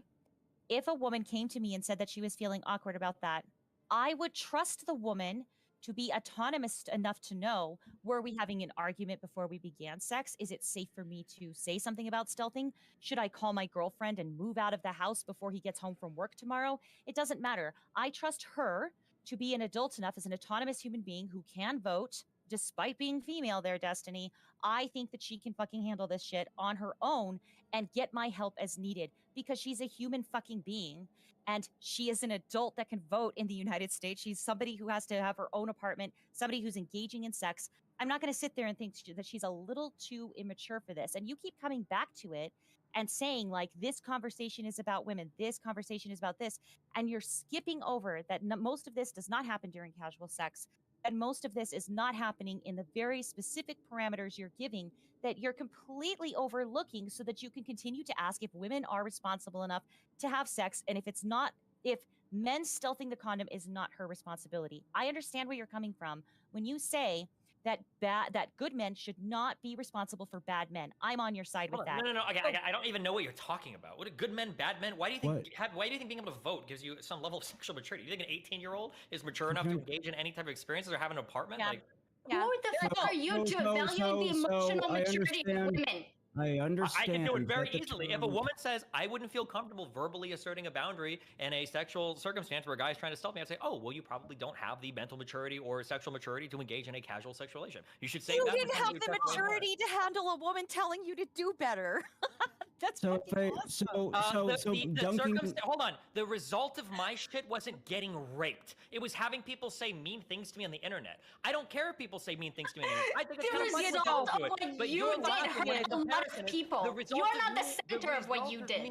The result of me doing what I do is me having people talk shit to me on the internet, but I wouldn't engage in behavior that could result in me getting raped generally, or I would try to avoid or minimize. I don't think those you types of understand what you did. I don't think you understand what the retweet that you did caused a lot of people to feel. I don't give a fuck that people were mean to you. A lot of people who are sexual assault survivors or victims or whatever, you re-traumatize them in a way. Do you think and I'm not saying that's your responsibility. Don't be on Twitter. Hold on, Kate. Do you think it's reasonable to be triggered? that. Do you think it's reasonable to be triggered by someone else's retweet on Twitter? I think if someone else's tweet is about how you're responsible for your rape, then I would see that as pretty reasonable, yeah. Do you Especially think if you've that was been what the raped. tweet was? That they were responsible for their rape? It feels as though it suggests that a rape survivor's rape So- could have been avoided if they had taken different actions. Right? So And you're they're operating reaching, off a very limited amount. feelings about a tweet Oh on a my God. public platform you're saying is reasonable to be triggered by, and that maybe all sexual assault and all rape victims should be triggered by this reach. I'm I- sorry. I don't- This might be a derail. I'm very confused about like finding rationale in people being psychologically triggered. I'm not talking SJW lefty triggered. I'm talking about people who are are, though. sexual assault survivors. No, the that's thing that not we're the saying- same. so When I hold on, say please. triggered, If you get triggered by something like that, then stay off social media. All right. Okay, so everybody just log off of Spectre, social give it a media. try. Everybody just Follow stop the advice. engaging in casual sex if you're afraid if you that are you're so going to have it. triggered by seeing something in an environment like that, you haven't worked through that in therapy or whatever, then yeah, you should stay off social media. I'm sorry, but the rest of the world is not here to accommodate your trauma. That's why it's So called if trauma. she's It's irrational. triggered, if What she's type of- triggered, can I I think please- that's what can I Spectre, please- Spectre, can it's I gotta be please? Spectre. Go ahead. You've been waiting. So if the first advice that we give to women who think that they might have just experienced something that they don't know or maybe sexual assault is stay home and then get off of social media, what sort of a culture do you think that moves us in the direction of? What kind of culture does that support? A It culture moves that us in- prioritizes mental health? Yes. You're not supposed to have trauma triggers for your entire life. Trauma responses are by definition irrational, okay? Being a victim is supposed to be a step along the way to recovery, but we've made being a victim the final destination on social media where we have to infinitely accommodate for an infinite number of triggers because somebody perusing somebody else's Twitter feed might have a trauma response. That's outrageous. No, that's- Trying to make it sound like you're having- trying to make it sound- Let me finish. Let me finish. Can I finish? You're trying to make it sound like it is reasonable to accommodate every type of traumatic response that could happen if somebody sees it No, I'm on not. Twitter. But the reality is Simply that not. if you're that prone to a trauma response, you should stay outside of environments where you could be triggered like that. Right, so I wasn't talking about trauma responses on Twitter. I simply ask if our advice is to, like, these women stay home, right? That's the first thing that we give them advice. Wait, and stay we home. even Not let them- having Stay casual home. sex does not mean lock yourself up in your house. You have to walk out of your house and fuck immediately? What do you mean stay home if you can't have casual sex? Is that the only thing you do I outside think of that your we know house? what I mean. No, I don't know what Okay, you fine. mean. Speak real words instead It of is a doing turn. stupid It is straw a man turn like, of oh, well, phrase. you're Don't telling go me to out. stay Don't go home. out. Don't go out to the bar. Don't go out to the club. Don't go out and hook Can't up go with out to people. the Like bar, it is you a can't go turn of dancing, phrase. Can't go drinking. Oh my god, dude! I'm not gonna get down into the. You know what it? Never mind. How about just say don't go out and have If- casual sex? Because that's what I'm saying. Okay. You've been told millions of times that it's not from casual sex, and most of it is This from someone is- you know. Yeah, so that's the thing, is that why is the first thing that we target is their behavior, right? Which does have an implication that this could have been stopped if they had behaved differently. They are a victim that is You putting a think that certain they're- amount of the blame on them that is sure. going to come across as victim blaming. Do you not it's see not how we about get there? blame, it's about agency. Do you think that there are some rapes that could be avoided if the victim had taken different actions? Why is that the question No, you're asking? No. Make him answer the fucking question. You guys talk about this subject like fucking children. Answer the I fucking think question. that all rapes could be No, Yes, make him avoided. answer the question. Make him answer the question. Yes, You think- yes, no, okay, that's an easy yes, obviously. And that means However, that your whole boundaries. criticism there was invalid because there are steps that people can take. Victims can have agency to take steps to avoid rape. So don't act like it's so ridiculous to act otherwise. But So it wasn't a hyperbole when I said that all rapes could be avoided if women just never left their houses, right? It wasn't a hyperbole. We can't prevent all rapes if we just have like an armed guard in front, like an army of like good castrated men around every single woman. We'll prevent rape. Let's For just women do that. like you, Katie, maybe Castrate that all is the men. answer. That would Yes, prevent yes. rape. I think the Unsullied should come, and for the women that can't figure out how to leave their house without having, I guess, a casual sexual encounter where they can't assert their boundaries. Yes, for those women, yes, that is the answer, Katie. Do you know what also is very unhelpful to solving people for? No, hold on. Do you know what is very unhelpful as far as like getting people away from being stuck in this trauma loop that you're talking about?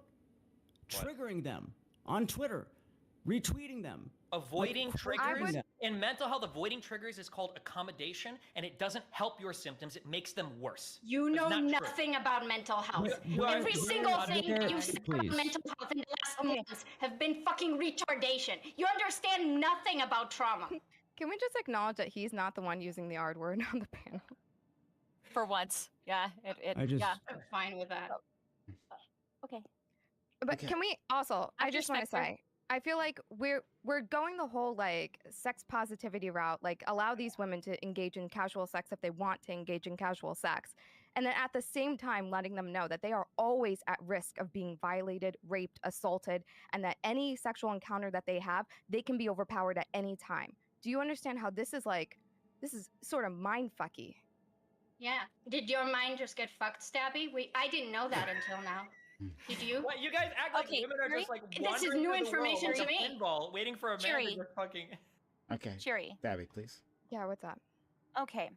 So you're going to tell me that this is all on sex positivity, despite the fact that. No, I'm saying that these messages are like contradictory, and then they wouldn't be sex positive. Okay, another contradictory statement is that women have to be responsible for the behaviors of men they're having sex with and have to be responsible for trusting them and have to be responsible for how they're engaging with everything, while simultaneously not saying that the men who are doing this are responsible and were before the internet, were before sex positivity, were before women were actually allowed to go outside. So you're really having a freaking problem trying to figure this out here, I see. I would super disagree because I think men are responsible in that regard too, because I think men can be raped and violated and have their boundaries pushed and not respect their own boundaries. So I would include them in this.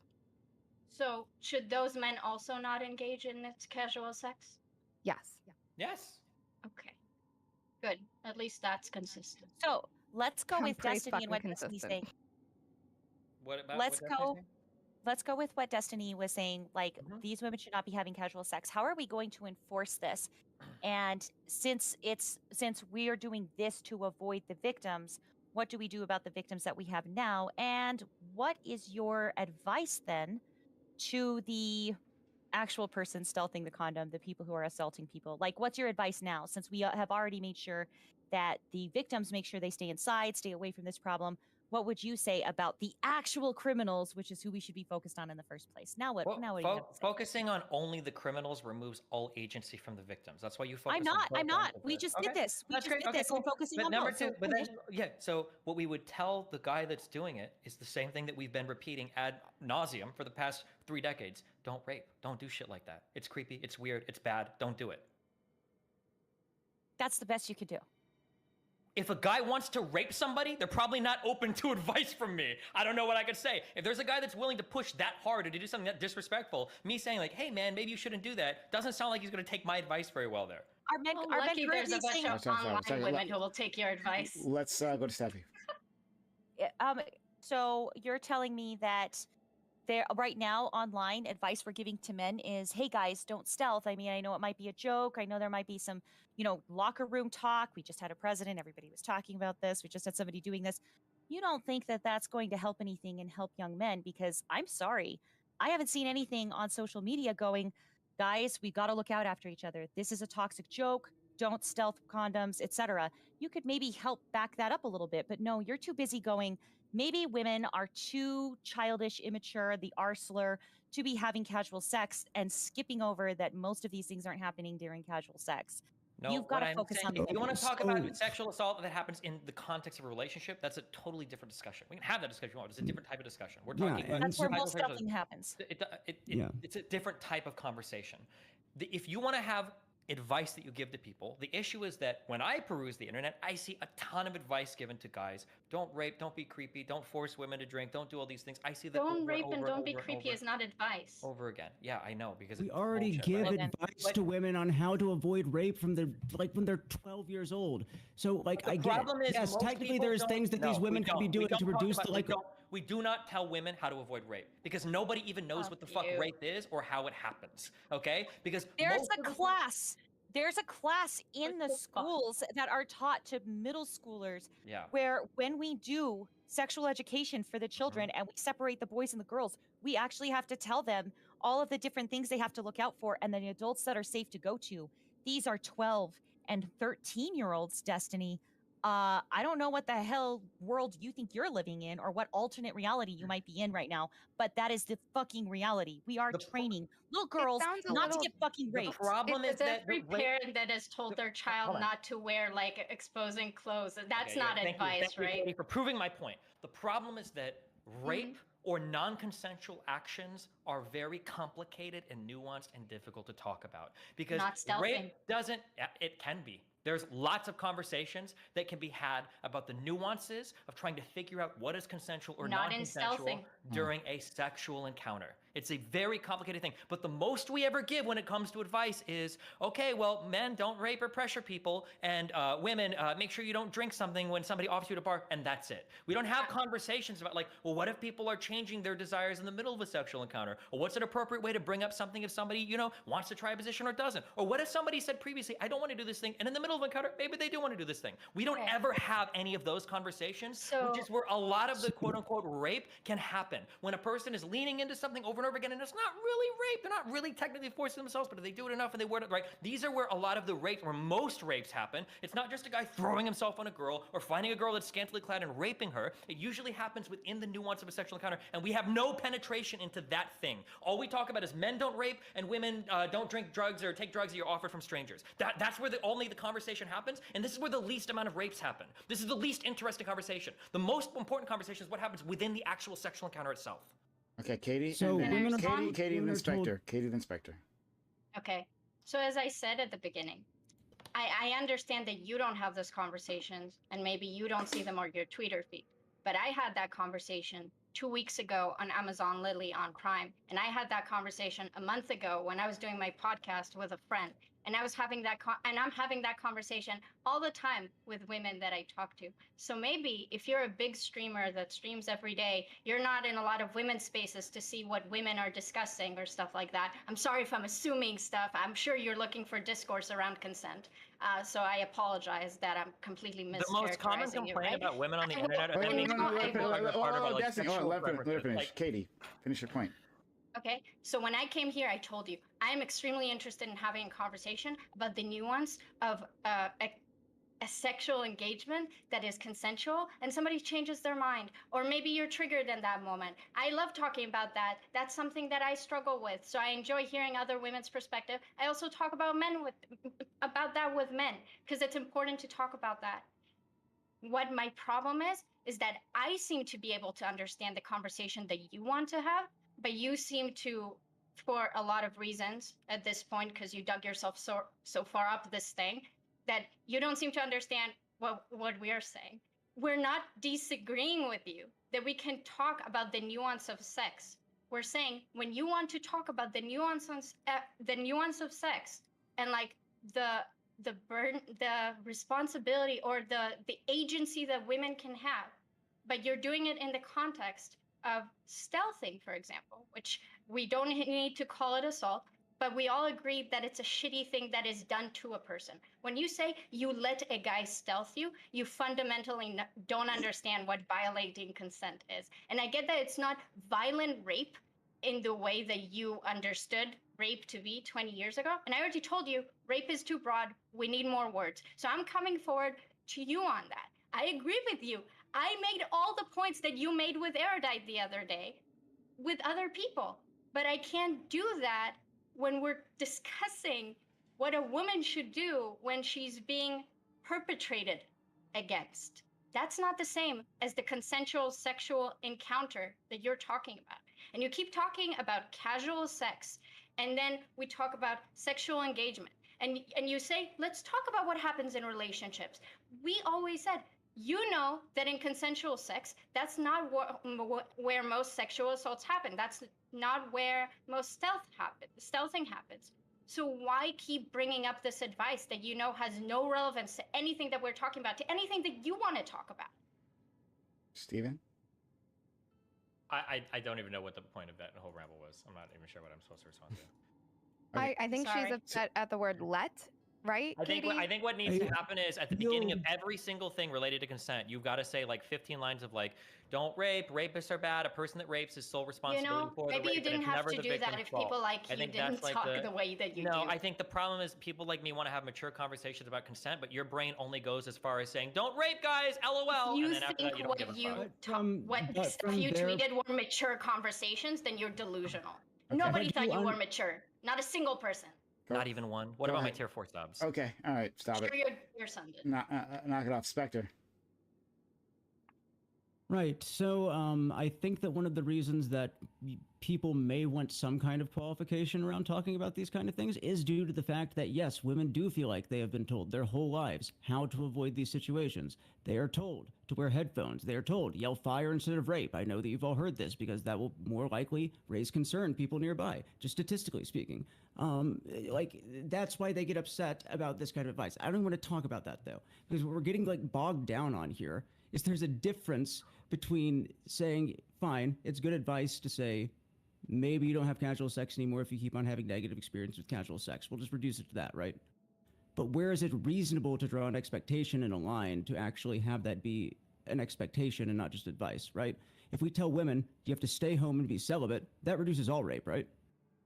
Is that a reasonable expectation for us to like set? And is that reasonable advice for us to give? It's what we do with children. Yes. If you were a child of 7 or 8 years old, we say, don't have casual sex because you're not old enough, you're not mature enough, you can't engage with that in a responsible way. If you're somebody that's 18 or 20 or 25 and you feel like you can't assert a boundary, then yeah, like a child, you should be told, Then hey, get them to. don't have casual sex. What? Do you think that Yeah, same thing with men. If you want to rape people or pressure people to do drug shit or whatever, No, I want to give Spectre, hold on, Spectre's been waiting. I really want him to be able to have this back and forth. Please, Spectre. So our boundaries not generally established before sex and then negotiated like as things continue, right? Not generally, yeah. Yeah, you'd agree that's how it goes? That they're not usually established beforehand, yes. Okay. But when a man is wearing a condom at the beginning of sex, the expectation is that he'd probably be wearing it till the end of sex. Should be, yeah. That should be the expectation, yeah. Okay, so if he removes the condom, right? And the woman is afraid of how he will respond to her saying, put it back on. He's already violated the boundary. He's already demonstrated that he has no respect that woman for her shouldn't be having agency. casual sex. Yes. You don't understand why somebody could be a little bit like frightened about calling that out, given that he's already demonstrated a disrespect for her agency. Yeah, I understand like, why an 8-year-old could be intimidated by sexual activity. If seeing a guy take a condom off scares you so much that you can't verbalize anything, then rather than send somebody out to be raped, which is what's going to happen, because there's things that way more difficult than stealthing. Rather than sending somebody out into the world like that, you probably say like, hey, if you're not comfortable asserting a boundary here, either don't have casual sex, work on your self-esteem or something, or wait for like a committed relationship with somebody that you feel like you can trust or something. Absolutely. Why would a committed relationship be any better for somebody who has a problem Because with hopefully boundaries? there's more trust in that relationship and you feel more comfortable bringing up a concern than you would with like a Do random you stranger. think that it's easily for somebody that you trust to violate your boundaries If than it's not, someone? if it's not, then don't have sex in a relationship yet either. Yeah. Let's Okay, flip this on so the other we side. agree Hold on. on that. Let's flip this on the other side. If a woman says, I don't really think I could ever verbalize any type of opposition to a guy taking a condom off in a casual sexual circumstance, should I still go out and have casual sex with guys I meet off Tinder? What do you think the answer to that should be? If you ask me, No, make Spectre answer. Don't answer for him to try to bail people out of tough questions when there's an obvious contradiction in what they're saying. I would say that if somebody asked me for that advice, that I would give them that advice. Yes, but the issue is that Well, like then we agree. Then you agree. If they can't handle it, then don't go and pursue those interactions where you're always going to get raped if the guy decides that he wants to push or break a boundary.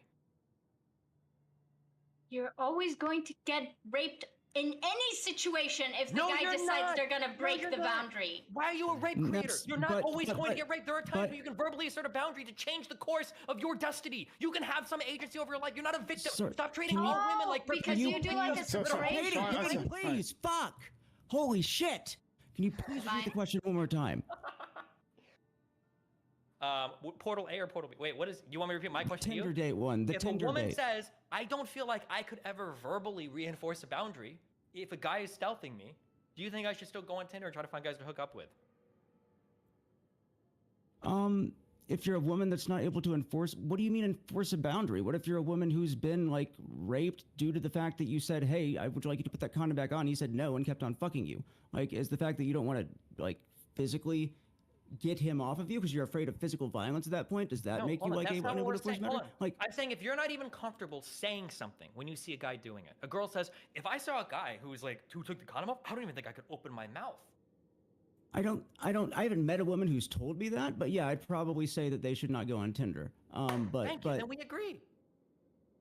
We fully agree. Okay. 100%. We're on the same team. Welcome to Team Pro Rape. Welcome, Spectre. You're on the woman-hating misogyny team. Jesus. But do we Spectre, respond. No, finish your point. do we not agree that like if advice is reasonable, it would probably be followed, and that this advice has been given, like I've said, to women since they were in their like formative years? It doesn't seem to be the case, or based on all the outcry I saw on Twitter, it seems to be really common that people saying, well, women might freeze up and have they're not able to say something, or not able to do something or whatever. But it seems like people aren't willing to say, well, if that is your default response, then maybe you should wait a little bit to engage in casual sex, because it seems like you aren't able to handle those situations in a way where if somebody's trying to take advantage of you, you can't stop them. Spectre, did you finish your? You good? No, I'm good. Okay. Stabby. 5 seconds. Can I ask? Oh, you Jesse, said can I 10. ask- Oh, you said, are you good in 10 seconds? Or? Yeah, no, I'm good. I'm just like, you know. Okay, all right. Then we'll go to Stabby, and then we'll go to Cherry. And Katie wants to jump in. Fine. Okay, so Destiny, I have a question for you. Why, when you've been mentioning the men versus the women and also rapists, you've said decide for the men and the rapists, and you've said let for the women?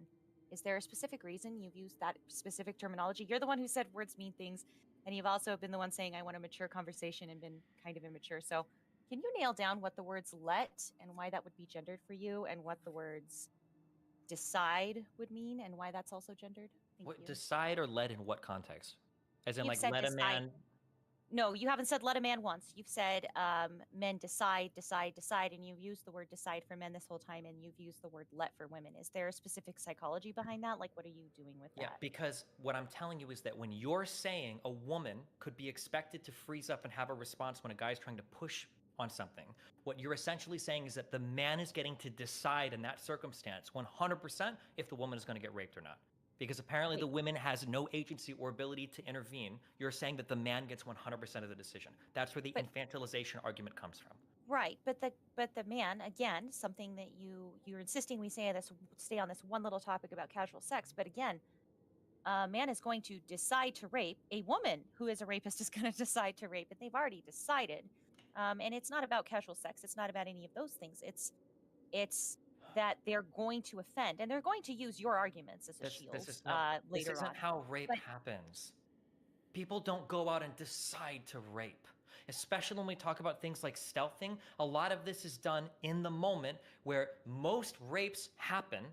I don't know if you've just never had a casual sexual relation before. I can explain for people that have no experience. I see a lot of people have these conversations who don't have experience, okay? You talk to women that have experience or men that do, the way that it typically goes is the guy is chasing, and the woman is agreeing to varying levels based on her level of comfort. But because of how society's organized, because of how men are, a man will push and push and push and push, sometimes up to the point of a boundary, sometimes past a boundary, because that's what guys for historically have been trained to do, or biologically wired to do, whatever you want to say. That's how men typically approach sex right now, in kind of a rapey manner. Right? I want to bring her back to my place. I want to get her drunk. I want to do these things so that she can't say no, that she wants, right? The thing is that if we say that a man is going to act like that, then there's only one thing that stops him from doing it. And at that point, it's probably not going to be him remembering a commercial that he saw on PBS saying, don't rape. It's going to be a woman saying, hey, this is the boundary for me. We're not doing this. You're not, put the condom back on or I'm leaving. I told my friend that I was going to call her by 10 o'clock. I'm out of here if you're not going to stop. Like, this is where the line stops right now.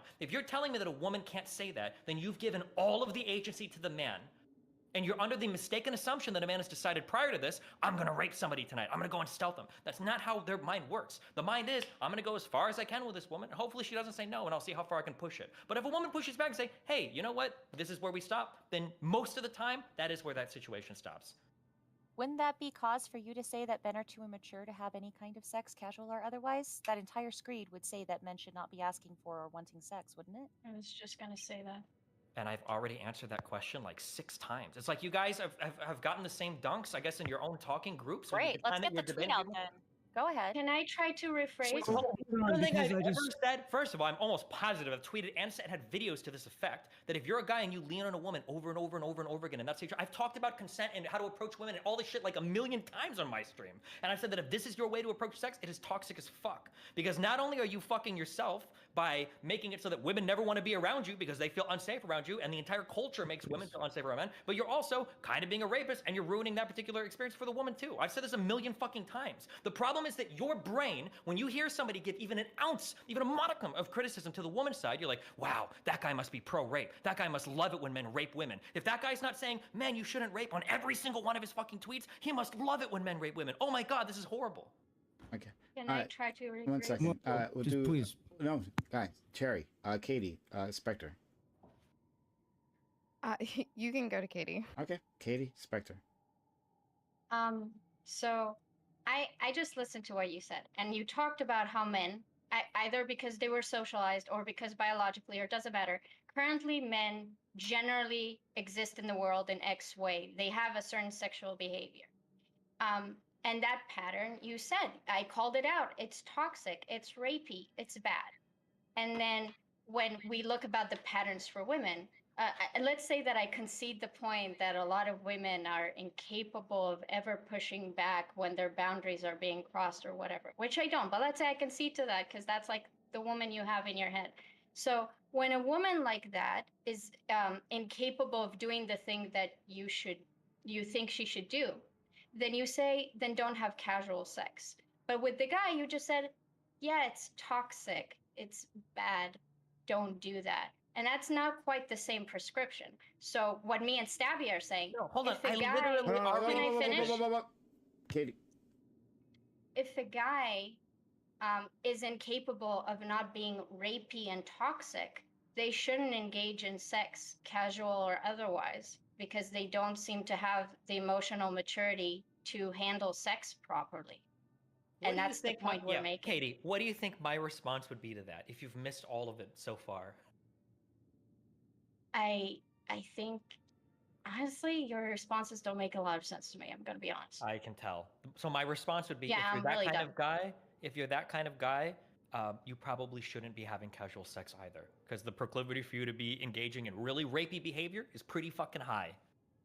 But I've already said this like 7 times now. But you said guys are like that. Like, you generalize to guys behave this way. Katie, isn't that setting up realistic like expectations when women go out in the world by just like letting them understand how things are? It's not so much emboldening the way that it is. It's just like, this is just how it is. And we can also say the same exact thing. Like, go ahead. Katie, do you want to respond? Yes, I did my best not to have a snarky, sarcastic comment. So I'm gonna answer like you can genuinely. get snarky with me. It's okay. No, I want to try to be more emotional and mature than that. I think that I have an issue with. I'm fine accepting that. women are probably like that, the rape statistics or the sexual assault statistics. I think it's very demoralizing and like a bit wrong to say, well, it seems that men are incapable of not raping women, so we just gotta accept that men will rape, not all men, hashtag, just some men sometimes, and women just going to have to deal, I guess, and find better ways to not get raped. So this type of conversation is why I wish that people that had far left social views would just leave the sex talks to people that have actual real world experience or have some way to contribute to the conversation that is not so idealistically brain dead that it's actually harmful to people that are out in the world engaging in sexual relationships. It's great that in your head. Let me finish. Hold on. Whoa. Let me fucking finish. Jesus fucking Christ. You're violating my boundary right now. See how I verbally affirm that? Okay. See, I can break it, and you can't assert yourself against What, are me. you serious? Assert yourself. I'm asserting it. I am asserting myself. Okay. Good boy. I'll be the boundary. You guys can push and break me all you want. Go ahead. There are ways that people should act in the world, and sometimes it feels like we want to give advice for our utopia. In a perfect world, a girl should be able to go out to a bar, dressed in the sluttiest outfit she wants, get wasted with an absolute fucking stranger, and expect to get an Uber ride home and a guy tucking her into her fucking couch and leaving her a glass of water and an ibuprofen and then leaving the house. But that's not the world that we live in, but it feels like that's the advice that people give for. And that's just not how it is. The reality is there's a lot of creepy, rapey fucking guys out there. There's a reason why like fucking 60 to 90% of women, depending on what stat you take, have had a sexual assault experience. So this statement of like, well, men shouldn't do this, men shouldn't do that. I don't give a fuck what men should do.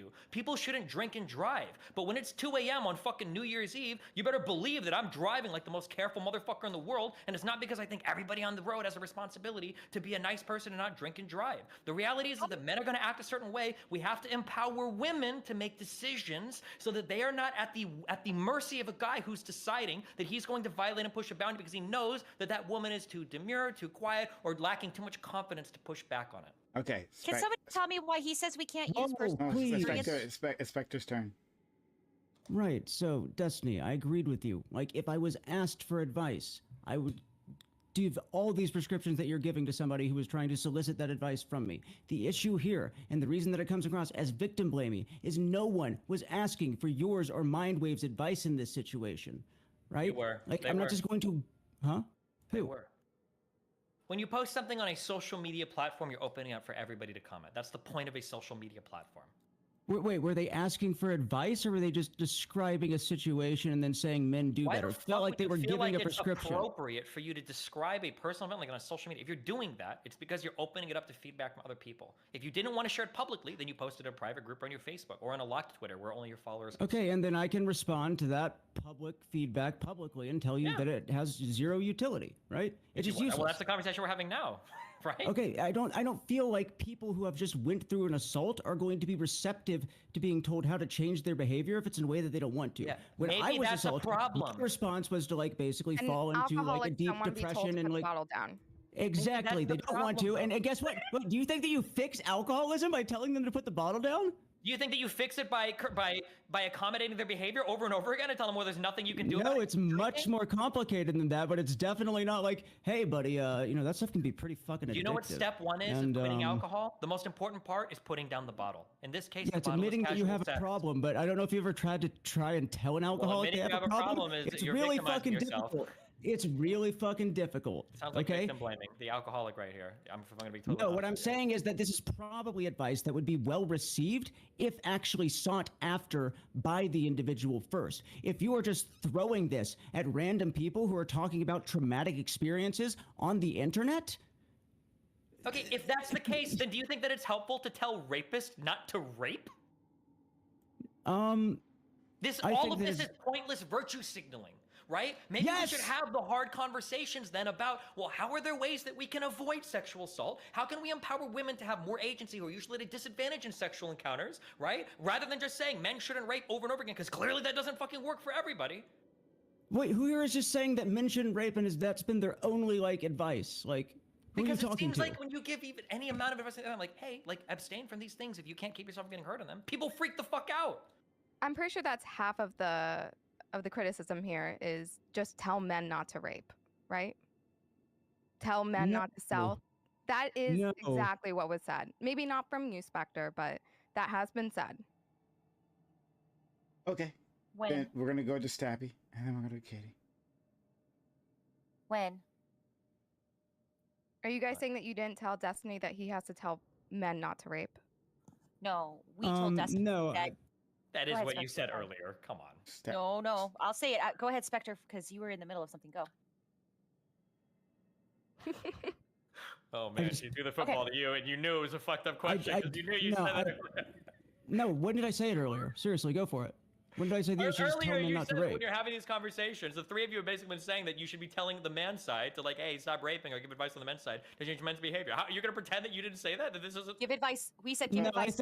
I think that most men are actually confused on what like consent is supposed to be, and that it is a boundary that's supposed to be continually negotiated like during sex, and that's the conversation that we probably need to have, not just simply do not rape, right? However, now, hold on. I don't like- think that Stabby is nodding and now she's nodding along when you say that, which is great that she understands it now. But earlier when I said rape is complicated, the way it happens in sexual relationships is complicated, now she's making that face, even though I'm restating what Spectre said. It's like your brain shuts off when I open my mouth. Rape and rape within the context of a sexual relationship is really complicated. People rape without even fucking realizing it because they don't understand like the boundaries, the consent, the non-consent. They don't even understand it.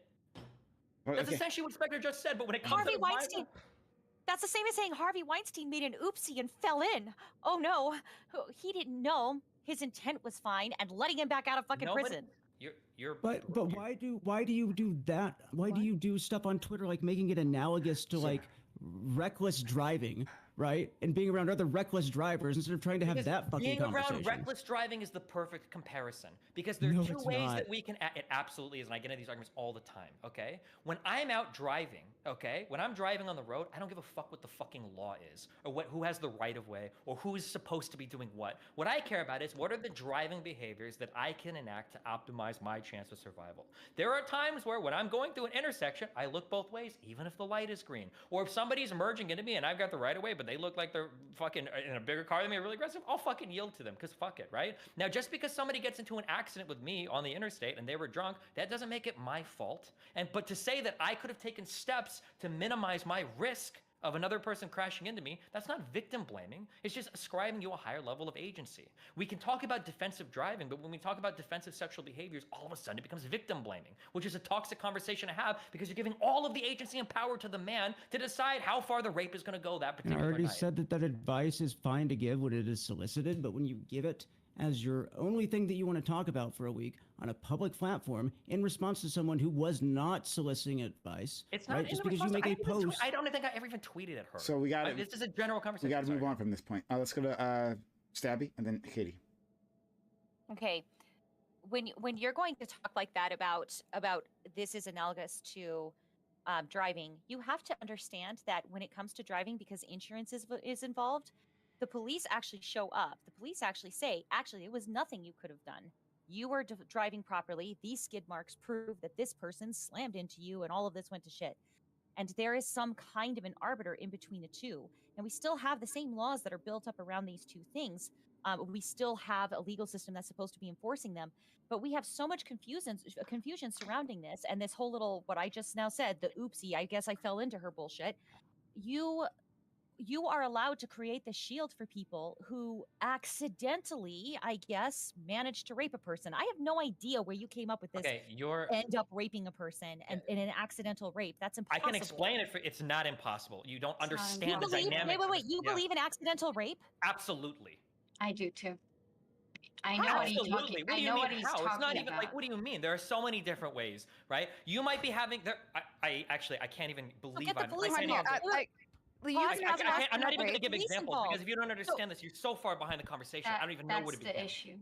Look, we're having different conversations. Oh wait, also hold on. Your car example was absolutely perfect because you have the same misunderstanding there that you do in the sexual circumstance. Just because you are not at fault for an accident does not mean that there aren't steps you could have taken to prevent the accident. So you're gonna have to tell me why. You're gonna have to tell me why you're sitting there saying that this is all accidental with this, and you're going to use. You brought up cars, not me. You're going to use this example with a car accident when the police are actually going to be a part of that.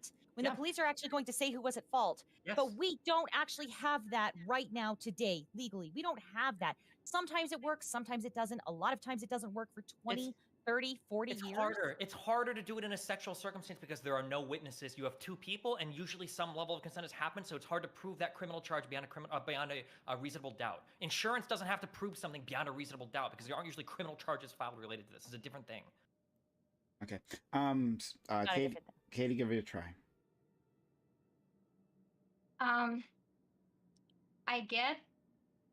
I understand that we're worried about accidental rapes. When he says accidental rape, he means because the advice that men are getting is just don't rape. And when you ask most men, they can't even come to like a clear definition of what rape is.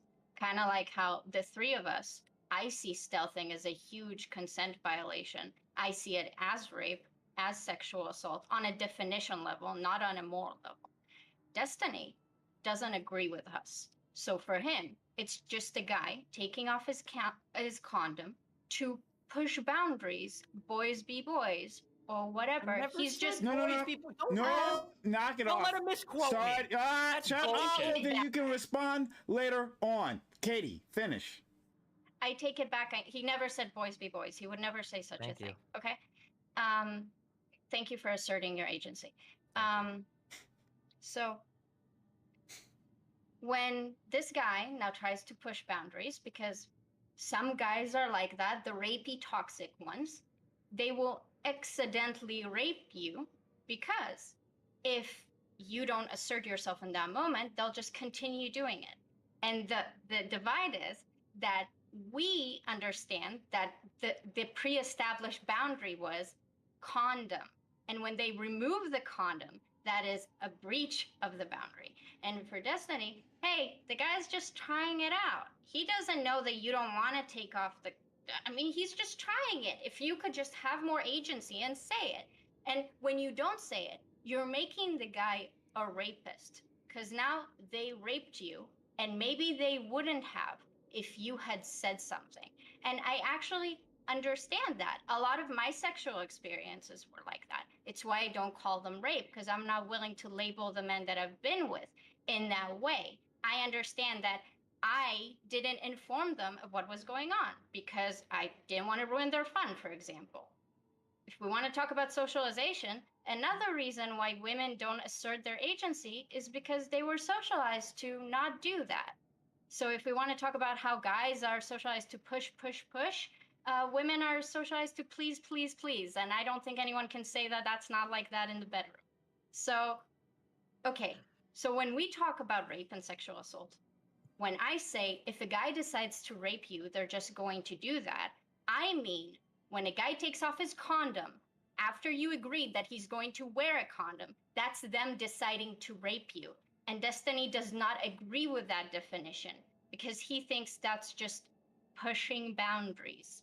So for him, if you don't say anything, then you make the guy a rapist. Because if you had said something, he would have put his condom back, or you would have stopped having sex, and then you wouldn't be raped, and the guy wouldn't be a rapist. And that's the issue, right? Okay. So when we are talking about, I'm sorry, it's just very quick. So when I'm talking about this, when we keep telling you we need to educate men, the conversation needs to be about men, is because we shouldn't tell men don't rape. Men don't understand what rape is. This panel can't decide what rape is. We need more targeted approaches. And my issue is that you're focusing on the women's agency because you see rape and the current crime statistics of rape as a fact of the world that women and other sexual assault victims just have to live by. And I think if we focus the conversation more on the perpetrators, I can't make rape go away, but it will go down significantly more because we have spent decades training women to not get raped. They still get raped. And that has nothing to do with casual sex. Stephen, please. Okay. I agree with like 94.7% of what you said, okay? I'm flattered Okay, I am and flabbergasted. All right, thank you. The only things that I would nitpick there are that one, a woman not enforcing a boundary against a man doesn't make her deciding that he's going to be a rapist. If a guy is pushing a boundary and he goes too far, that's his decision, and he is the only one that can make that decision to be a rapist. Okay, 100%. However, the only thing I'm saying is that, as you seem to understand, because you said this, and we're really good at this, is that women culturally are taught to kind of please, to not say much, to not speak up, and men are taught to pursue, pursue, pursue, pursue. So there can be these times where men are pushing, pushing, pushing, pushing, pushing, and we can say that pushing a boundary eventually becomes rape. I mean, if you push boundaries enough, you're sexually assaulting to raping somebody. There is a spectrum there, obviously, of course. And that if the continued social programming of women is to not say anything, there are circumstances where a man goes from pushing a boundary to sexual assault to rape, where it would have stopped earlier if a woman would have just said, like, hey, this is not going to happen. That's all I'm saying. That when the reason why guys stealth is because they don't want the confrontation. If a guy wanted to fuck a woman without a condom, he would just throw her on the bed and fuck her without a condom. But a guy trying to do it stealthing is trying to do it because he doesn't want the confrontation. She doesn't notice. He's just taking it off because he doesn't want her to fucking say anything, and then he just wants to sneak it in, and then by the time they're fucking, she's probably not going to say no, right? It's always push, push, push, push, push, right? But if a girl notices or figures out, it's like, hey, stop. That confrontation is enough to stop a lot of people because, like you said, men don't ever see themselves as rapists. Very, very, very few men are like, I'm going to rape somebody. Usually it's just like, if I want to have the best time possible, I have to push as much as possible. And as long as she doesn't explicitly say no, it's not rape. Because for a long time, that was the training. If the woman doesn't say no, then it's not rape. And we don't really have conversations around like enthusiastic consent or all the other parts that go into sex. It's just as long as she doesn't say no, we're fine. So if women are a little bit more comfortable saying no, there are some rapes that do happen that maybe wouldn't happen. That's all I'm saying. Katie? So why is it that when... Katie? I agree with you for the most part. I just think when you're talking about stealthing, for example, when you're saying if a guy just wanted to have you without a condom, they'll just throw you on a bed and like regular rape you, I guess. But you don't consider stealthing to be like the same. It's just like them avoiding the conflict. But for most people, I think, that are up with the definition, he's raping you either way. It's just one is like violent rape and the other one is just the other type of rape that you think is less harmful. Yeah, the only reason why I'm drawing a distinction with these two is because what I'm saying is that like one of these is very easy to stop and the other one is probably almost impossible to stop. If a guy is going to violently rape you, you're in a circumstance where you either have to fight, maybe to the death, or get raped, or like you're fucked. It's a really bad situation. But if you're in a situation where a guy's like method of like raping you is to either get you to drink too much or to stealth you to take the condom off, that's a situation where the woman has a lot of agency. She can stop that event from happening. And we should encourage people to exert agency where they can. I think that most women understand, and maybe I saw that as you infantilizing women, and it's actually just, I don't know. All the women that I know understand that they should probably say something if they're uncomfortable. Like, that's not like novel advice. I don't think women are telling other women, or anyone is telling women, be quiet, don't say when you're uncomfortable. Like when I sext with guys right now, all they talk about is like, just tell me if you're comfortable. If you say no right away, I'll stop. And for me, for example, that's an issue because sometimes I'll get uncomfortable and I wouldn't be able to stop, right? Okay, and I tell them that. And I tell if that them. is the case in your circles, that's great. But the overwhelming amount of stuff that I saw is when somebody's being stealthed, they're being raped. You can't expect a woman to speak up then. She's having a trauma response. Freezing up is the most common thing. That's what I saw overwhelmingly. And those are the conversations I heard. I understand. So I think there's a misinterpretation there. When people like me are saying you can't expect a woman to speak up there, what they're saying is if there's a situation like stealthing, I'm very much not concerned with the reaction of the woman because she's a victim in this scenario. I'm worried about the perpetrator. That is the person that I want to cuss out, and that is the person that I want to target their behavior. Could some rapes be prevented? Of course, but there's the question of like, at what cost? And also, if you understand socializations, which clearly you do, then you're saying basically, every woman that now exists that lived under the patriarchy can't have sex anymore because we were all socialized to please in bed. So I guess only the really strong, tough women can do that. Sure, okay, that doesn't seem like a viable solution considering we're adults and we have agency and there is trauma responses and it's a lot more complex. And we talked about the nuance of sex, right? Sure, I understand all of this. I'm just saying that like it seems like in so many other scenarios the advice will be flipped and people won't get mad at all. So here's an instance, okay? There's a reason for that. Worse than I will say this, worse than rape most of the time would be a woman that is lying about being on birth control. And a guy comes in a woman, she lies about being on birth control, and now the guy is 18 years in for child support, and then a whole other bunch of things in his life. In this circumstance, now everybody's like, okay, yeah, obviously we should birth control, but ubiquitously, the advice given is, why would you come in a woman without knowing 100%? How fucking stupid are you? How dumb are you to come in a woman without, and you just believed her when she said she was birth? That is almost all the time the advice given. And What if not only, halfway not through only, she tells hold him on, the hold on, truth? hold on. Not only is a man held like almost morally responsible for making such a dumb case, he is held legally and financially responsible, because even if a woman says in court, I baby trapped that dude, he will still be on the hook for 18 years of child support, depending on his income. So it just seems But like sometimes if it I may- yeah.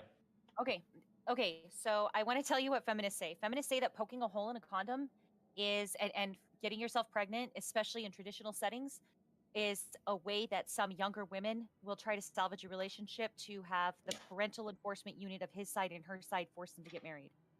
We also view that. Feminists also view that as stealthing.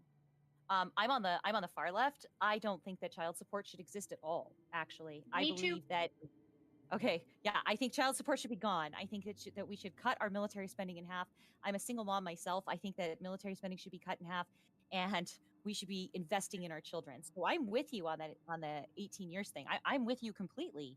That's part of stealthing, Destiny. That's why this is so important. Hold on, I don't That's disagree with also you. stealthing. I understand that's a bad thing, but I'm saying that if a guy were to tweet that out, if you were to go on stream as a woman and you were to say like, holy shit, a guy stealthed me, like it was horrible, it would be a chat full of like, yes, queen, nothing could have happened, I'm so sorry, this is the worst experience in the world, blah, blah, blah. If I were to come on stream, because if I were to come on stream and I were to say, I nutted a girl, she said that she was on birth control, she wasn't, she's fucking pregnant, everybody on the internet would be lambasting me for being a fucking idiot that trusted a woman to be on birth control. And they'll I'm be saying wrong. that's But fine that they would be wrong, but you wouldn't be saying shit about it. None of you would be. I know you would. I don't believe But you we, saying but we already, but we what are. I'm So saying- there's different, what I'm saying dynamics is at that play what I'm here, saying. though. No, there are no different dynamics. Yes, there are. it's- And you already pointed them out yourself. I can show what you. I'm saying right? is that there is a horrible wrong discrimination on both sides. What I'm saying is that like when it seems like we're incapable sometimes of it giving advice on one end without people instantly assuming that you're saying the worst possible thing. So if something happens where a girl's like, I was stealth 3 times and another time a guy violently raped me, and like the obvious advice there is, hey, if this is happening so many times, you should not have casual sex. You've got to stop. In any other self-destructive behavior, that would be, if you were like, I parked my car in a neighborhood 7 times and I got broken into over and over again. If I went driving and I got into 6 different accidents over and How over do you again, know she was having casual sex when that happened? Like that advice doesn't follow in any single way. If it happened in so a now you relationship, did, then she or- should stop. Then she should stop having relationship sex as It- well. Whatever. First of all, Like, it was casual on Twitter. sex. It was casual sex, and she talked about continuing to have more casual sex this weekend, by the way. But thousands of women have come forward with completely. Wait, the reason that trauma Wait, so she dumping didn't is one take of the things we might advice? talk about. It's like if you tell heroin, I just stopped shooting heroin, they just cut it out. Yeah, I know. I'm just pointing out what it is. Multiple things here But happening here. Shuri, Go ahead. thousands of women came forward throughout the rest of this fallout, and the reason trauma dumping even became a part of this, 3 days later, is because all of these women were coming forward saying that that's not how theirs happened with casual sex, and people just kept doubling down, and then started escalating all the way to sexual assault, and then started making made pro-rape arguments. And Destiny, I'm really sorry that people will say, oh my God, you're an idiot, or the men will go, oh, 18 years of child support.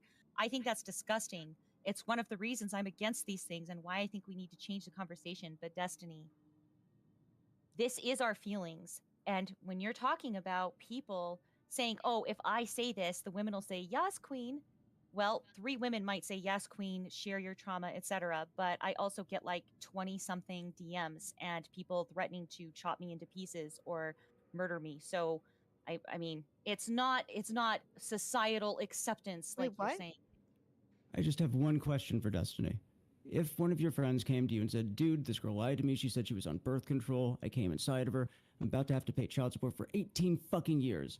Would your response to him be like, well, dude, I guess you should just not have unprotected sex anymore if you're not able to like gauge whether or not a woman is being honest with you?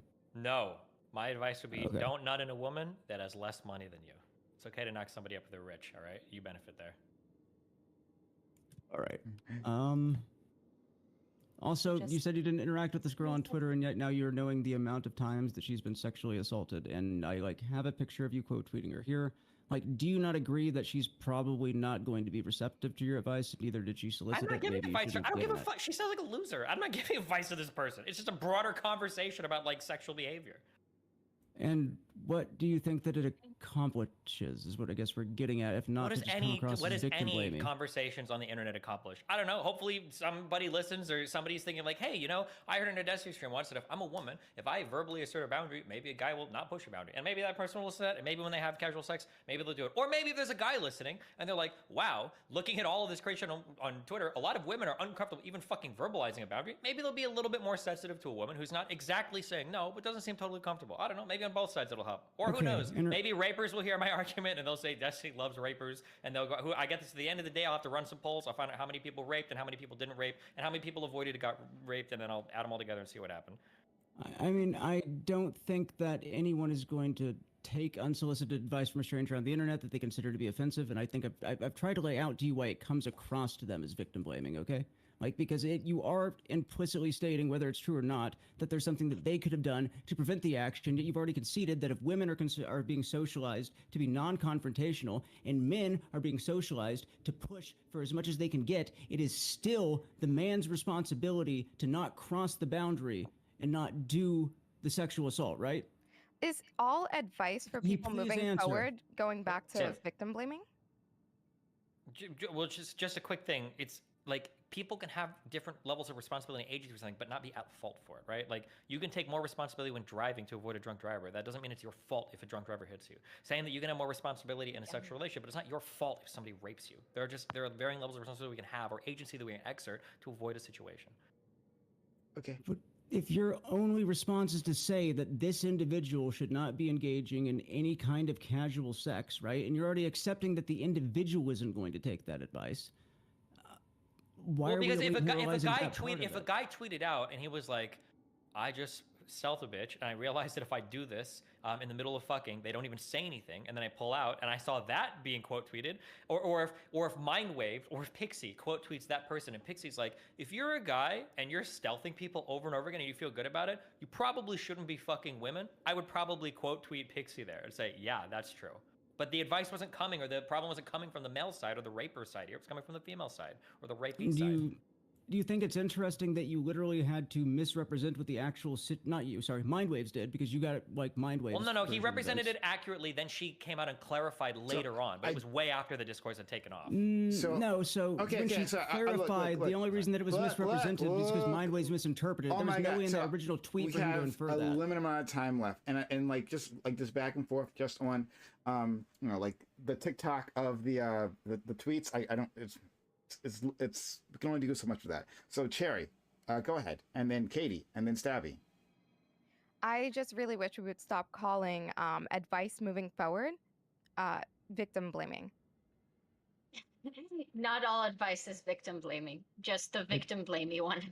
I wanted but I've not giving someone called any advice and how to victim not blaming. I've just tried to continuously explain go. how it would be interpreted that Whatever. way. Fuck it. Cherry. No, I'm done. They just want to be upset for fucking ever. Just let them. I just want to talk. Okay, Katie, and then Stabby. So first of all, can we not call the girl a loser and shit? I would appreciate it if we just like Why? kept the You insults. could be a sexual assault victim, but don't be a fucking loser. It's not would you mutually mind not exclusive. doing it if I'm asking you not to do it? Would that help? Like just as a courtesy to me if you don't want to do it yourself? Just because you made such a good faith effort to understand me earlier, Katie, I will rescind all 3 times I call this person a loser. Yes, okay. I won't say it again. Thank you. By the way, that wasn't like a good faith thing to understand you. That's my opinion. But okay. I think that if a guy posted about being stealthed by a woman, so now they're hooked for child support for 18 years, and their response is what you said it was, I think that response is shitty. I think people are stupid if that's going to be their reaction. I don't think people should shame a guy for having a girl like do like make a hole in the condom. I get that you're like you seen pushback on one side and now you're trying to equalize it. It's just that for me, you're like, well, a guy is gonna get a shitty advice, so now the girl needs to get an equally shitty advice, and me and Stabby are going to say, how about just don't give the shitty advice in the first place? It was wrong when she poked a hole in the condom, and it's not his fault, and he should not be shamed for it and ridiculed for it and be on the hook for that. And then we start talking about the tweet, and you're talking about clearly there was an issue from the woman's side.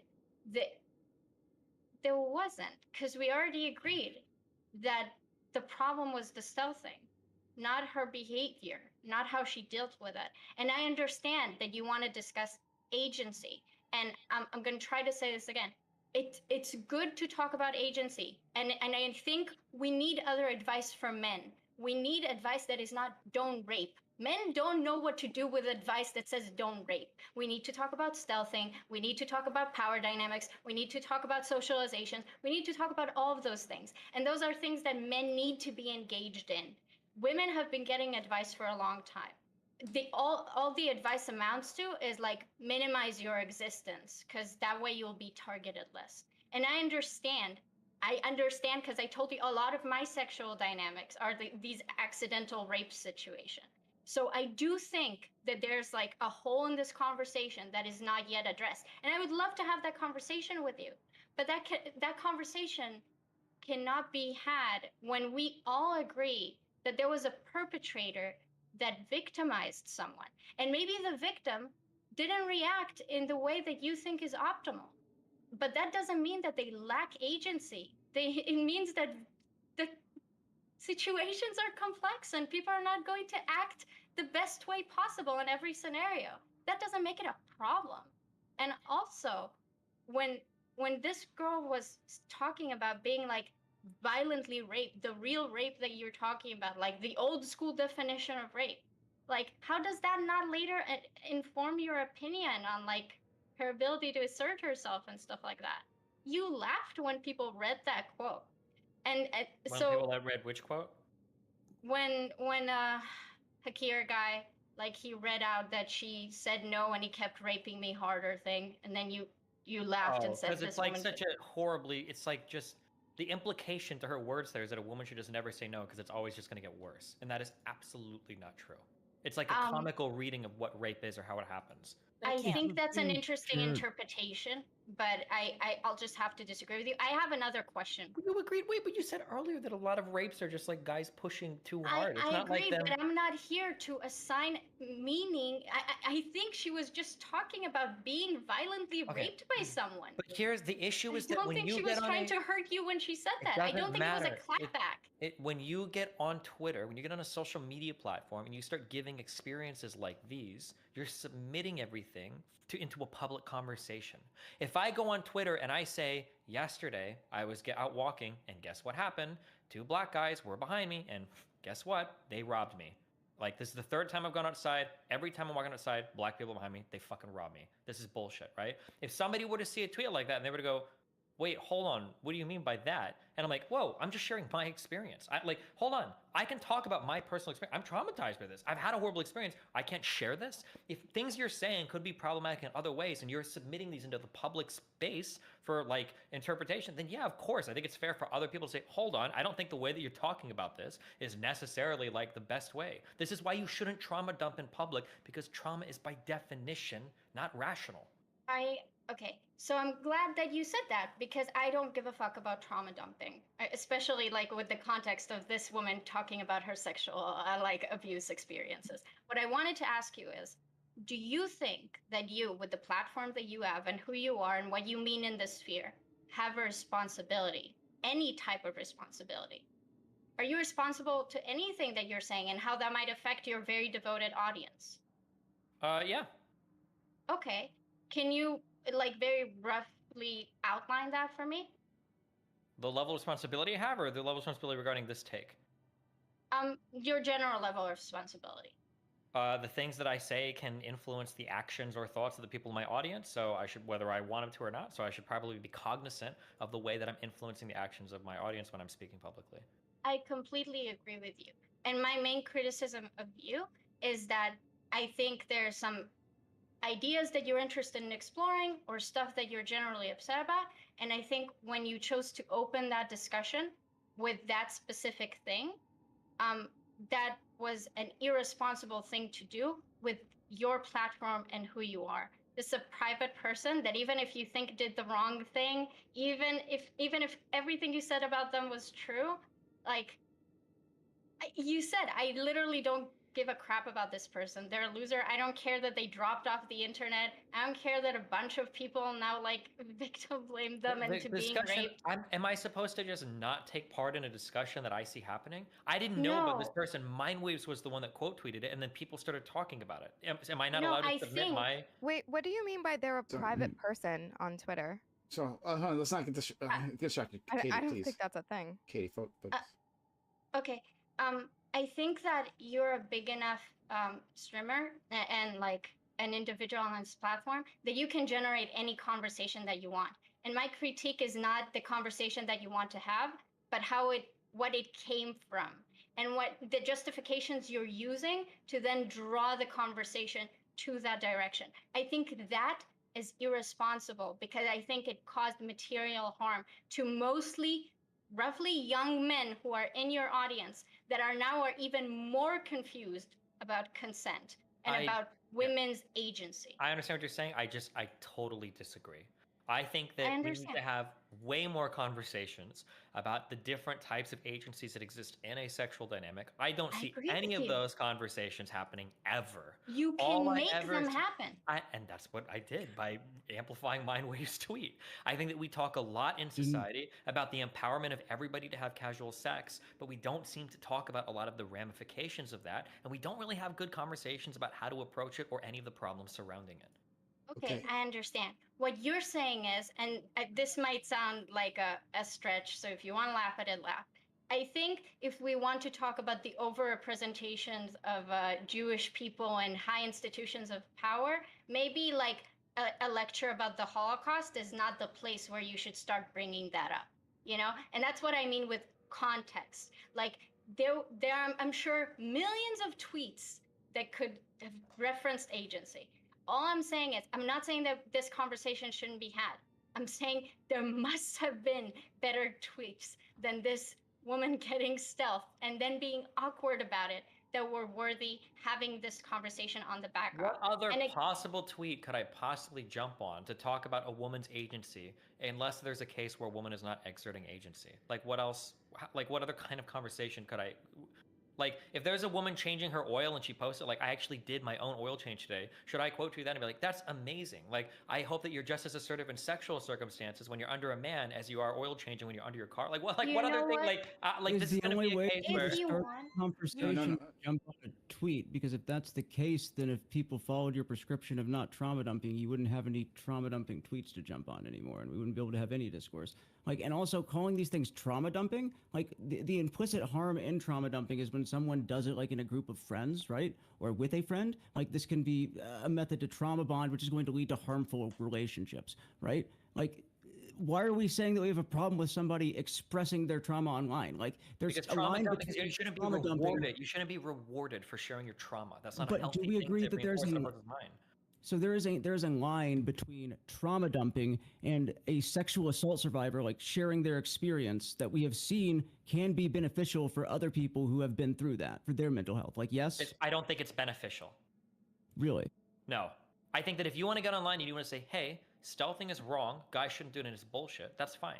But when you start sharing personal stories of like rape experiences, unless you're trying to like call out or hold like a certain figure accountable or something, I think that sort of like sharing of trauma online, I think that is insanely toxic. It's super Do you damaging think that to it mental doesn't health. show to other people who have been through that experience that it is actually possible to speak What out? is it and that it can, showing? like, That like you can be awkward and not say anything and get raped over and over again either? No, I don't think it's helpful. no, I think that you it's can incredibly hurtful. that you can go through that experience and speak out despite the fact that people are going to reduce what you just just did down to that. Speak out about what? And brag that you're gonna do it again and again? No, it's the opposite of progress. Like, hey guys, I just want you to know I went driving 4 times last week. I got hit by a drunk driver every single time, and I'm driving to Orlando tomorrow. No one's gonna stop me. Like, what the fuck? Why would I congratulate somebody for making tweets like that? No. Okay. So, why do you need to speak on it at all? Why do you have to jump on it if you're not Because going what to they're have presenting inks? is dog shit. They're saying that I was too awkward to speak out against something and it happened. And it's like, what the fuck? If you can't, and then there's Mindwave's quote tweet, and then we're back at the beginning. Okay, all right. So Stabby, Stabby's been waiting for a long time, and it was her turn. Anyway, please. Okay, so what you're referring to is trauma dumping. This is inconvenient. I'm kind of old-fashioned. I'm probably the oldest person here right now, so I get why this makes us uncomfortable. But what you're referring to is trauma dumping, which I don't really agree with. Could also be just because we're all online and it's the new way of speak up girl. After Me Too, women were more comfortable coming forward with sexual assaults, as were men, which Destiny, I think you agree with me because I think I've heard this from you before a while ago, that we need men to come forward more often, that we need men to be safe as well. And if men are coming forward after Me Too, then it's not exactly trauma dumping. It's a fine line. Maybe we need to educate about how far you go into some of these details. But because we're all online right now, especially during the pandemic, if we're all saying, yes, this happened to me too, then it's a bigger field and it's pushing some of the old world ways back. Social media pressure and more people being educated helped us pressure the FBI to expand the definition of sexual assault, which has been long overdue. So I don't think you can just say trauma dumping is crazy online. If somebody's gonna like give this long tweet thread about something, they're usually in today's world trying to like bring attention to something that we all need to work on together, especially when it's come to racism, especially when it's come to how the police treat the homeless, etc. I know that can feel trauma dumpy, but maybe that's on us. Maybe we're all talking about the responsibility of people who are posting themselves out there, people who, yes, are private people but have free speech. You're still a private person. If you say, "Oh fuck," in the middle of a church during a wedding, you're still a private person. You just fucked up a little bit, So you still have to be aware that maybe it's not just the responsibility of the people who are posting, but it's also our responsibility to, 1, not get as offended, to 2, understand that this is just a new and evolved and adapted version of speak up about these things so that we can stop them. Because what was really weird to me is that we're hearing 2 versions of speak or don't speak. The don't speak up is don't trauma dump on Twitter. Don't tell everybody all of these things and get yourself involved. And then the whole thing was started because, if women aren't speaking up, then they're not mature enough for sex. You guys are going to talk about the 2 things in your head that are different and that are a mind fuck to all of these women. That's a mind fuck, but I will see your mind fuck to women and I will raise you. This is a mind fuck to literally everyone, especially our young people who, Destiny, you said you want to live in a much better world where these things are not happening. And I actually believe that that's true. I believe that about you. And one of the ways we're going to do it is making sure that we are on point and we do not fuck up this discourse for our children because they can help us get this better. So you guys need to figure out which one. Is it don't trauma dump and shut the fuck up, or is it speak the fuck up or there wouldn't be any rapists? So I think it's perfectly fine to speak up, like in all situations. If you want to say it, like to your parents, to the police, to your therapist, if you want to vent it on Twitter, that's fine. But expect the reaction appropriate to like where you have spoken up. If you vent your trauma on Twitter, a public platform, you don't private your account or anything like that, you should expect engagement. And I think for you to present it to people, I think if you were to present it to people as if they shouldn't expect engagement, you are setting them up for failure. You're setting them up to be triggered, and it's just bad, unrealistic advice as to what the platform even is. But if all the engagement causes is bad things, we can still tell the person engaging that way, hey, that was bad engagement, right? We can say, hey, maybe you shouldn't engage that way. Go ahead, be upset. I think that's fine. Okay. Okay, but I mean, that's pretty much... Okay, so Stabby, finish your point. We have to... No, Cherry, yeah. So I just think that you can say that, but we can't tell people to... like, Me Too wouldn't have happened at all. And, good and bad alike, I'll admit there were some bad things too. No, It definitely. wouldn't It have takes happened at people all. with thick skin to post on Twitter and to deal with the engagement. It does. And you're not telling them to just have thick skin. You're telling them to not talk back at all. No, I'm telling them, you post, say what you want to say, understand the realistic expectations of what that platform is and what is going to happen. But it's That's just it. weird that when they How does anyone develop thick skin if they don't have realistic expectations of their actions? It's just right. weird But that if a when you're woman says that's responding- misogynist, deal with it. Sorry, Stabby. If a woman says what? I lost a lot. Can I go? No, Stabby. Stabby, come on, Okay. please. I was just saying, if you're going to say that and you're going to say get a thicker skin, that's 100% fine. But if a woman says, look at all of these misogynists who are behaving this way to me, you can't get offended by that. Thicker skin, I guess, Cheery. What do you mean? I'm not upset by anything that's happened on Twitter.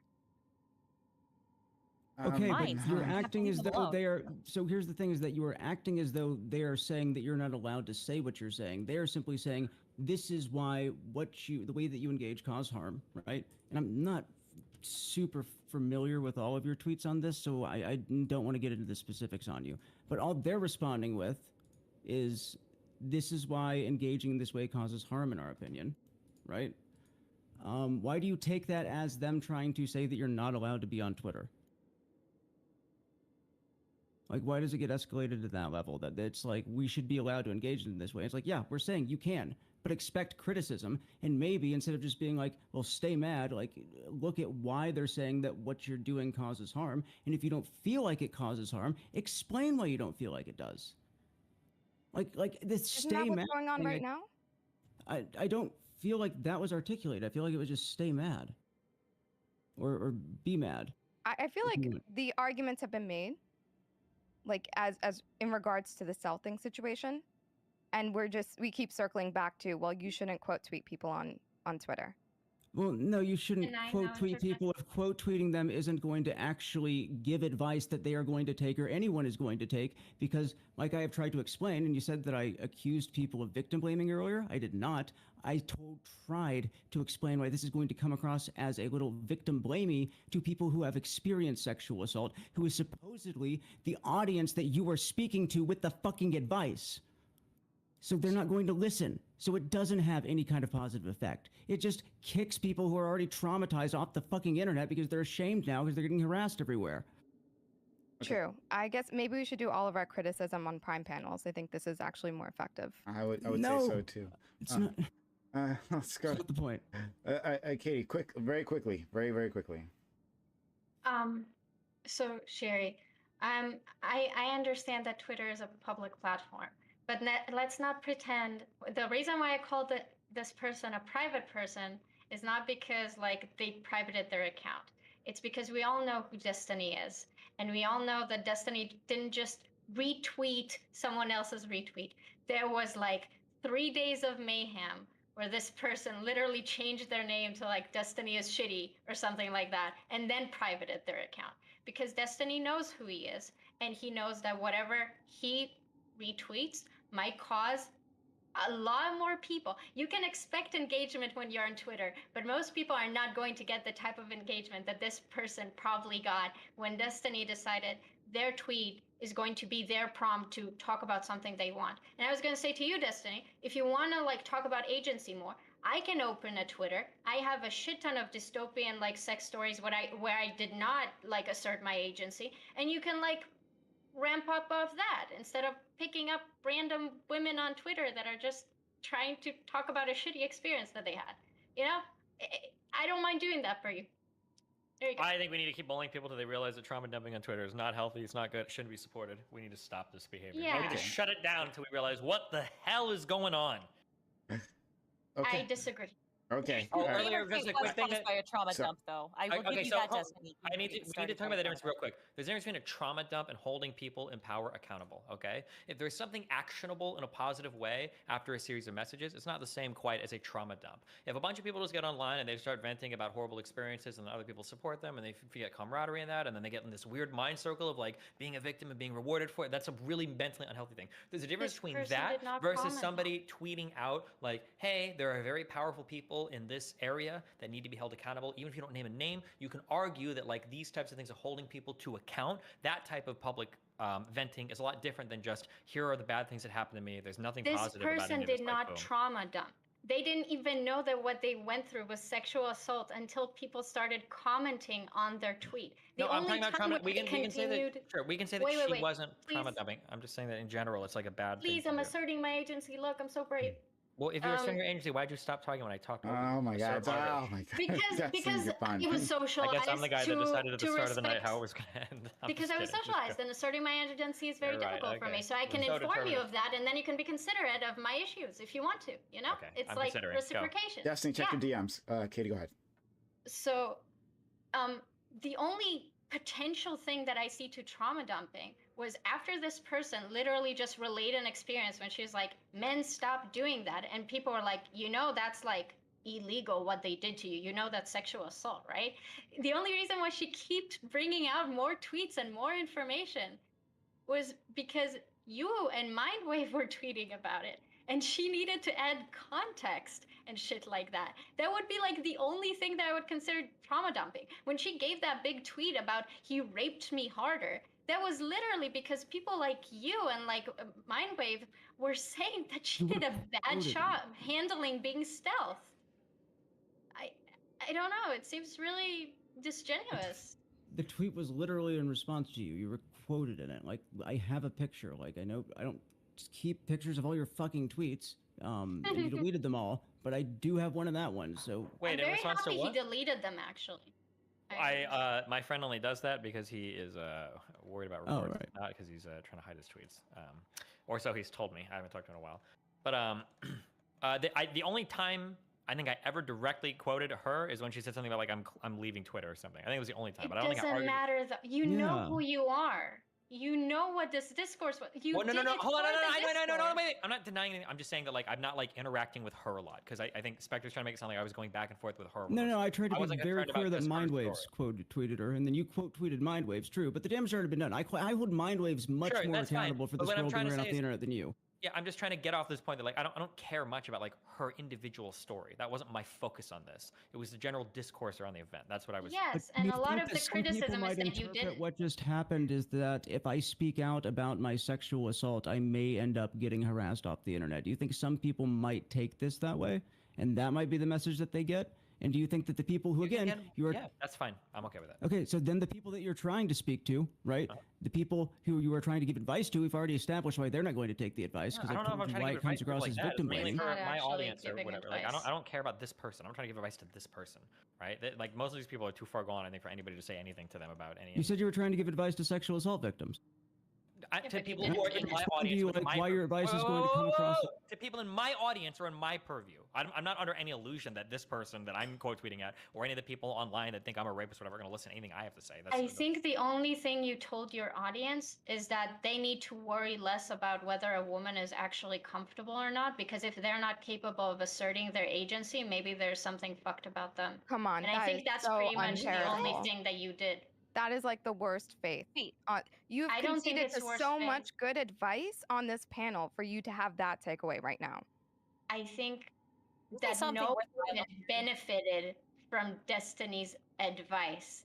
Okay? I think women know that they need to assert their agency more. That's Destiny's not true, not though. sage. Because I think we hear a lot today, this weird idea, and I see this over and over again on this 2X chromosome subreddit that pops up. I see when people talk about this idea that like men are these like inherently violent predatory creatures, and if you say anything, he might kill you. And that was a lot of the responses that I was seeing. It's like, you can't just speak up when a man tries to stealth you, he might murder you.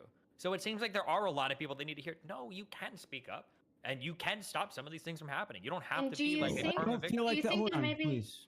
No, I no. don't feel like that's what the individual was even saying there. That individual care was about saying, the "This is what individual. I am." Okay. I don't care about her but- individual story. but I get that. It's very clear to me, but I'm saying sexual assault victims in general are going to take the way that you went about this as victim blaming. They are not going to take the advice, right? I swear to God, you are setting this up where somebody has to come out with their scars and be like, raise their hand, be like, actually, Destiny's advice is good here. Is that like what you need to know that his advice is solid? No. Okay, well then what is wrong with telling somebody who cannot establish their own boundaries and advocate for themselves during sex that they should stop having casual sex? I feel like we can and the speak fact to that this and casual then we sex has circle nothing right to the do fuck with it. back to it. Katie? I think I think the context matters. So it's not like just a consensual regular interaction. I've said this multiple times. She was stealthed. It's not the same as like establishing agency in like a reasonable relationship. She was sexually assaulted, right? The second thing is that there's another element here, which is, fuck, I lost it. Stabby? What was the second one? Which one? Where? Sorry, I just picked up my quilt. You're good. Yeah, it was context, and then, oh yeah, the casual sex argument being like dumb and doesn't make any sense. Right, I remember. So those would be the reasons why his advice is literally pointless to women. I think what it told men is that they shouldn't be as concerned because, you know, How can you women should be possibly able get that to. reading from any man reading my tweet? Destiny So says that that's women the have a really thing. hard time asserting themselves and that they need to learn to do a better job of it. That must mean that I can rape more women? Like, how does that ever logically follow? No, but that doesn't work that way, right? We agree that accidental rape can happen.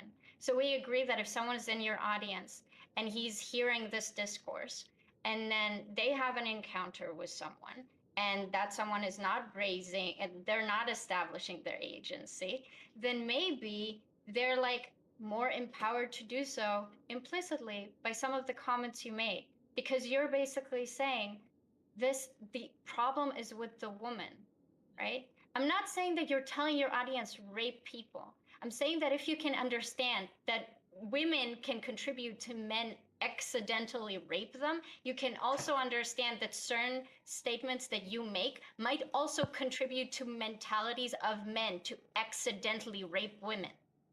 That works both ways. I understand what you're saying. I don't ever think that that could possibly be a reading of what I've been talking about. But that's the criticism is that a lot of people did read that as what you said. No, I haven't heard of a single case of that. I've heard of people accusing people of doing it because they have a total misunderstanding of everything I'm saying. But I don't think that if I'm saying, hey, women need to do a better job at asserting agency in these situations because right now you have a really hard time doing it. I don't think a man would kind of go like, oh, bae. So if a woman's not asserting her agency, I can rape her. I don't think that.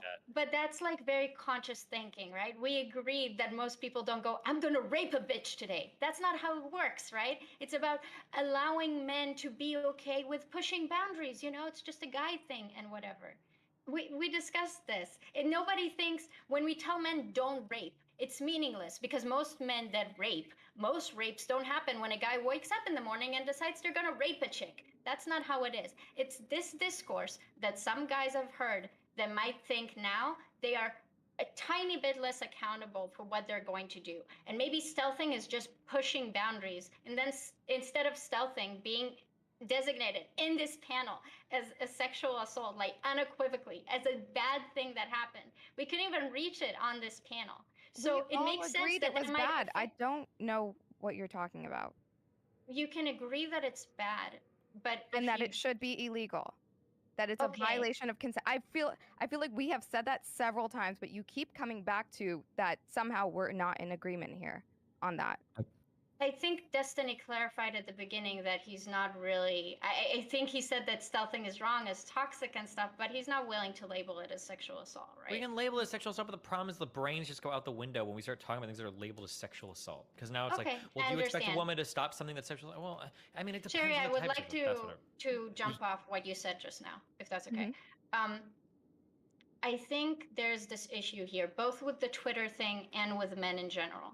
We assume that the status quo is just how it is. Men are going to rape, so women need to defend themselves. If you're going to post on Twitter, people will bully you and criticize you unfairly. Both situations should be accepted, and we just need to counteract for them. When we can reduce rape by giving good advice to men, by raising agency for women, Destiny, but raising agency for women cannot exist in the context where a woman is being sexually assaulted. Why not? That's the only time when your agency matters. That's the time when your agency matters the most. Well, my argument is that when we're talking about accidental rapes, we're forgetting about real rape. And if I consider stealthing as a real rape, then my first reading of your tweet was, if you're being raped, you are not calling out your rapist for raping you, then you do not have the emotional maturity to engage in sex. No, that's because if there's you a huge understand difference- no, stealthing wait, to be a there's rape, huge then that's what difference. it says. There's a huge difference between expecting somebody to just verbally assert a boundary versus fighting off somebody that's violently raping. Those are two wildly different expectations. I think if you only understand like rape, like the This is version why I wanted of to rape prevent that the you whole mean. framing as rape, because this is why it just destroys the conversation. Like this is like I'd- totally not. Yeah, sorry, I'd go ahead. like to go even further than where Destiny's going. I Oh feel my like God. you're not mature enough for casual sex if you can't communicate afterwards what you liked or did not like in sex. I feel like the fact that somebody could articulate to Twitter rather than to contact their casual sex partner to let them know that they didn't enjoy that experience, that they should, yes, that they should probably take a step back. They shouldn't engage in casual sex for a while. Yeah, What do I they have to think gain what from you just said contacting is the crazy. individual? I'm sorry, What do they have to gain from calling him up and being like, "Hey, the fact that you stealthed me is really shitty," and like reliving that trauma rather than just ghosting them? Like, don't they have a right to just ghost them? You have a right to ghost, but I feel like this is falling in a bad pattern of like not articulating or not communicating what you want out of sex. Can I ask you a but question? if the act is already done, why do Maybe they you need stop to a future call girl that from getting person? stealth then. So what I think what Right. Shuri actually, if I may, I think what Shuri actually needs is I think Shuri needs to run a poll so that she can have the most perfect situation ever to make her point and see how many women she can find that actually follows, and then you can come back and have this conversation. I think Do you that's think? what you need. What? Destiny, do you really think that a girl noticing that a guy has stealth and then telling him after the fact, "Hey, you shouldn't have done that," is like new information to him? It That's might going to be. guilt him That's out the of whole doing it? point. Do Dude, I you- had a girl one time after I had a What, do you- one of my do early- some I had guys a girl really- afterwards. I had a girl afterwards when I had a sexual interaction with her that like it was incredibly awkward for a variety of reasons. But I remember that she messaged me afterwards and she told me a lot about things that she liked or things that I did that she thought wasn't good in the interaction. That actually helped me a lot in guiding me through like future situations. I wasn't doing like bad things at the time. I was like, I'm gonna fucking rape her and I just hate this fucking bitch. It was just like stuff that I genuinely didn't understand. I was like way younger. I didn't have a good head for like certain types of sexual relationships. And then afterwards she sent me a ton of stuff. I was like, oh, this is actually super sick. This is really important. I really appreciate that. Thank you. And then like I avoided that stuff in the future. You don't have an obligation to do it, but damn, if you're brave enough to hop onto Twitter and do it, fuck, maybe you could shoot the guy at least the fucking tweets on it, no? I mean, I think that just putting it out there on an anonymous Twitter account is very different than reaching out to somebody who like knows me personally. But that aside point, I mean, I just don't understand. It's just a hard buy when you're like, she's just like so frail and traumatized from the experience. She can't say anything to it. But then she's like hopping on Twitter. It's like, oh boy, I'm about to tweet about this experience for like 2 fucking days. Like, damn, like, what is it? Are you like super triggered or traumatized by it? Or like, could you shoot the dude a message and then block him afterwards? Like, I don't know. But what is the purpose of shooting him that message, right? What I just It doesn't said. do Maybe the anything guy for didn't her. realize that he was like pushing boundaries too much. He's like, oh fuck, Okay, like, I need dude, to chill him. no, I'm sorry. She broke up with him forever ago. Whoa. If you start having sex with a girl and you are wearing a condom, is the expectation not that you are going to be wearing that condom at the end of sex? Do we not all fucking just intuitively understand this? Are there actually guys out there, you think, like that? I think there's a you can lot just of take this off anytime you feel like I think there's a lot of conventional sex advice around protection that is really bad, and people Do you think have, some like, guys legitimately think the way this works is that the girl has to remind me to keep it on every 5 minutes, or that means I get to take it off and it's fine?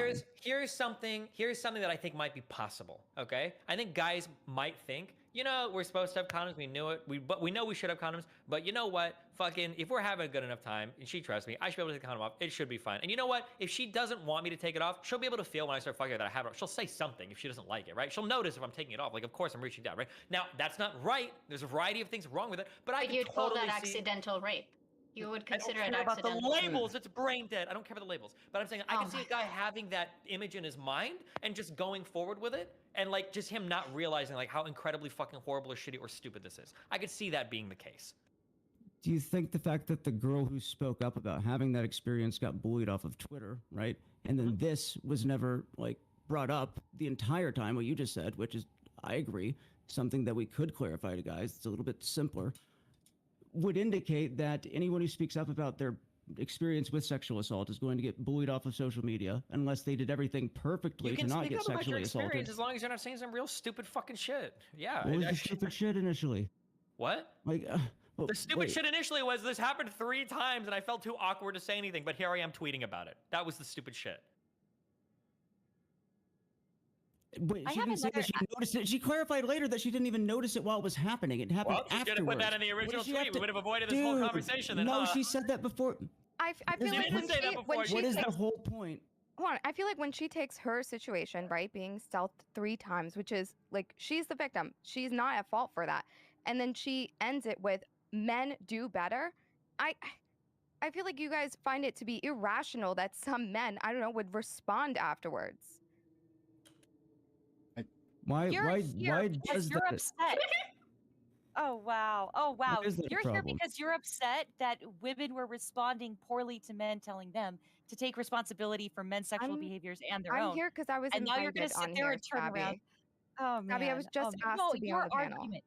Okay, your argument here has been that women who are having a problem with this aren't ready for sex. And now you're going to switch that around and say, a woman says men do better, a very innocuous, very okay statement, one that we actually need to hear. And you're like, you can't be upset that men are going to be upset with that. Oh, hun, come on. Yeah, I think when you paint all men as potential rapists and people who are going to just stealth you, and paint that worldview to women, yeah, that's probably a Destiny little did wrong. I How is men just do don't better understand calling what Destiny was said said that here.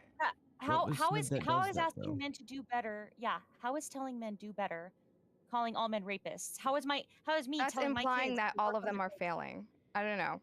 Yeah, they are kind of failing, and see, we can like pick it up. when Let's these go. things happen, I don't just look at the woman. I like to consider the men as well.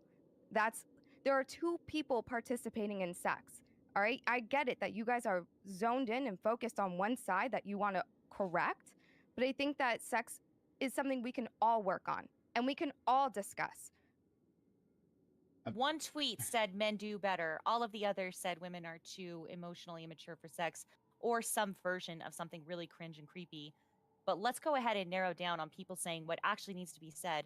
Men do better. Because you know what? We do need to have men do better, and we do need to teach boys about stealthing, because that's my True. son. And as the California law begins to go through the rest of the United States of America, my son could be in trouble for sexual battery. Do better. Teach men this. Destiny was talking about a possible utopian world that we're going to start getting towards, and that's not how it is now. It becomes that when we change the language around it. It becomes that when we help our sons do better. We are so upset that, that might make men feel a little defensive. I don't give a shit. I feel a little defensive all the time, and I go, oh, I'm offended. But the minute I look at something and go, I'm offended, it's probably something that would make me a Karen if I didn't stop for 5 seconds, take a deep breath, and reread what I just saw, and just be a big girl. I'm sure the boys can handle it too. Then why are women so offended when we say women be big girls and be willing to talk to your partner during We're sex? only telling you. We're only like? telling you we cannot. We're only telling you that we cannot take responsibility for when a man we trust and have been with decides to stealth, and we are not going to take responsibility for his stealthing act. But you're not. I really want to interject. It's just having the agency to assert yourself. Just have the agency to assert yourself. So, Katie? This is really frustrating, right, Cherry? Because you asked me like 10 minutes ago, why do you keep coming back to this point? Why do you keep bringing up that this is rape? We all agreed this is bad. And then we spent the next 10 minutes calling a guy stealthing a girl a sexual partner that she's meant to then later contact and inform him that he made her uncomfortable. So No, good communication in casual sex is like let's go, Katie. not a bad thing to talk about for 10 minutes. It's not good communication. The communication was had, a boundary was set. Condom. A boundary was broken. No condom. Even if we pretend that she saw it midway through, which she didn't, but let's pretend that she did, and she was awkward about it and didn't say anything, that is still not the takeaway from the story. And that's the frustrating thing. So I can't use the word rape because it's brain dead. We can't call it sexual assault. But when we don't call it either of those things, in 10 minutes, half of this panel seems to forget that stealthing is actually a bad thing that robs the agency. I think Destiny. everybody still said that. Just let me know when I can respond. Destiny. Katie. When you frame the story of that girl as she did not express her agency to her sexual partner, you are contextualizing that situation as something that was mutual, consensual, and two sexual partners working together to reach harmony. And you know that's not what happened because you seem to understand what stealthing is and you say you have a problem with it. So if you want to frame a different situation, if we want to talk about communication in casual sex or not casual sex and talk about agency and communication, I'm down with that. But Okay, if you're going to then project that on this situation, Okay, then it's wrong. I just want to say, okay, I'm gonna drop the hottest take here. Okay, I think rape is bad. Okay, and I think people shouldn't rape or stealth people. All right, I just want to get that out there. What rape I feel is like enough some to people say are that. a little bit confused, so I just want to go ahead and say that. Okay, raping people, stealthing people, those are bad things. Okay, sorry if I was unclear about that earlier. Okay. All right. We got it then. Do I get to respond? Oh, respond. Fine, Katie. Oh, Cherry, excuse me. So, Katie, I think it's super reasonable to, when you're giving advice to people about having casual sex, to encourage communication about what you want before, during, and after sex. And are you on the phone? No. Oh, okay. It's my cat and the earphones and the whole thing. Yeah, sorry. And I think we all understand that she didn't find out that the condom was taken off until after intercourse. And I believe that when you remove yourself from the situation, there isn't a risk to be faced. There's no threat to be faced. The actual sexual encounter was what you thought it was going to be. The only violation that you felt was afterwards, which is like a risk to your physical health, potential like pregnancy. That risk shouldn't prevent you from articulating that this was wrong to another individual. And I feel like the inability to do that is probably it's probably indicative of you having an issue with confrontation or conflict resolution, which can be very dangerous if you are engaging in frequent casual sex. I would tell that person to take a step back and really consider why they don't want to resolve a conflict or even voice an issue in that regard. I understand. And if we want to work from the perspective that the entire sexual interaction happened and then she found out later, I think it's very unlikely that the only issue with her finding out later was like her worrying about STDs and pregnancy. Because I think we can all just stand that if we realize that our consent has been violated and that this person broke the boundary that was stealthing, right? What? That's the issue. The issue with stealthing is the... that it breaks consent. Okay, but why are you requesting for a condom? Like, what is the reason why people ask for a condom? It doesn't for matter. Health and to prevent pregnancy. It doesn't matter. No, but so I feel like when we have the conversation in that regard, and we go what outside of what it even means to want a condom, absurd. We're putting like in the people's disconnect. minds like almost violence when But the somebody disconnect- doesn't wear a but- condom. So do you understand that, like, even if the sex was enjoyable otherwise, if you find out afterwards that your consent was violated in some way, say that they videotaped it and yet the video never got released, like, you can still feel a little bit less okay about that sex. Like, that could be a little bit more scarring putting other stuff in context. Absolutely. But do you feel like you're so traumatized you can't tell the person, hey, this was wrong, don't do that, or I'm not going to have sex with you again? Do you Again, feel I like just you should feel be like able to articulate that? Guys, so I don't feel like they're going to have sex with that person again if they did this I and they know agree. about it. So also second, I think that most guys, because they're also not retards, I think this is the word that we've been using tonight, right? Okay. Retarded Anyway, children. know that if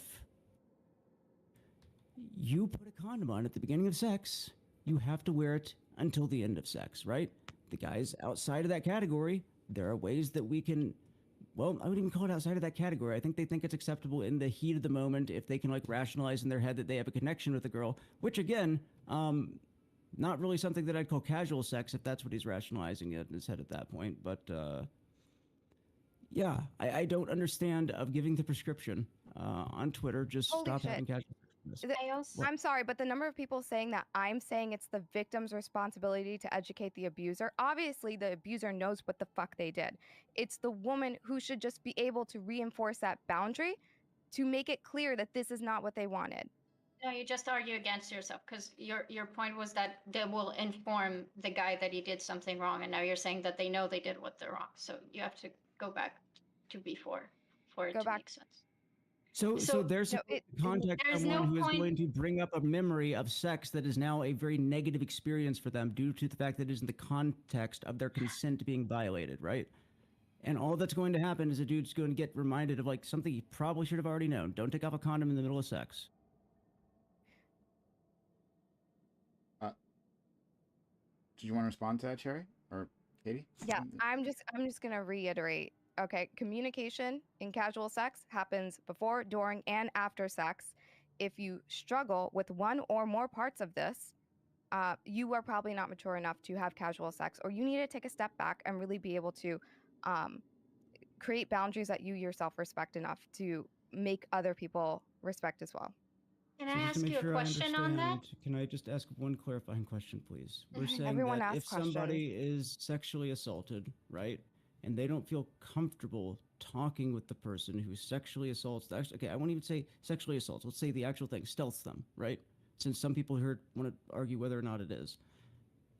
That person shouldn't be having casual sex at all. I think that they should take a break from casual sex. Yes, they feel violated. They feel like they cannot articulate that. They cannot communicate that. They do not want to resolve, to have Why any should they? conflict resolution right there. They are at higher potential at their next sexual encounter to freeze up. They are not okay. So yes, they should stop. So then would you agree that you are actually asking them to educate their, like, assaulter at that point? It's always going to be education when you tell somebody what you want. I have to say something. Okay, but that's... Spectre. Okay. I think there's a problem here. If you're going to talk about, I agree with you. I don't like the narrative of like, if you say no, the guy's going to kill you. I do think it's an implicit thing, like something that has been instilled with women for a very long time, since the moment we start like talking about sex to any capacity. And I do agree that we socialize a lot of like relation to trauma. So if you've been violated, if consent has been broken, if your boundaries have been pushed, there's a societal narrative that you are now traumatized and broken and whatever. I don't like that either. I think you can be stealthed, and that will be stealthing, sexual assault, rape, whatever you want to call it. And it would just really, really suck because your consent was broken. And maybe the sex was fucking amazing outside of it, but it doesn't matter because boundaries were set and consent was violated, and that still counts as sexual assault. But your argument is, like, the reason why you think this person can now reach out to the person they engaged with is because you don't think they're traumatized to that capacity. And yet then you're arguing that they're so traumatized that next time they engage in sex, they won't be able to properly respond. So are they overly traumatized, or are they not traumatized enough? I feel like I don't really understand what you're hearing when I talk. If you have a healthy relationship with casual sex, I think you should be able to communicate this even after it happens, okay? And if you do not, right? If that encounter was traumatizing, right? I would understand if it's traumatizing. And I think that not being able to articulate that afterwards is maybe like the first sign of it. And then I would tell that person to take a step back and stop having casual sex. Okay. And I think that's super reasonable. I don't understand how that's not reasonable. Just 5 seconds, Katie. They could articulate it afterwards. They did so on an anonymous Twitter account, but I would understand why, if they're traumatized, they may not feel as comfortable reaching out to the person who traumatized them to If somebody explain to them stealthing why you it's wrong. traumatizes you, it's probably time to take a step back from casual sex. There's Okay. way more challenging situations than that. Okay. If that's really what we're gonna end it on, all right. Yep, that is what we're Final thing, Katie. Okay, I disavow. So I'm happy Destiny kind of said it, because I think that's just the core. So in my head, I replace stealthing with anything else that violates consent. I don't really care if the person was traumatized enough or not. So when I hear you talk, what I hear is you're talking about a regular casual sex encounter where everything went well. And we're disregarding that being stealthed might recontextualize that experience. Now, if you're saying, you person, I heard you were being stealthed. Now I'm going to assume a lot of things about your ability, what that means. Could you have not been stealthed in that situation? And are you traumatized about it or not? And now I'm going to tell you whether you should be able to engage in sex or not after that. And that is not something that I think any adult should decide for another adult. So I guess we just disagree on the That's why it's entitlement of just giving advice and advice. me not telling people what to do. There's a Okay. difference. Okay. All right. Okay. All right. We give it a try. All right. To my audience and to anyone else's audience, thank you for being here. First of all, if you've been enjoying this content, right, come to the Twitch channel in case you aren't here already, right? Twitch.tv/PrimeKai, PRIMECAYES. Come by, check it out. We have panels all the time. We have a lot of content for you. Apparently 7 days a week of content. But we always have more for you. So come on by, hit that follow button right now, in case you haven't done so yet. Hit that follow button. Make sure you know you have notifications on so you know I'm going live. !social on my chat for my social media. I got a lot of social media, right? We got the Twitters where we tweet occasionally, right? If you didn't know this is going to happen, or you're not on Twitter, so go follow us on Twitter. Discord is the heart and soul of this conversation. All right, the heart and soul of this entire community, right? We have online, offline talks. We'd love to have you. We're going to have an open panel after this, right? Because I guess we got to do that. I actually want to go to bed, but we're going to have an open panel after this. If you want to be a part of that, you can jump in, right? Like open walk-on panel where yes, you at home can be a part of. So jump on in and again hit that follow button, and then YouTube. If you've missed any of this, and this was a lot, if you missed any of it, go to my YouTube, youtube.com/PrimeKai. PRIMECYES, and check that out too, right? So hit that subscribe button and consider becoming a YouTube member, hitting that join button, supporting us that way because we need the help, right? Okay, so I'm going to give an outro to all these amazing individuals and then we'll go from there, all right? And remember, we have content for you tomorrow and right after this, so stick around. Cherry, thank you for coming through. I asked you to come on. You said yes. I was very excited, and here you are. Hey, thanks for having me. I'm Cherry, CHAEIRY, and I'm on the internet. Okay, thank you. She is indeed on the internet. All right. Katie, thank you also for stopping by. Not a streamer, but a person who loves jumping on my panel, so I really appreciate that. Yeah, I'm actually going to do the thing I don't usually do. I'm going to link in chat the episode on my podcast where we talked about consent and about how rape is too much of broad of a term. If you don't want to hear a bunch of trauma dumping, you can start at around 50 minutes. There are chapters to it. It's a very interesting discussion, exactly what Destiny wanted to talk about. I recommend it. I think it's good. Everyone check out that link. Link is in my chat. We'll go to Spectre. Spectre, thank you as well, buddy, for hopping on this and being as passionate as you always are. Yeah, of course, anytime. I guess I just don't think that reminding women they have agency is best done on Twitter when they're venting about being sexually assaulted. I think that we can remind them of that and have that conversation. It's a good conversation to have, but not at the cost of everything involved with that. So maybe I'm crazy. Spectre Zero TV on Twitch. Thank you. All right, next we have Stabby. Stabby, who very kind individual who was referred to me and came on and shared her really traumatizing story, unfortunately. But thank you for being so brave in doing that. You guys, I'm at a wielder26 on Twitter. You can follow me if you'd like. I'm not a streamer. I mod for Olake TV on Twitch, and it's Olake on YouTube. If you like want to try to get spicy with me, I'm like really calm, chill, but I'm Stabby for a reason. It's my army nickname. So thank you guys for having me on. Prime, you've been great. Destiny, if you ever like have a panel talking about why we need to talk about enthusiastic consent and how we can make that better, if you could like have one of your people tag me in that and I could watch that, that would be great. Because if we could get more panels like that instead of what we've seen the last few weeks, that would be great. I would really appreciate that. Okay. Thank you for having me on, guys. Absolutely. And last but not least, we have Steven, aka Destiny. Thanks for coming through and having your ideas and emotions examined here. Appreciate the spirited discourse. I hope that we created more rape defenders and it turned more people away from being rapists than we turned people into rapists. At the end of the day, that's all we can truly hope for. So, you are such a wonderful human being. I love you so much. Okay.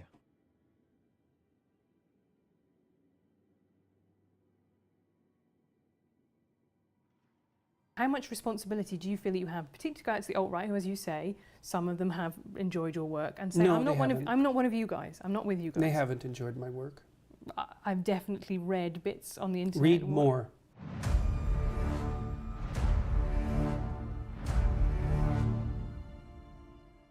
You've sold 2 million copies of 12 Rules for Life. You have 800,000 followers on Twitter, 1.4 million followers on YouTube.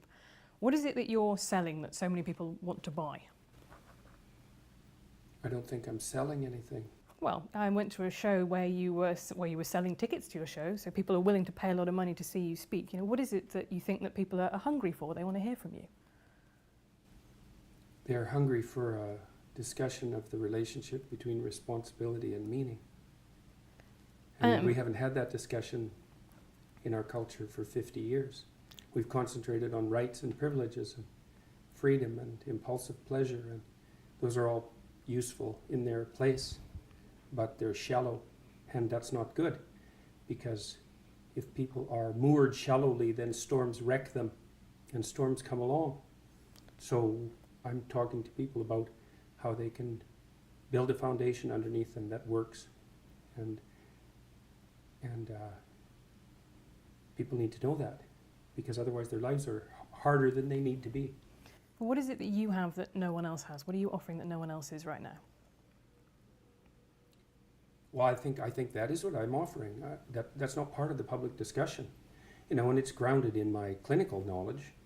So I've been a clinician for a very long time, and I'm familiar with the works of most of the great 20th century clinicians, and a reasonable amount of philosophy and a good swath of literature, and I'm a credible scientist, and so I can bring that all together.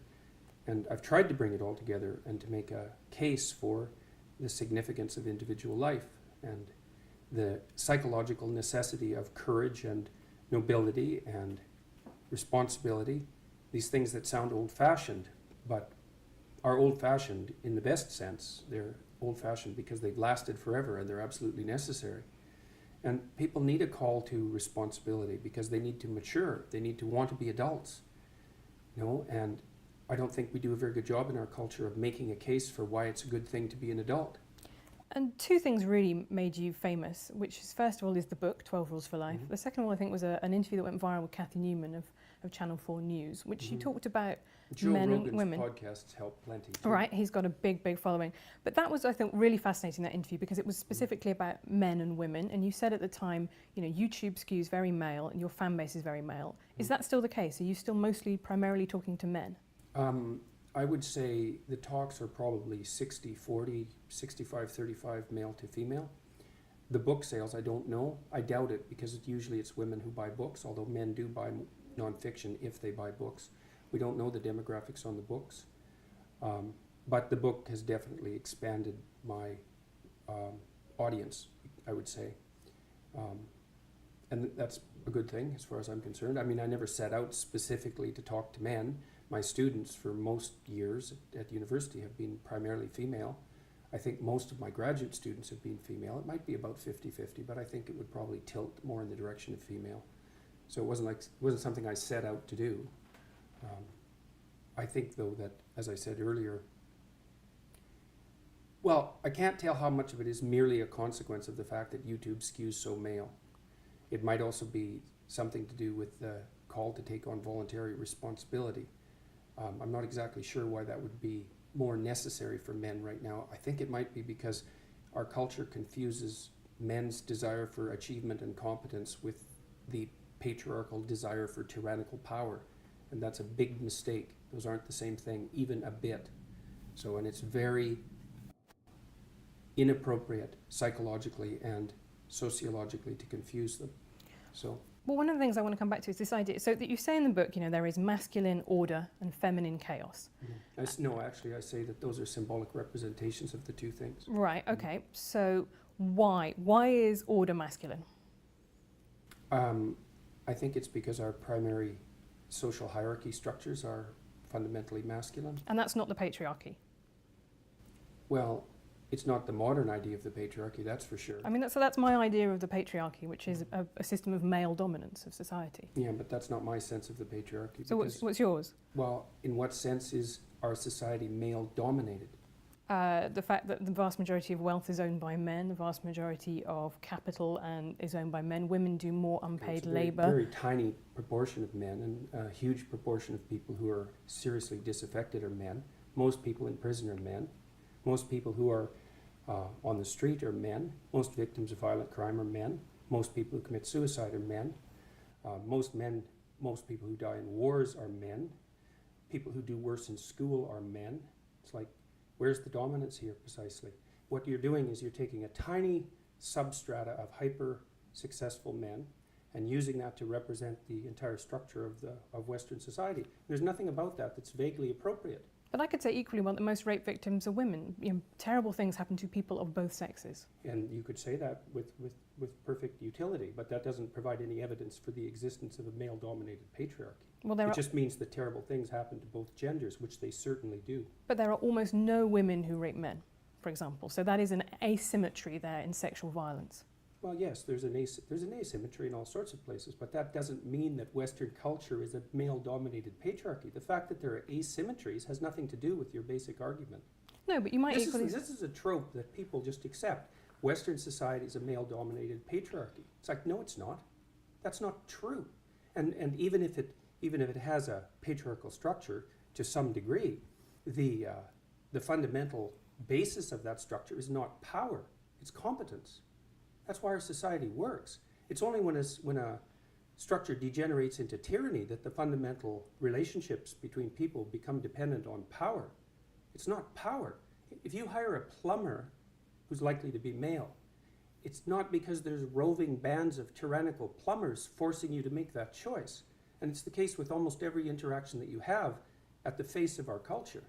You're dealing with people who are offering a service of one form or another, who are usually part of the broad middle class, and what you're looking for is the person who can offer the best service, and you can find it. It's not a consequence of being dominated by anything that's tyrannical.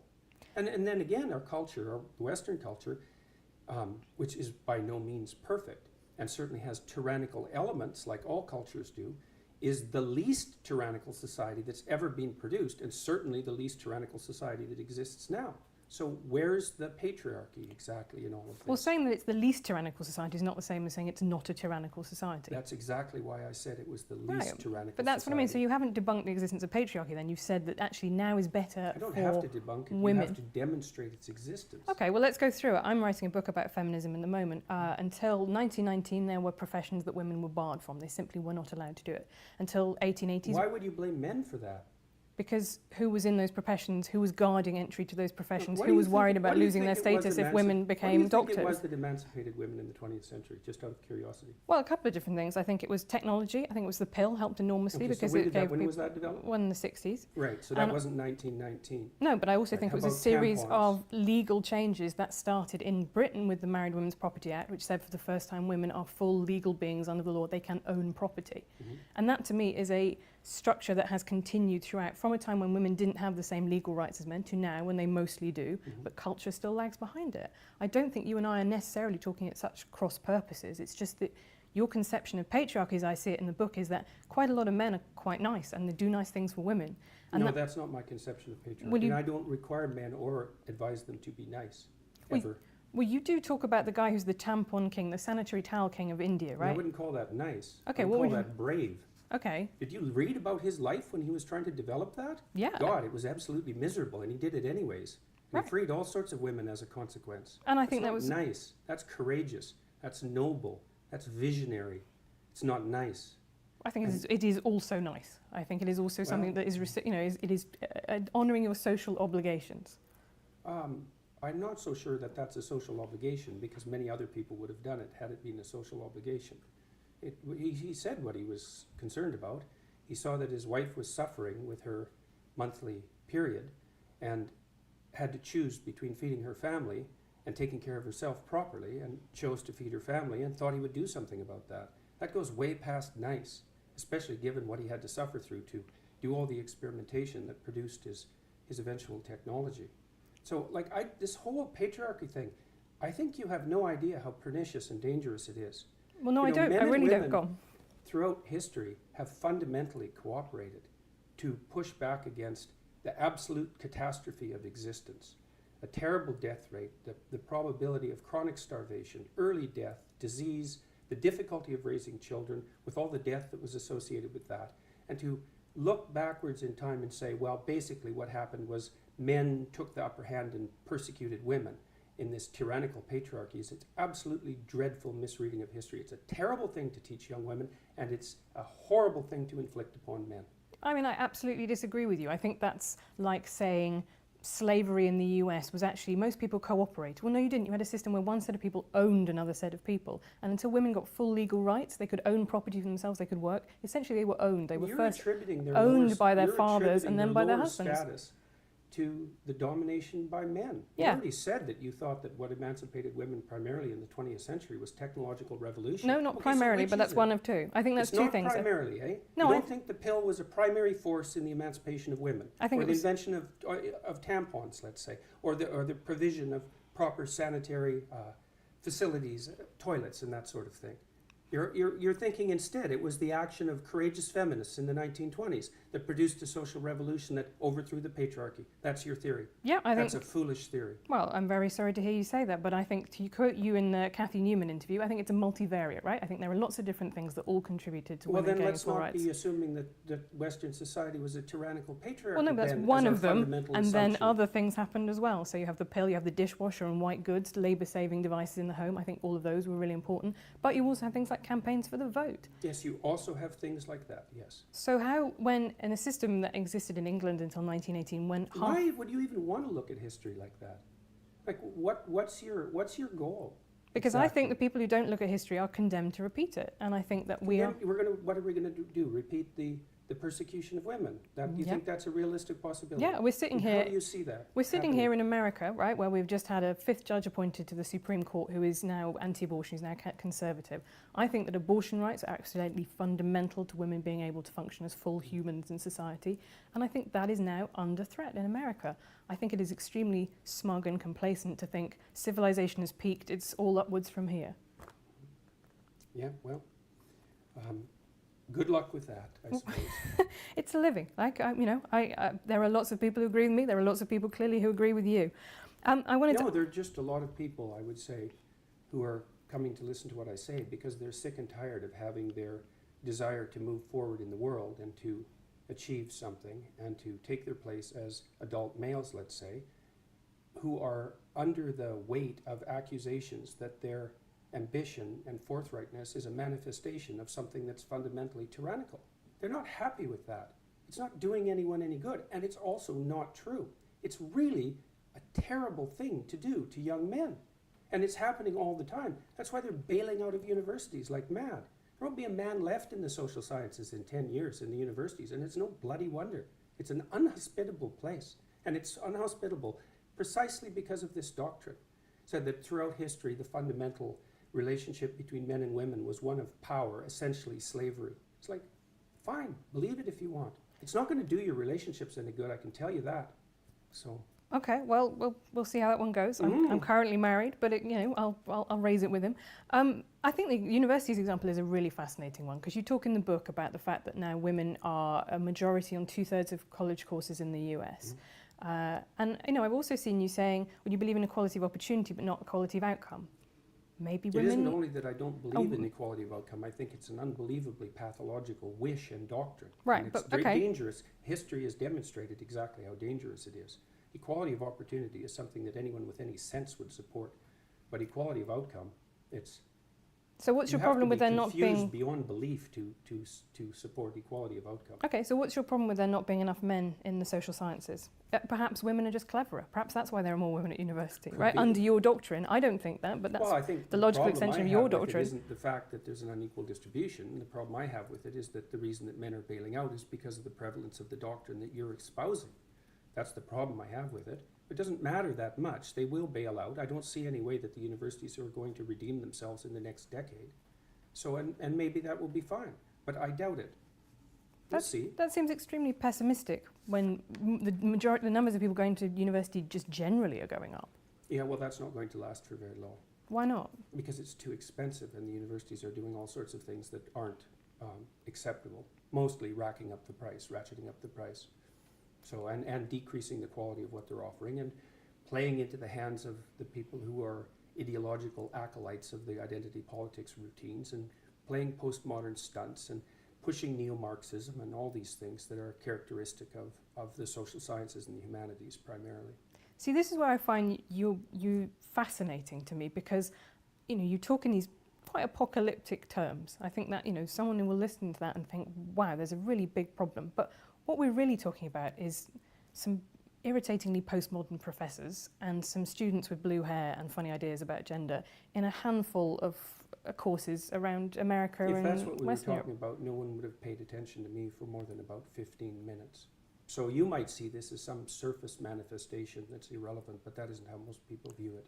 It's certainly the case, too, that this identity politics battle of ideas was a determining factor in the last American election. If Hillary wouldn't have played identity politics, played cozy with the identity politics type, she would have kept the working class and she would be president now. So these aren't trivial issues by any stretch of the imagination. It's not just some kids having a decent time while they're being creatively rebellious at university. It's a much deeper problem than that.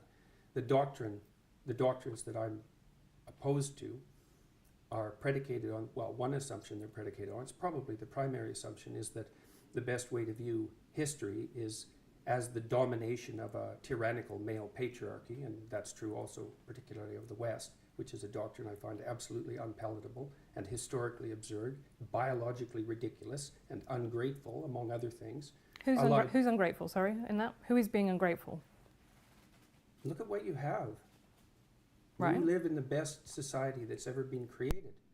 I was reading about some Indonesians. Do you mean me as a woman or me as a I mean 21st us. century person in the world? I mean us, yeah. I'm incredibly grateful for what I have, but to me the project of politics is... construction of a tyrannical patriarchy. You're grateful for the productions of a tyrannical patriarchy. How does that make sense? Because I think life is good. I think it could be better. That's what being fine. a progressive That's a perfectly means. reasonable proposition. But I guess that isn't commensurate with your claim that you're the beneficiary of a tyrannical patriarchy. Why not? How can it be good if it's the consequence of a tyrannical patriarchy? Tyranny isn't good, is it? I mean, that's the definition of tyranny. Something that isn't good, and yet it's produced all these things that you're grateful for. Like, doesn't that contradiction bother you? Where did what was good come from? I think I'm benefiting actually from a lot of things that I don't support, that are unearned privileges in my life. I think that's absolutely true. Like your job? Like I have a very good job. I had a loving family. Well, I don't think that's going to do the world any good, is it? That's a hell of a fine rationalization for your privileged position. Oh well, fair enough. But if you could trade it off with someone who's less privileged, I could. That'd be a start. I could do that, but I don't want to, and I won't, and I don't think I should be expected to. Why not? Is it okay for you to occupy a position of privilege in the patriarchal tyranny? And if it is it because you're female, or is it just because it's convenient? Well, let me tell you my political philosophy. I guess I'm a social democrat. So what I believe is that you should, if you have a good life, you should try and pass that on. I believe in a progressive redistributive tax system, for example. It was once said by Lord Mandelson in British politics, New Labour was okay with people being filthy rich as long as they paid their taxes. Now, I'm kind of less okay with people being filthy rich. But Define filthy rich. Well, I think I would leave that You're probably in the top 1/10% of people who've ever lived on the planet. That would constitute filthy rich by historical standards. Okay, but I'm not sure that I'm where going is the line exactly? Be able to help the Neanderthals at this point, really, by giving up some money. But this is my point, is that what I believe is, I believe in a structure in which people who have had a good life and had lots of advantages should pay that back, pay that forwards, which I think is the message that you preach as well, right? You have responsibilities. And if you've had, like us, a lot of advantages in life. Western civilization as a tyrannical patriarchy. But it's not purely a tyrannical That's patriarchy, for sure. is it? It's purely not. Right. And that's exactly the issue. But why because would you when deal with moral describe it as a absolutes anyway? tyrannical patriarchy, then you make a case that it's purely that. And that's exactly what's ungrateful. It's is- not purely that at all. Why It is has saying that its something corrupt has elements of this made That the isn't same what's as it being is said. purely that? That isn't what's being said. Merely to define it as a patriarchy implies unidimensionality. And to insist that that's also tyrannical doesn't offer a balanced viewpoint at all. Well, I think that's probably where, your disagreement comes with this, which is because I do not see it in that way. I do not see that as univariate at all. I see it as one Then element why of call many. it a patriarchy? Because it describes an overarching structure. Does it? Yeah. What if the patriarchy is fundamentally composed of women? Is it still a patriarchy? No, that would be a matriarchy. Would it? So let's say we take a patriarchal structure, like Yeah. the medical profession, and we fill it primarily with women. Is it then a matriarchal structure? What makes it a patriarchy to begin with? Is it the hierarchical structure? Is it the fact that it's mostly men? Is it the sociological structure? Or is it the fact that it's mostly men? Well, I think that's really interesting because male primary school teachers, for example, only 15% of them are men. And I interviewed some of them for my book. And you know what? They report exactly the same things that women do in male-dominated offices, right? They say, people have conversations that I feel excluded from. I feel stigmatized, like I shouldn't be here. People look at me askance when I say I'm a primary school teacher and I'm a man. You know, they kind of reel back. We all make those implicit associations. So if it is a structure that's dominated by women, then it's also a tyrannical patriarchy. I think in that case, then men have a way of, they should be able to complain about the fact that a very female-dominated office leaves them feeling out too. Yeah, feeling left out too. So how do we get something that isn't a tyrannical patriarchy? If it's composed of women, then it's a tyrannical patriarchy, and if it's composed of men, it's a tyrannical patriarchy. We're kind of out of options.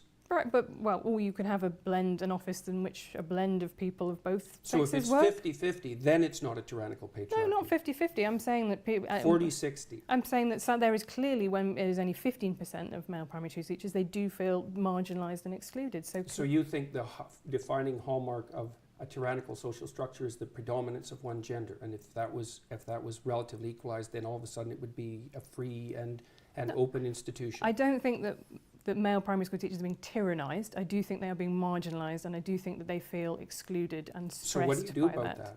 Well, this is what I mean. I think actually, and I'm surprised you don't agree with me on this, that actually having more male primary school teachers would be a really good thing, because boys need role models, actually. Particularly boys who don't have a father figure in their life. That's really important for them, to have a stable adult who shows them what it's like to be a man around the place. Could be, but you shouldn't achieve it as a consequence of preferential hiring.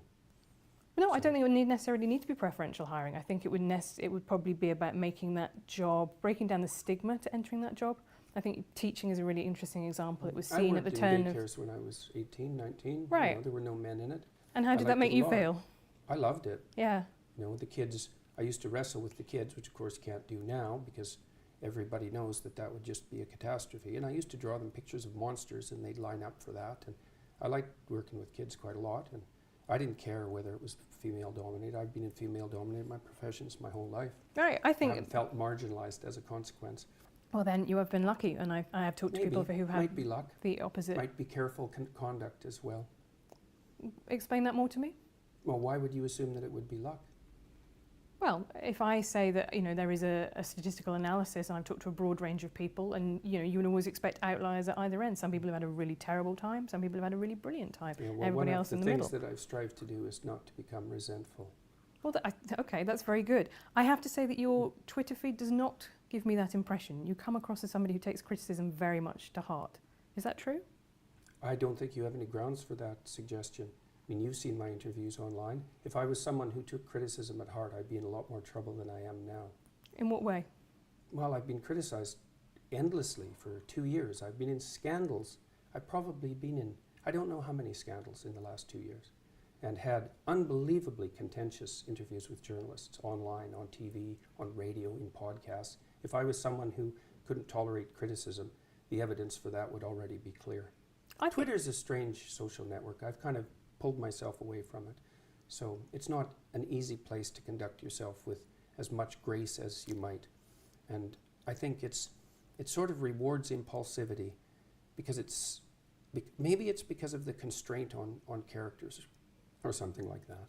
So I think that people tend to show their worst on Twitter, and some of that's a consequence of the structure of the technology.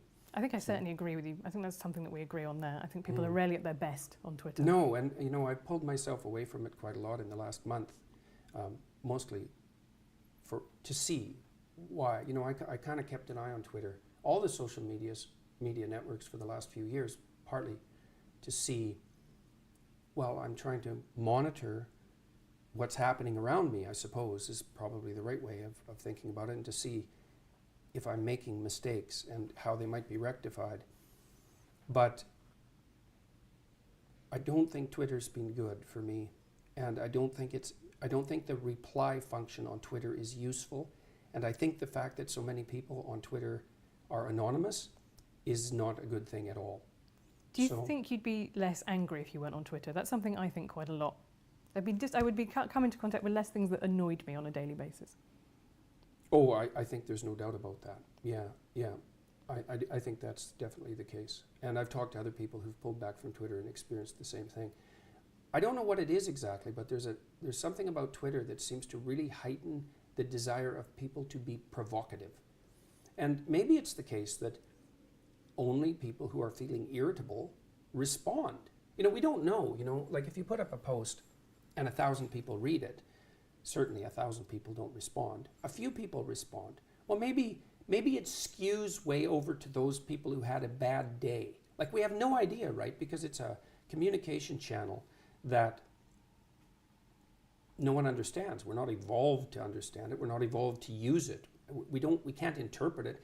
Plus you're interacting with random strangers, which is something you never ever do. And it's never the same set of random strangers. And you don't react to Twitter like it's random strangers. You react to Twitter like it's a person that you know. And it isn't. You write in 12 Rules for Life about having had violent impulses that you didn't act on. And I think in Maps of Meaning, you elaborate on that. You say you fantasize about stabbing a classmate in the neck. And you're very clear about the fact that you never, ever thought that you would take those seriously. But it just does make me think whether or not, are you somebody who thrives on anger, who finds anger to be something that they need in their life, that they find motivates them to do the things that they need to do? Those are two different questions. Okay, you can answer them both. One is whether I thrive on it, and the answer to that is most certainly not. So I actually don't like conflict. Then how have you ended up doing this as a job, which is arguing with people, right? Just because no, that's not my job. It's not to argue with people. Okay. So my job is to not do things that I don't think I should do. Right, and my government made the mistake of assuming that compelled speech was acceptable as long as it was motivated by hypothetical compassion. And that's not happened for me. So I made that point. It wasn't because I wanted to or because I enjoyed it. I don't really like conflict. I'm actually a rather agreeable person, which is partly why I'm a clinician. And so I find the constant conflict exhausting. But that's not the issue. You're not morally obligated. You're morally obligated to do things other than that which you like. So now I really do enjoy the lecture series that I'm doing. And the reason for that is that it's not political in its essence. I'm trying to do everything I can to bring people who are trying to develop a vision for their life together and to encourage them to act more responsibly, but not in a finger-wagging sort of way, but because I've come to understand that the meaning that sustains you in life is mostly to be found through responsibility. And through the voluntary adoption of responsibility, you're very likely to find your fundamental strength. And I think that that's clinically unassailable observation. And that's all very good, and I'm very pleased to be doing it. And it seems to be having a salutary effect as far as I can tell. And, but it's not because I thrive on anger. I mean, you were at my show, on two Thursday days ago? night, yeah. How much anger was there in that? Well, I thought it was fascinating because it was in Long Island. We drove to it and we went past a Lamborghini dealership, a Porsche dealership. This is not a poor area. The audience was, I would say, very as I was surprised how many women there. It was pretty mixed. It was overwhelmingly white. And I thought you talked, you said at the end, this is more incoherent than I normally am. You ranged across quite a range of subjects from, status in monkeys to perception. But the things that the crowd clapped and they applauded where you went, oh, you can't say that, that's a microaggression. Or multiculturalism is a scourge that is sweeping Canada. And what I got was a strong sense... that has swept Canada. Okay. Well, what I got was a very strong sense of people whose lives... I never said that it was a scourge that swept Canada either. I wouldn't have said that. Okay, well, I will go back and check your exact wording of what you said, but you definitely... I'm not in favor of it as a fundamental doctrine. Right, okay. But I don't think it's a scourge. So I wonder if you and I mean the same thing when we talk about multiculturalism, because you have a First Nations room in your house, right? You have a lot of First Nations stuff. How is the coexistence I'm the honorary member of a First Nations family, as a matter of fact. Which is wonderful. I have a First Nations artist when I went to Canada last year. But that, to me, is the essence of Canadian multiculturalism, living that culture being preserved and living alongside the Anglophone culture that, in some senses, supplanted it. How is that not multiculturalism? Well, multiculturalism is the idea that the cultures can all be put together in a single place with no overarching structure or undergirding structures. That's not the case. How can that possibly be the case? That defines the situation in the world. and the world is full of war.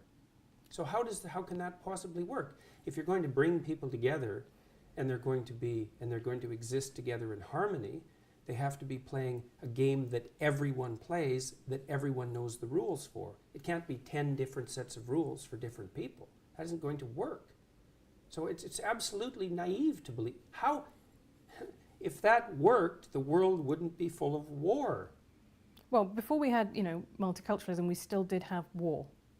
In fact, war is, as Steven Pinker, I'm sure you read what Steven Pinker says, this is the least violent time in human history. So yes, something well, that's a consequence of the patriarchal tyranny. Well, if you think that the patriarchy's been eroded over the last 100 years, maybe that's what it's down to. Maybe you could give some credit to it for that. I actually didn't say that the patriarchy had been eroded. Well, because you don't believe it exists in the first place. Fair enough. But my definition of multiculturalism is citizenship-based, right? So you can be both Canadian and First Nations. You can be both Quebecois and also Canadian. But that means that everybody in the multicultural milieu is one thing and another. Right. But they're all one thing and another. Yeah. Yeah, well, our Prime Minister said, well, there is no Canadian identity. It's like, well, okay, what is it that unites us? Well, nothing. We all protect our cultures. It's like, well, that leads to war. Okay. Now, it doesn't only lead to war, obviously, but unless you have people operating within a shared framework of perception and value, they can't cooperate and compete peacefully. I don't understand how that's even a disputable topic. That's how you organize people. Okay, I think if that's what he said, that's what Trudeau said, that is a dumb thing for the Prime Minister of Canada to say when you are Prime Minister of Canada. You might say that. Would agree much more with what Barack Obama said when he said, I'm trying not to make a red states America or blue states America or white America, black America. I'm trying to make a United States America. That to me is... Yes, the Democrats are very good at that. Well, they played identity politics for the last 20 years. All they've done is inflame tribal tendencies, as far as I can tell. So he can say that, but it isn't obvious that it's the case. And it's not obvious to me at all that one of the consequences of Barack Obama's presidency was a reduction in racial tension in the United States. No, I wouldn't agree with that either. I think a lot of people found having a black college-educated professor very alarming and threatening to their idea of themselves as the dominant group.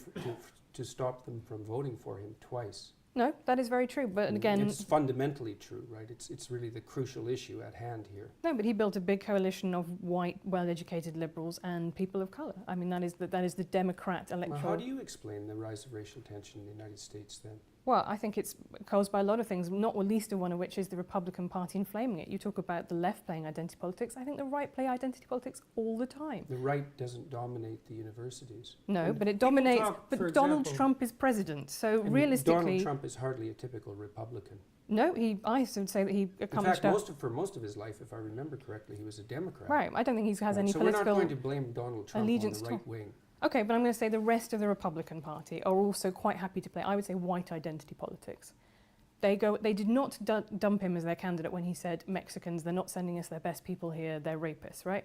The whole idea of the United States, it said, I think a beautiful thing, all men are created equal, but it meant men, and it meant specifically white men. Women and black people could not vote.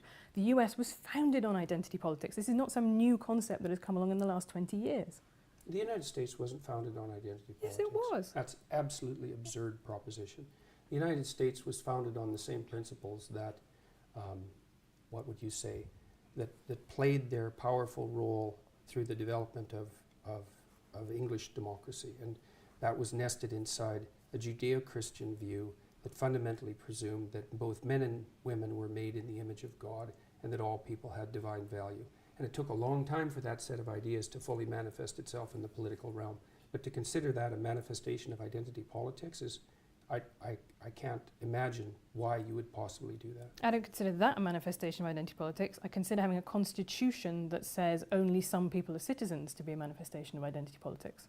Well, what do you think changed it across time? And look, let's get our definitions straight here.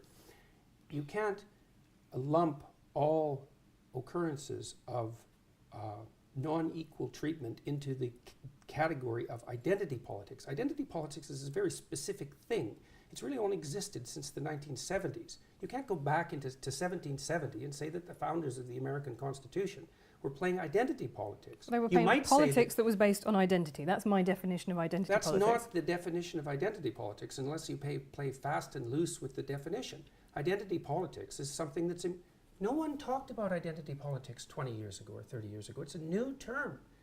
You can't say that people's proclivity to identify with their group is identity politics. That's just tribalism. And that's like, who knows how old that is? 1,000,000 years old, 500,000 years old. And you're going to call tribalism identity politics? Well, that's not helpful. If you want to talk about tribalism, we could talk about tribalism. But identity politics is something that's nested inside a particular political view of the world. It's got a Marxist basis, and it manifests itself in postmodernism. And it emerged in the France first in the 1970s, and then has swept through the American universities and increasingly the rest of the West since then. That's identity politics. If you want to talk about tribalism, that's fine. I'm not a fan of tribalism, which is why I don't like the identity politics types. And I don't care if they're on the right or the left. I think the right-wing use of identity as the primary marker for human categorization is as reprehensible and dangerous as it is on the left. My problem with the left at the moment, the fundamental problem with the radical left, is that they're hyper-dominant in academia. And that's not good. And that's not my opinion. You can go look at Jonathan Haidt's data and see for yourself. And he's as moderate a person as you could hope to find, and probably less prone to anger than me. And I agree with you. I find a lot of students phenomenally irritating, but I would question how much power they have in contrast to the things that I find more worrying that are happening in the world today, right? Or even the professors, right? Even the professors. 20-year-olds don't have that much power, but they're not 20 forever. 10 years later, they're 30. And 20 years later, they're 40. Right. And whatever happens in the university happens everywhere 5 years later. And very, very sadly for people in my politics, left-wing politics, what happens to people as they get older is that they've traditionally got more conservative. Mm-hmm. So I don't think you can make a case that the current, where people are when they're 20 today is actually going to be the ideology that takes them all the way through their life. That's never been the case so far. No, but it'll be around long enough to do plenty of damage, like it already is. Okay, but even if we accept that students and their POMO professors are quite annoying, which I think is probably something I agree with They're you not on. just annoying. Like, they're destroying the universities, and that's not a good thing. And they're particularly destroying the social sciences and the humanities. The sciences are safe so far, but not for long, because the scientists in particular are terrible at politics, and the left-wing activists are great at politics. And so they'll win eventually. The National Science Foundation is already introducing diversity requirements for hiring in mathematics in universities. It's like, good luck with that. That's not going to work. There are hardly any mathematical geniuses. If you start putting all sorts of arbitrary restrictions on their hiring, you're just going to end up not finding the ones that there are. So, besides, I don't think that's true, actually, because if you say there are very few mathematical geniuses. What do you know about it? Well, next year I'm going to be a fellow at Oxford University, so I spend time talking to academics. I've talked to a lot of academics for my book.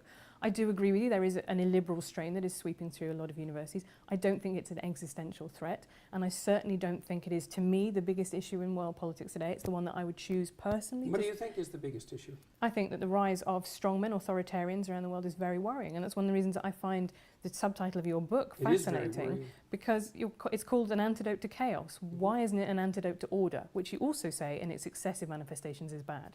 I've said that. Well, you can't write a book about everything. No, but you've specifically chosen Antidote to Chaos. So but why I is also chaos have the big... 300 lectures online, and I talk plenty about the pathology of order in those lectures. Okay, but so I'm just I'm saying... no fan of authoritarian strongmen, that's for sure. Well, that's good, but I do think that the way that you talk about order in the book is something that people will take away from it. Be specific. Okay, so let me think. The way that you talk about natural dominance hierarchies in lobsters. Let's get on to the lobsters. Because I think that the thing that people take away from that is male lobsters compete for female lobsters, and that says something about society now, that men need to be dominant in society. Because if lobsters do it, then there is something that we can read about humans from that too. There's nothing in that chapter at all that suggests that the way that men should succeed in human hierarchies is a consequence of the exercise of power. There's not one line in that entire book that claims that, because it's not what I believe.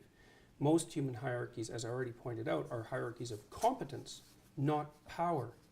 Okay, so that's why we don't live in a patriarchal tyranny.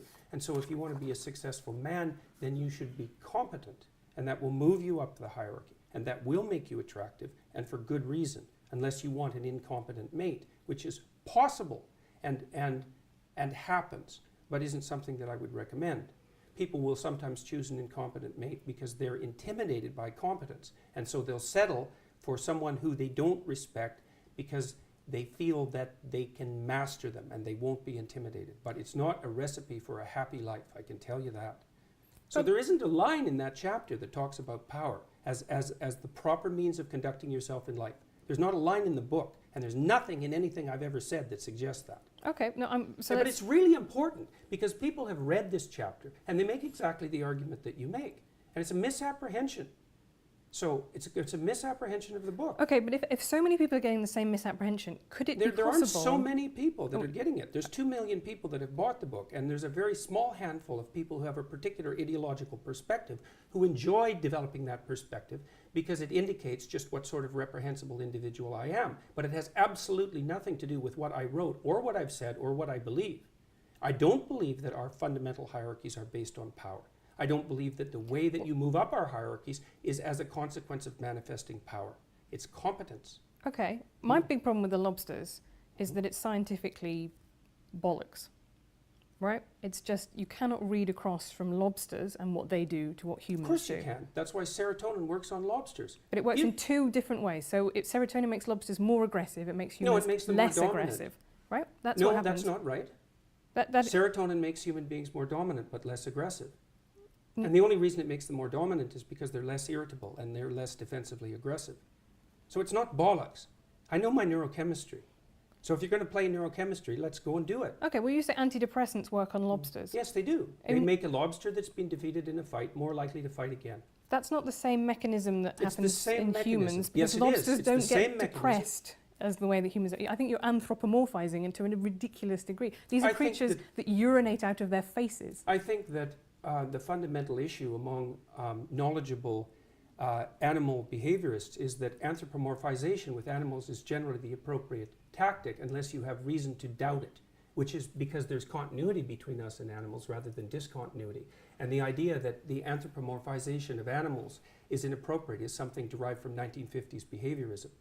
The highly trained affective neuroscientists and people who study motivation and emotion as well as neurochemistry know perfectly well that there is biological and behavioral continuity across the animal kingdom and way down into the kingdom as well, which is exactly why I chose lobsters, to indicate that there is so much continuity in the systems that allow us to estimate status position that we share it with creatures that are 1/3 of a billion years old. And the reason that I made that argument was to put paid at least in part to the absurd Marxist proposition that hierarchical structures are a secondary consequence of Western civilization and free market economies, which is as preposterous a perspective as you could possibly develop about anything. Hierarchies are 1/3 of a billion years old. You can't blame them on the West or men or capitalism. And we're wired for hierarchical perception in ways that you can hardly possibly imagine. Even our ability to rank order a set of objects seems to be tightly linked to our ability to assess the relative status of people in our social milieus. So, and the biochemistry is very, very similar. And the reason we know that is because most of the drugs that are used on people are first tested on animals. Now, it's not often animals as primitive as lobsters, but it is plenty. So a lot of what we know about neurological structure, for example, is a consequence of studying the flatworm, which is a much more primitive organism than the lobster. Continuity is the rule. Okay, so what can we learn from killer whales that live in matriarchal pods, often led by a grandmother, someone who's been through a menopause? Why isn't that an example that you've picked to talk about in the book? It's because lobsters say the thing that ideologically you want to talk about, which is your belief that there is a kind of Marxist ideology How do sweeping. lobsters say that? The point that I was making with lobsters, I just said what it was. That hierarchies have been around for a very But long who time. genuinely, really, today is arguing, apart from maybe 3 mad Marxist academics, that there is no such thing as hierarchy? Hierarchies They're not arguing exist. that there's no such thing as hierarchy. Or there They're should be no arguing such that- thing as hierarchies. Oh, there plenty of them are arguing that. Really? Because I see that almost never in the wild as an argument. I see people think that hierarchy should be based on merit and What they do should you be think? more What do you equal. think the demand for equality of outcome is if it's not an attempt to flatten hierarchies or to eliminate them? What else could it possibly be? And you don't think the neo-Marxists and the postmodernists think that hierarchy is a social construction? Like, you're not talking about the same people that I know, Right. that's for sure. But this- Everything's a social construction for the social constructionists, including hierarchies. But I just don't think that is a very widely held view in the world. It might be among It's liberal arts universities. 20% of social scientists identify as Marxist. Where's that statistic from? Look it up in Haidt's work. Okay. Well, You- I know. go I look mean, it up, I'm go look interested. it up. I know. I've checked it out quite carefully. Yeah, but I'm just. It's a perfectly valid statistic. I don't have the reference at hand. Yeah. So it's 1 in 5.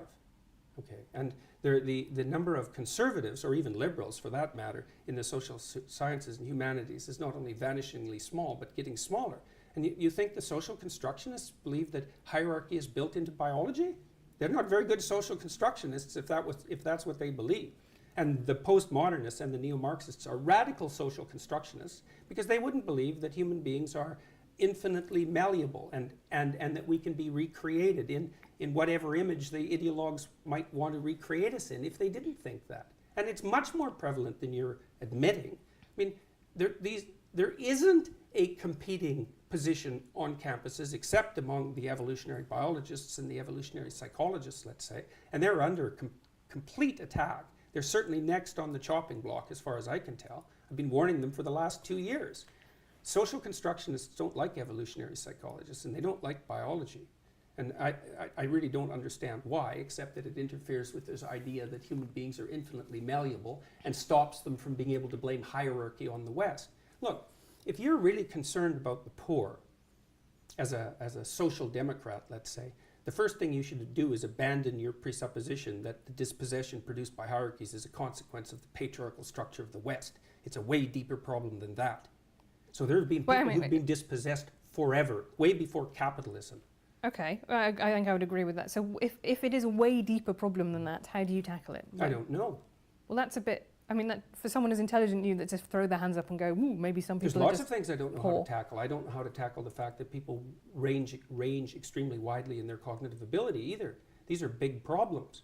Right, but we could start with a redistributive tax policy, right, where people who earn a lot pay more tax than people lower down the income scale to redistribute income. That was a fairly obvious way that you could make poor people less poor. It's something that, you know, the Labour government did. They almost, I think they halved child poverty. It is possible to do things, and we do have mechanisms. Well, I wouldn't make the immediate presumption that it was the redistributive tax policy that halved child poverty.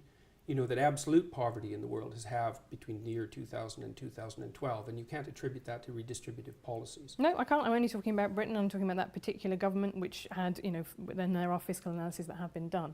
But I think let's move on from lobsters. I mean, you know, That chapter is about people becoming responsible and competent, not about them becoming like dominant and powerful. Okay, it's no, not that at all. But my problem with it is, I think you got criticised by a lot of marine biologists, right, and by a lot of geneticists. I think for one. it.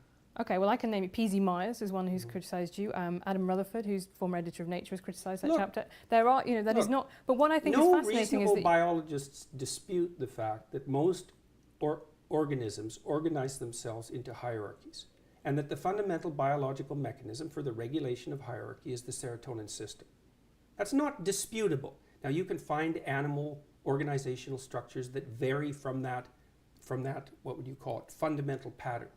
But the existence of variance isn't proof against the existence of a fundamental pattern. Like, I don't know how you can sit there and be skeptical about this. If you know the literature on hierarchical structure, you understand that across the entire animal kingdom, animals tend to organize themselves into hierarchies.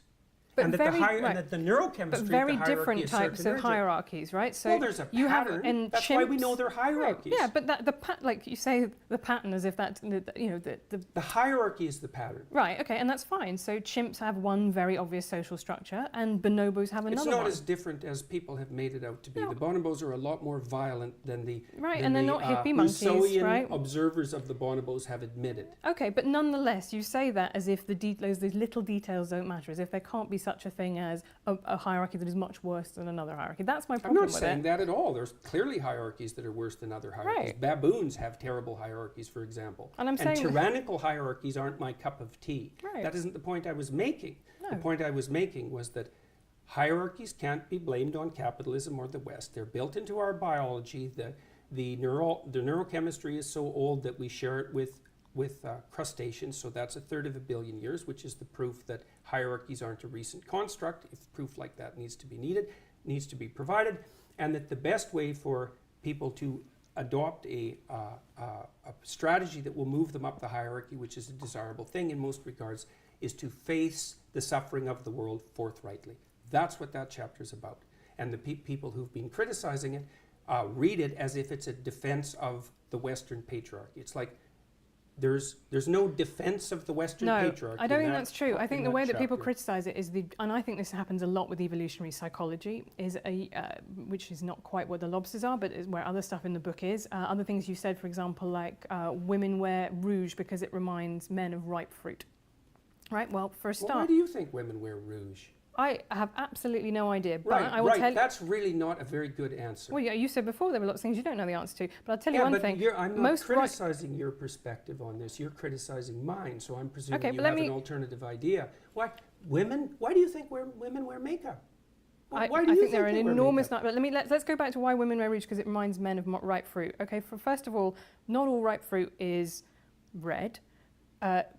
Why would you want we to? Do you evolved want color vision to detect ripe fruit. Do you want to eat women? No, I think unless men are having sex You with might ripe want to fruit, taste them. that's not really where. And where is the evidence that women who are redder in the cheeks have more offspring? What do you think happens during a that's- sexual flush? But that's the key point, isn't it? Is that you would expect, actually, if this is a sexual selection, that women who are Yeah, one redder of the would have hallmarks more of children. one of We the would get hallmarks of- progressively redder one over of time. the hallmarks of youthful skin is the proclivity for it to flush red. And yes, youthful women have more children. It's a primary sign of fertility. That, I think you're using. Wait a second here. What do you think women wear makeup for? Come on, if you're going to go after me on this, okay. Let's women. People say, well, women wear makeup to feel better about themselves. It's not a very deep analysis. Why makeup? Why facial makeup? I'll tell you why I wear makeup, which is to stop the comments that I would get if I didn't wear makeup. And my gender, I always say my gender is low maintenance, right? I don't feel particularly like a woman inside. I don't really know what that would mean. But what I try and do is try and look, in the same way that you get black women who talk about the problem with natural hair, is it's seen as unprofessional, right? And as a woman, if you don't wear makeup, that is seen as a political choice. That is seen as something that, you are... So you wear makeup to protect yourself from what? From tyrannical judgment. men? No, but tyrannical women as well, I would say. I think women very harshly judge each other's appearance, and there are very good reasons for that. But probably because they've learned that from oppressive men. No, I don't think so. I don't. Why do you think it is then? I think that women are encouraged to be seen as being in competition with each other. Encouraged? You don't think that there's anything about that that's natural, eh? Well, I would be reluctant to get into that because I think you could talk about intrasexual competition. I think that's a very big deal among the social sciences and evolutionary science. It's not my particular competence. But yeah, my conception of the patriarchy is not that men are beastly to women. It is that there is a structure in which women participate too that overall privileges and benefits men in order to control female reproduction. And I think those are two very different things. You write in 12 Rules that you skipped a grade in school and you were small for your age. Do you think that shaped your personality and your experiences of life? Well, it did to some degree. Made it difficult for me to participate in sports. So I didn't really do anything that was fundamentally athletic till I was in graduate school. So my parents are guilty about that because they felt that it wasn't good for me, but I'm not unhappy about it. I got through school faster. I wasn't a fan of school, and the faster I got through it, the better.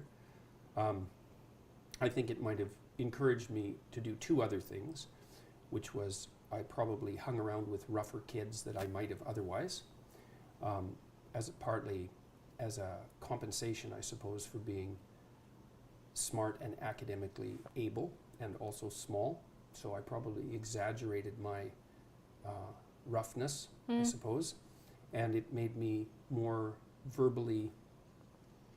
capable of verbally defending myself. But other than that, I don't think it had much of an effect. I think I pretty much left all of that behind. That's very good. Also, the other thing I was really interested to read was that you married your teenage sweetheart. Mm-hmm. Yeah, well, I met her when I was 8.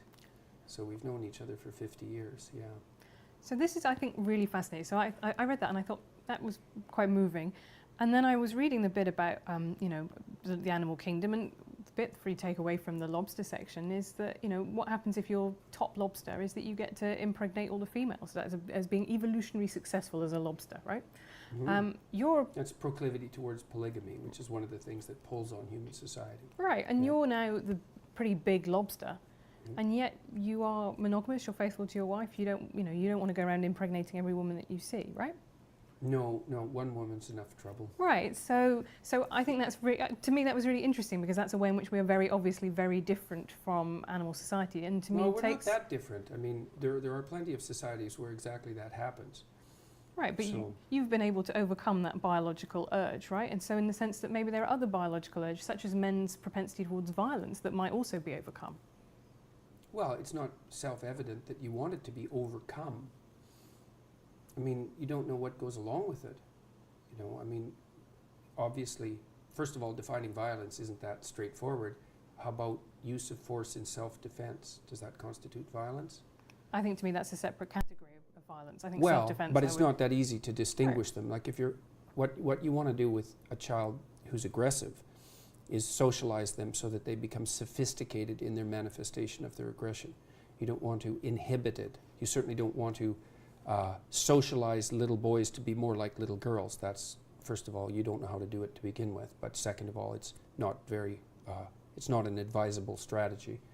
So. Well, I found that really interesting because in the book you say that actually if you feminize men, that might give them more of a, might have more of an allure towards these very fascistic Oh, there's ideologies. no doubt about that. That's standard psychoanalytic. That's like psychoanalysis 101. If you repress something, it comes back with a vengeance. Okay, so tell me what you mean by feminizing in that sense.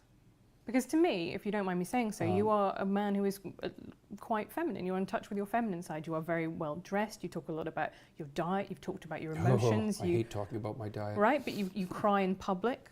You enjoy spending time with your kids. All of these things that are not sad, isn't it? But they're not stereotypically male, and I think that's very admirable. Pretty strange behavior for a patriarchal tyrant. Well, that's why I think that you're probably, in some ways, you're not a patriarchal tyrant, or that actually all of our programming, if you want to call it that in biology, is overcomable because you are... It's integratable. Right, but you are a man who some people would say has a lot of feminine traits like that, and I don't... Do you think that means that you are now being in the allure of authoritarian fascistic ideologies because you're baking cakes? Oh, I notice the allure. And then what do you do with that? Work to live such that there's no temptation in that, which is also what I recommend to everyone else. Right. If you see any temptation in that, then you should straighten yourself up real quick. So, and that's what I've done for decades. So of course you have to see the allure in that. If you don't see the allure in it, you're a fool. Just like if you don't see the allure in the radical leftist ideas. I mean, if they didn't have, if you didn't understand the allure, you couldn't understand the ideas. They're dangerously alluring. It'd be lovely if there was a strong man who could solve all our problems, and those who deserved it got exactly what was coming to them. It's not something that I would recommend as a wish. So, but that doesn't mean you want to be blind to its attraction. You want to see what the dark parts of you are attracted to. It helps you keep an eye on where things can go if they go badly sideways. So, I don't think it has anything to do, though, with my what would you say, more classically feminine interests. Not as far as I can tell. I mean, I have all sorts of classically masculine interests too, so right, and seems to be reasonably well balanced. Right, so you talk then about we shouldn't socialise little boys like little girls, but actually, I have lots of stereotypes. I'm interested in politics, which is overwhelmingly male-dominated. You have lots of classically feminine interests. Why, what is the problem here with people having personalities that are a mixture? There's no problem with that at all. The problem is when it's dictated by fiat. Well, I mean, who's fiat? How about the education system? So in schools, you think that there is that. Well, I outlined. I can't remember the psychologist's name at the moment, but he was quite influential in the 1980s, who recommended as a control for male violence that boys be socialized more like little girls. And I don't think that that's a particularly unpopular viewpoint.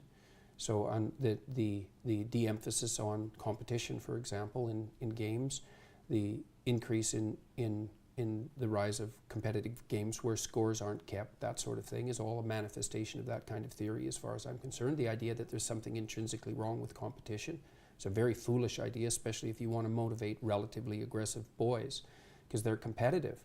Well, competition, that's not good. Someone has to lose. It's like, well, you're not going to get very far looking at the world that way, I'm afraid. Maybe you want to generate a plethora of games so that everybody has a shot at winning. That's a good idea, but you certainly don't want to devalue the notion of winning. If you're doing something necessary, you should reward people who are particularly good at it. It's part of the definition of it being necessary. So, and you don't want to control aggression any more than you want to control sex. You want to integrate it. And if it's integrated, that's the integration of the shadow from the Jungian perspective, and something I talk a lot about in my lectures. It's like you need to have the capacity for danger. You need to be dangerous, but you need to learn how to not use it except when it's necessary. And that is not the same as being harmless. Harmless, that's a terrible virtue. It's like a rabbit. There's nothing virtuous about harmlessness. It just means you're ineffectual. Yeah, I think I would agree. Well, I think there are some people who, through their harmlessness, become iconic and they become symbols. I think the Gandhi and the principle of non-violence. He's not harmless. He just transcended his deep violence. That is a completely different thing. Okay. Without that capacity, there would have been no way he would have had the strength of character that he had. He was an integrated person, not a harmless person. Okay. That's a very, very different thing. Did you have different ambitions for your daughter and for your son? Some of them were different. I encouraged my daughter in her desire to be a mother, which is not something I did with my son. Did you encourage him in his desire to be a father? Absolutely. Right. So you encourage both of them to be a parent. Right, but those are different. Yeah. I believe. And yeah, I mean, and in some sense, I think it's harder for young women because, of course, the problem of integrating family with career is a more complex problem for women to solve. So, and I spent a lot of time talking to her about how she might solve that. I wouldn't say that we came up with anything that was spectacularly original or successful, but I at least let her know that whatever pathway she chose was fine with me as long as she was being honest with herself about what it was that she wanted. But also that, I'm not a fan of the idea that the most fundamental orientation that a person is likely to have in their life is career. I don't believe that's true for most people. I certainly don't believe it's true for most women. And I think the evidence supports that claim quite straightforwardly. So, however, it is the only thing that you get paid for under capitalism. Right? Man, live.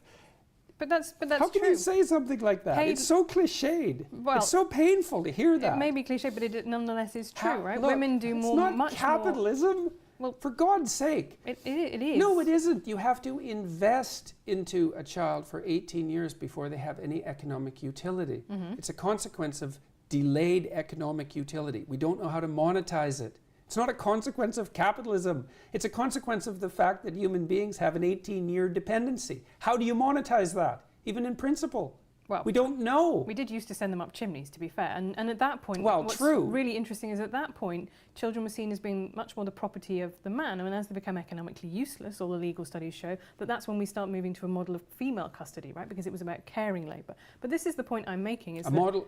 Look, I'll tell you, there are plenty of men who are not very happy about the model of female custody.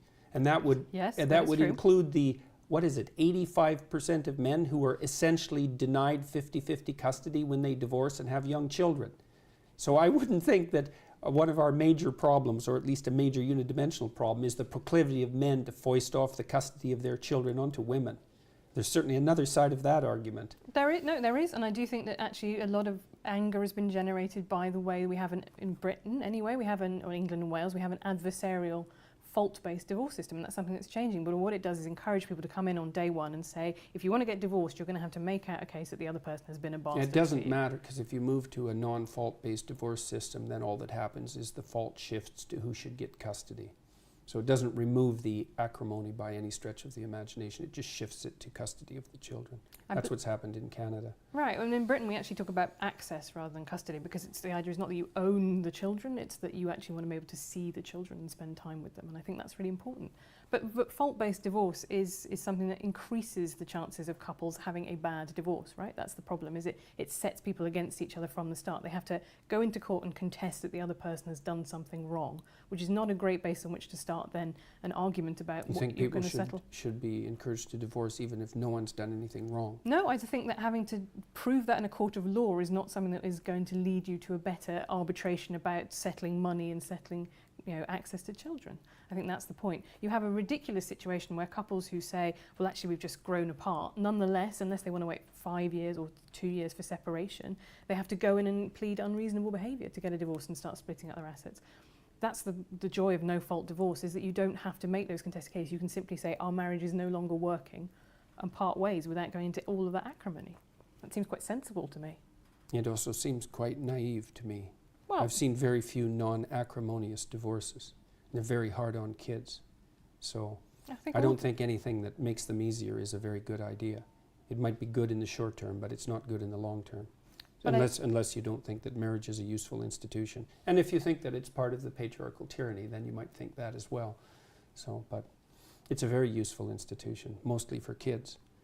So I agree that I'm married. Modern marriage has a lot to recommend it. I do also think it is a patriarchal institution. It is literally...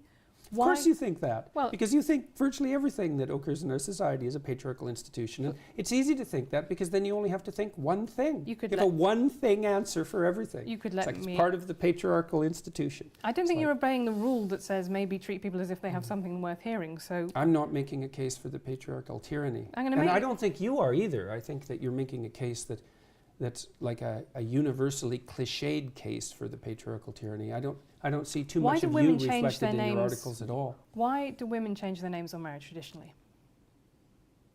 I don't know exactly. Why do you think they do? Because it was to symbolize the transfer of their ownership from one family to another family. That's why in The Handmaid's Tale you have Off-Warren and Off-Glen. Oh God, Margaret Atwood. Well, she was just about devoured by the feminists last year, so that was something interesting to observe.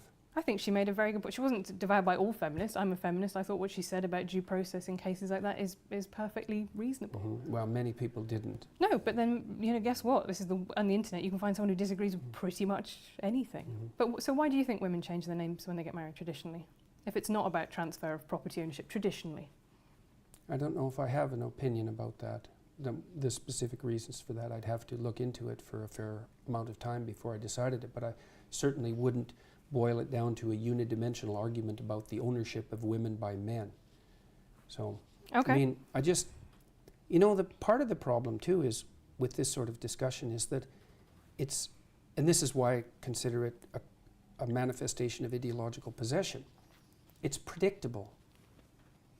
Well, that's what knowing your stance on. But having a coherent ideology does mean that it is predictable because you don't need an ideology. It is one logical thing that flows from another, and all those pieces tessellate together. So what I find very interesting about your thinking, I find it quite slightly baffling, is that I don't really see how all the pieces fit together. You say that you're not, you believe in God, but there's a lot of emphasis about going back to... No, I actually say I act as if God exists. Right, but which is actually my definition of belief.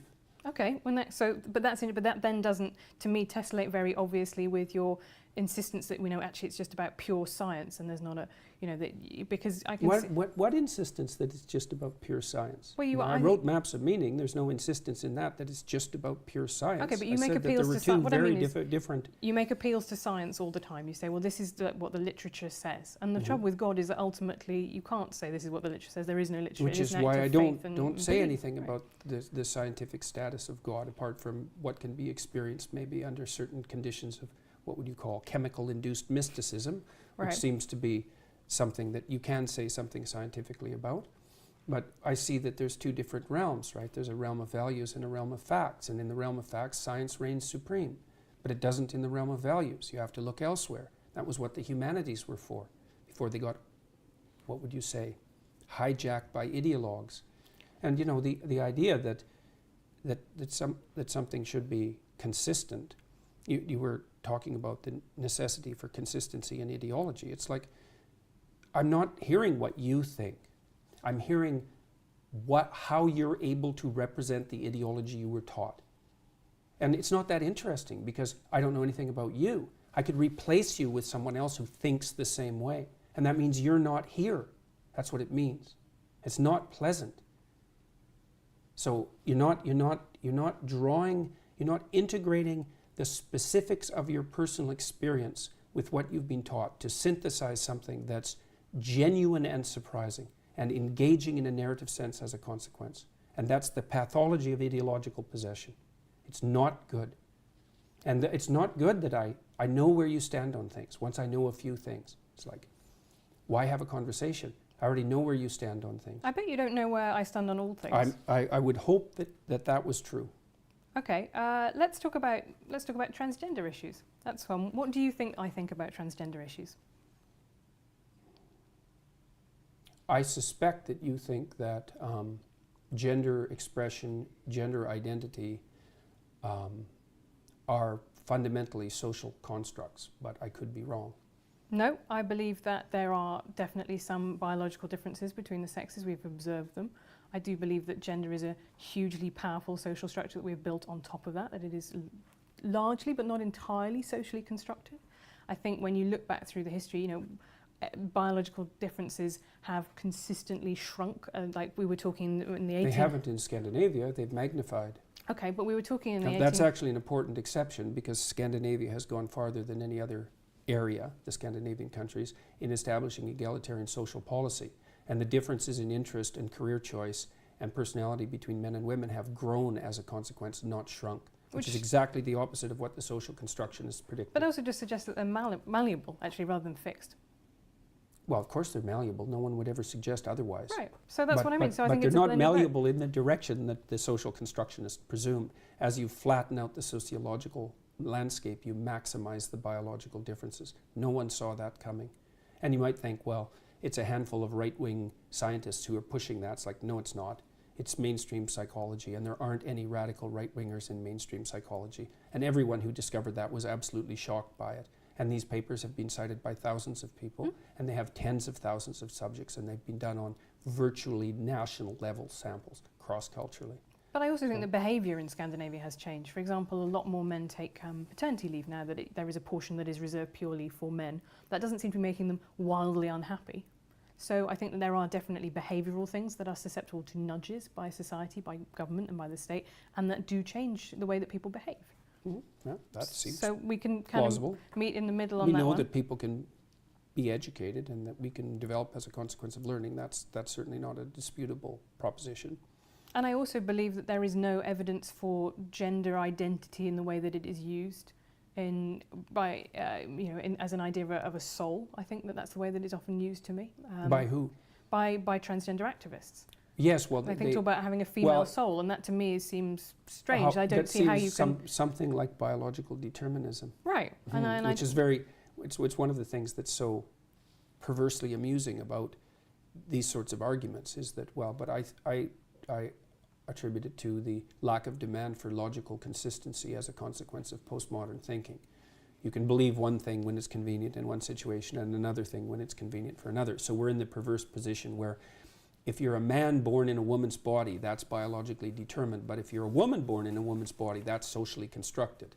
It's like, okay, good luck with that theory. Right. I don't believe you can be a man born in a woman's body or a woman born in a man's body. What I believe is that there are some people who feel alienation towards their bodies and they want to remove Well, body everybody parts. feels that. Right, but they feel it to such an extent that clinically the best treatment for them is to transition and live as if they were the other sex. Well, I don't think that there's any evidence that that's clinically the best treatment. We certainly don't know enough to make that presupposition, and I think we're playing with fire assuming that that's the case. The long-term outcome studies certainly don't demonstrate that. So it's not so. I would make a very big distinction there between adults and between children. I think that would be a good distinction to make. Right, yeah. But I think we are very quick to diagnose and treat children in a way that I find, and not waiting for the research, and that I find concerning. Yeah. So well, the lawsuits will put an end to that in about 15 years. So there's one place that we have found from which that is something that gets me a lot of hate, right? I'm sure it does. A turf and a bigot for that. So right. I don't think that's something that you would have been able to predict. That I think because that is not now the orthodox feminist position. I agree completely. Oh, isn't that good? So congratulations. We've all learned something. Mm-hmm. I just wanted to talk quickly about Me Too movement. Mm-hmm. Tell me your reaction to what's unfolded over the last year. I won't put words in your mouth. You tell me. Well, there's certainly no shortage of evidence for reprehensible sexual behavior on the part of people who can use power to get away with it. So that's not so good. The Me Too movement, I suspect it probably did some good things and some terrible things. So I would say that there's a dangerous proclivity to abandon the concept of the presumption of innocence. So in university campuses, for example, we're moving towards a preponderance of evidence model. I'm not very happy with that model. I think that's a very big mistake. The presumption of innocence is nothing short of a miracle, and we abandon it at our extreme peril. So I'm not happy with that. I think the believe the victim idea is something that only a fool could conjure up, because it opens the door to unbelievable opportunity for manipulation. I think but that I would said- disagree with you slightly on that, because I think what that means is what people are arguing for is don't instantly dismiss or disbelieve the victim, right? Which is a very different. That's partly what that's a they're very arguing for. different There's thing. plenty of people who are arguing for the fundamental attitude to be believe the victim. So some people are arguing to not automatically disbelieve the victim, which is a perfectly reasonable thing to argue for, but that isn't where it ends. So Okay, climate change. I saw you posting a link to a study suggesting that a lot of the way that it's talked about has been overhyped. What are your beliefs about climate well, change? I spent a lot of time. I don't really have beliefs about climate change, I wouldn't say. I mean, I think the climate is probably warming, but it's been warming since the last ice age, so I don't But know it's exactly what to dramatically make of that. accelerated even in the last couple Yeah, of decades. maybe. And Possibly. It's not so obvious. I spent quite a bit of time going through the relevant literature. I read about 200 books on ecological, what would you call it, on ecology and economy when I worked for the UN for about a 2-year period, and it's not so obvious what's happening, just like with any complex system. The problem I have fundamentally isn't really a climate change issue. It's that I find it very difficult to distinguish valid environmental claims from environmental claims that are made as a what would you call it, secondary anti-capitalist front, essentially. So it's so politicized that it's very difficult to parse out the data from the politicization. so I saw there was a line in 12 Rules which says people stricken with poverty don't care about carbon dioxide. Yeah, that's definitely the case. And I think that's not an unreasonable point to make, because you think about Maslow's hierarchy of needs, right? People, if you can't eat, then actually you can't really worry about what's happening in 50 years to the planet. However, I don't think that's a reason not to tackle climate change, because those same people in the global south... It's partly a reason. Is it though? Because people in the global south... Coal-generated plants stop people from starving. So yes, it's partly a reason. And it's certainly the case that making energy more expensive, obviously, makes things more difficult for poor people. So yes, it's definitely an issue. And I would say, it's kind of a conundrum for those on the left. It's like, what's it going to be?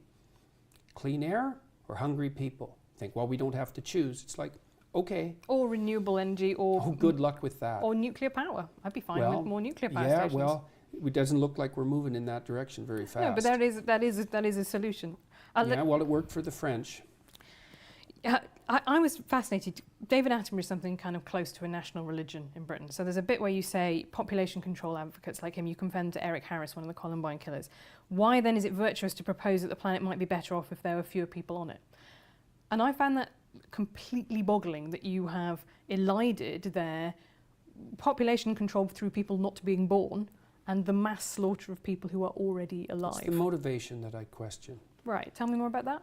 Well, what kind of statement is the planet would be better off with fewer people on it? First of all, there's an easy solution to that. You could leave. Unfortunately, much the best efforts of Elon Musk, that is not yet an option permanently. Or do you mean no, that committing isn't suicide? what I mean. That's what I meant, yes. If you're very concerned about your carbon footprint, there's a very fast solution to that. So, and I think it's disingenuous to, well, it's the other people, or maybe it's the people who haven't been born yet. It's like, this is also the problem I have with much of the environmentalist movement, is there's a powerful stream of anti-human sentiment that motivates it, and masquerading under the guise of virtue on a planetary scale.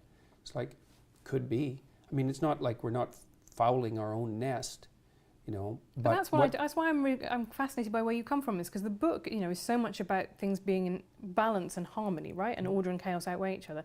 Well, what overpopulation has done is got to the same Who says we have overpopulation? Well, I think that it's very difficult to see under the current model of fossil fuel-based capitalism. Sorry to use that word. I know it upsets you. But that is what you would think. Until we've run out, when we run out of fossil fuels. Yeah, that's not going to happen. Well, it will happen. Yeah. Because there is people have been saying that's going to happen for 50 years, and now the United States is a net exporter of fossil fuel. Right. And so no one saw that coming, did they? But it happened. And you're right, that might be the case, but at the moment I would say that, China is putting up new coal-fired power stations, by the bucket load. Yeah. It is entirely possible that the stuff that the developed nations did, that now developing nations did, and now well, doing to make they'll themselves get richer. concerned about clean air when they get richer. That's what the data indicate. Once you get GDP up to about $5,000 per year, people start to become concerned with environmental issues. So if we make that might people happen rich too late, fast right? enough, I don't think so. It'll happen too late for some things. It looks like we're going to top out at about 9 billion. I think we can handle that. I think probably one of the problems that'll beset us in 100 years, assuming there are even creatures like us around in 100 years, is that there'll be too few people, not too many. The projections top out at about 9 billion. It's only 2 billion more than we have now. There's every reason to assume that we can cope with that, especially given the rapid decreases in poverty around the world at the moment. There's a bit of a bottleneck. There'll probably be some more extinction. What we're doing to the oceans by overfishing doesn't seem very smart, but we've only been aware of our role as planetary stewards since 1960, I would say, and we're not doing too bad for people who just woke up to the fact that we're actually a planetary force. And I don't think that we're overpopulated.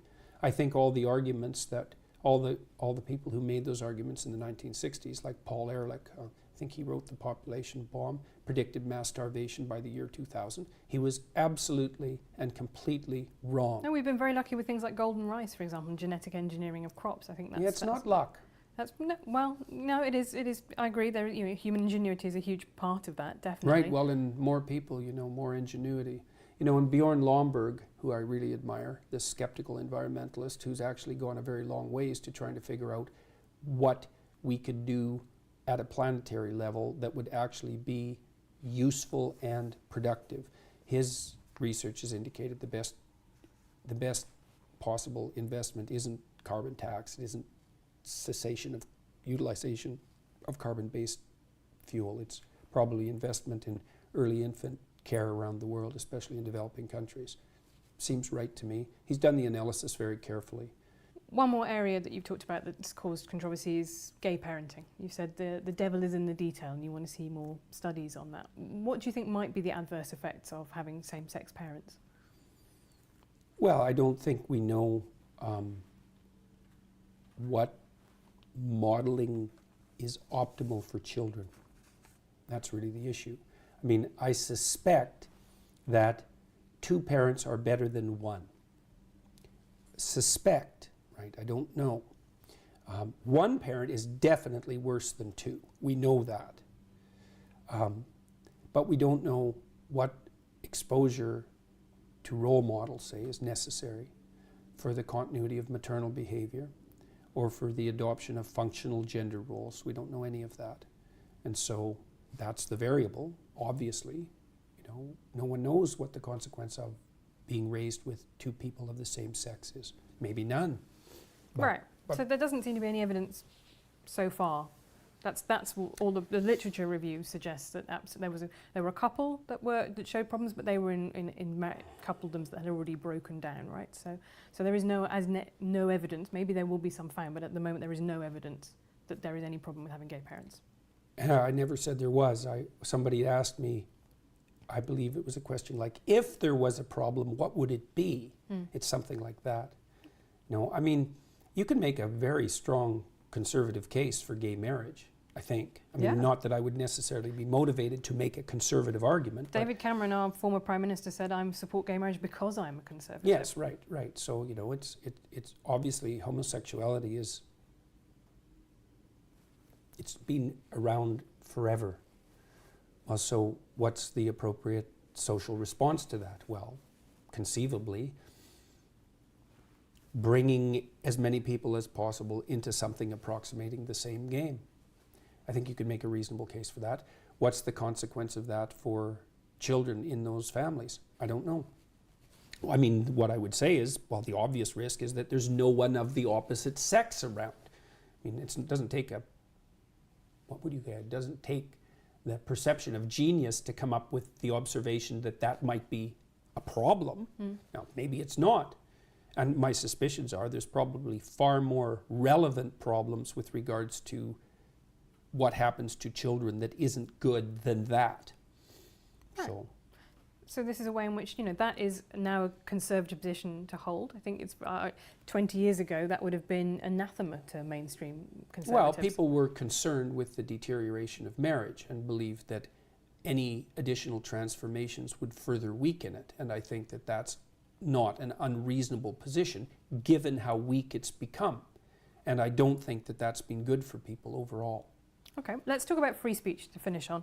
You write in your book about Nietzsche, who became the Nazis' favourite intellectual, and you also talk about a professor... Only through his sister's mistranslations of his work. Right, but you talk a little bit as well about another professor whose ideas you thought led inevitably to kind of Maoism, and you said, I don't know how he can't be more worried about where his ideas lead. Do you worry about where where your work might be taken and used by other people? I saw you posing with... I worry about that all the time. With a Pepe flag. Oh, I can't believe you brought that up. Right, but I just think it's... Seriously, I can't believe you brought that up. You should go online. Yeah, I do. There's a... Believe me, I do. There's a video called, I think it's called, Is Jordan Peterson a Darling of the Alt-Right? Have you watched the video of the person who put up that Pepe flag with me? He's online. But Go watch it. I have seen... You wouldn't, I would say... And why are you concerned about Pepe anyways? Jesus, he disappeared like 3 years ago. It is... And most of that was trolling by young guys who were trying to drag the media into idiot accusations like the idea that this was a white supremacist gesture, which I was asked about on CBC. It's like, no, it wasn't. It was Fortran trolls playing the media for fools, which worked. And much of the Pepe thing was that as well. Okay, but the problem with people ironically pretending to be Nazis on the internet... They weren't pretending to be Nazis. But no, this is a separate phenomenon, and 4chan definitely do ironically pretend to be all of the worst things they can possibly be, is that some people take that very seriously. There was a case in America recently of a guy who stabbed his father because he had thought that his father was a Democrat. He was writing stuff for a conservative website. He'd got very into the Pizzagate conspiracy theory. He's probably paranoid. Right, so there are people who take this stuff very, very seriously, and they latch onto it. What's your point? I'm saying that, how much responsibility do you feel that you have, particularly guys at the alt-right, who, as you say, some of them have enjoyed your work, and say, No, I'm not one of you guys. I'm not with you guys. They haven't enjoyed my work. I've definitely read bits on the internet. Read more. Okay. Find some evidence. I'm extraordinarily sick and tired of this particular accusation / line of questioning. I'm no fan of the identitarian right, the ethno-nationalists, the alt-right. First of all, what do you mean by alt-right exactly? Do you mean ethno-nationalists? Do you mean white supremacists? No, I mean people who are on the right but have got their power base outside the traditional media. They see themselves as an alternative. So I see them coming That's a pretty loose definition of the alt-right. Rush Limbaugh kind of talk radio, right? People who see themselves in opposition to an Rush establishment. Limbaugh is not the alt-right. No, He's been around for 30 years. Right, so he's the progenitor of what I see now, Breitbart and things like that, are the new media version of that very old media Well, let's format. define what constitutes alt-right first. For me, they're ethno-nationalists. They tend to be white supremacists. And generally, when people tar me with an alt-right epithet, the reason they're doing that is to associate me with those people. They don't like me. And the reason for that is that I've made it very clear, not only in my videos, but on Twitter, that I don't like them. I don't like their anti-Semitism. I don't like their use of identity politics. I don't agree with their aims. I think that their notion is something like, well, if everybody's going to play identity politics, we're going to play it too, and we're going to win. And I can certainly understand that motivation, but I think it's a bad game all around. And I think the only reason that I was ever associated in any sense whatsoever with anything to do with the alt-right was because it was extremely convenient of the radical leftists, who I fundamentally detest, to paint me as a representative of that viewpoint. Right. Other than that, zero. Now, That's okay, but that's not what I did. You say so. At no point did I say you were. Well, you brought up the whole Pepe right, thing. But I did bring that up. But there was a reason I did that, which is that Nietzsche himself said, "I'm an anti-Semite," right? And yet his ideology and his philosophy ended up being used by the Nazis. So my question to you is, how much responsibility do you feel about the way in which It isn't even what I your feel. work It's is not used? how much responsibility I feel. It's how much responsibility I take. Right. Right. And I take as much responsibility as I possibly can. Right. Which is why I'm doing what I'm doing. Right. I'm going around the world. I'm talking in different cities. I'm talking to people as much as I can. I'm putting out content that I think is useful for people online, and I'm clarifying what I think. I have 300 videos on YouTube. Virtually, for all intents and purposes, every single word I've said to students in a professional capacity since 1992. And despite the fact that I have innumerable, highly motivated enemies, they haven't been able to find one thing I've said in 30 years that, what would you say, justifies any of those accusations, or any other accusations for that matter. So it's quite the phenomena. I mean, I understand it to some degree, you know, because... So, sorry, about the Pepe flag, 'cause you can help me explain this. Why did you pose with it? What were your reasons for doing it? Did people just come up and bring it to you and Yeah, I was like posing with... I've probably been photographed with, I don't know, 5,000 people in the last 2 years. And, you know, it's one after the other, often in groups of 100, 150 or 200 people. And it's like 15 seconds. Right. And they brought this flag. One of them had spoken at the event. They were doing it ironically. They unfurled the flag and we took a picture, and that was that. Would you have posed ironically with a hammer and sickle flag?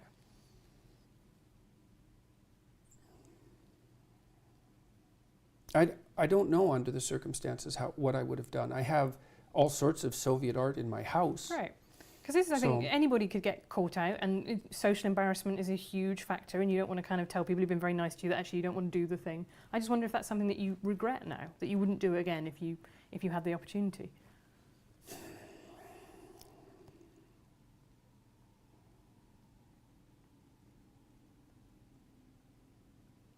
Well, I don't think it did me any good.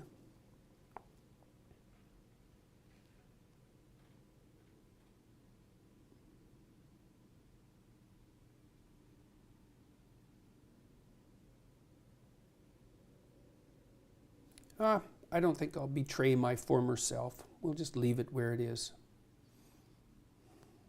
I made the decision that I made under the circumstances and took what was there into consideration. I think that the Pepe formulators did a wonderful job of trolling the standard media.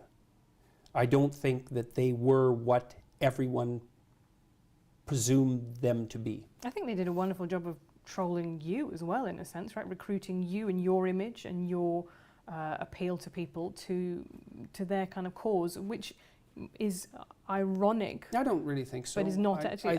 Underneath it all, I don't find it very ironic, actually. What don't you find ironic? That a lot of the kind of 4chan culture, which is saying, I'm just going to say the worst possible thing that I can say just to prove that I can say it because free speech is still alive. I think that in itself is quite poisonous to the discourse. I think I try and conduct myself online in a relatively civilized manner. I do not always succeed, but I do not think just going into a room and screaming epithets is something that I need to do on a daily basis to prove that free speech isn't dead, right? I think we could probably agree that Good. that's a reasonable. A rare note of consensus. But I have to come back to the free speech idea, because I think that whole idea of the intellectual dark web, and this came up a couple of times at your event on Thursday, is predicated on the idea that you have been marginalized for your opinions or oppressed for your opinions. It's not predicated on my claim of that. Right. It's predicated on...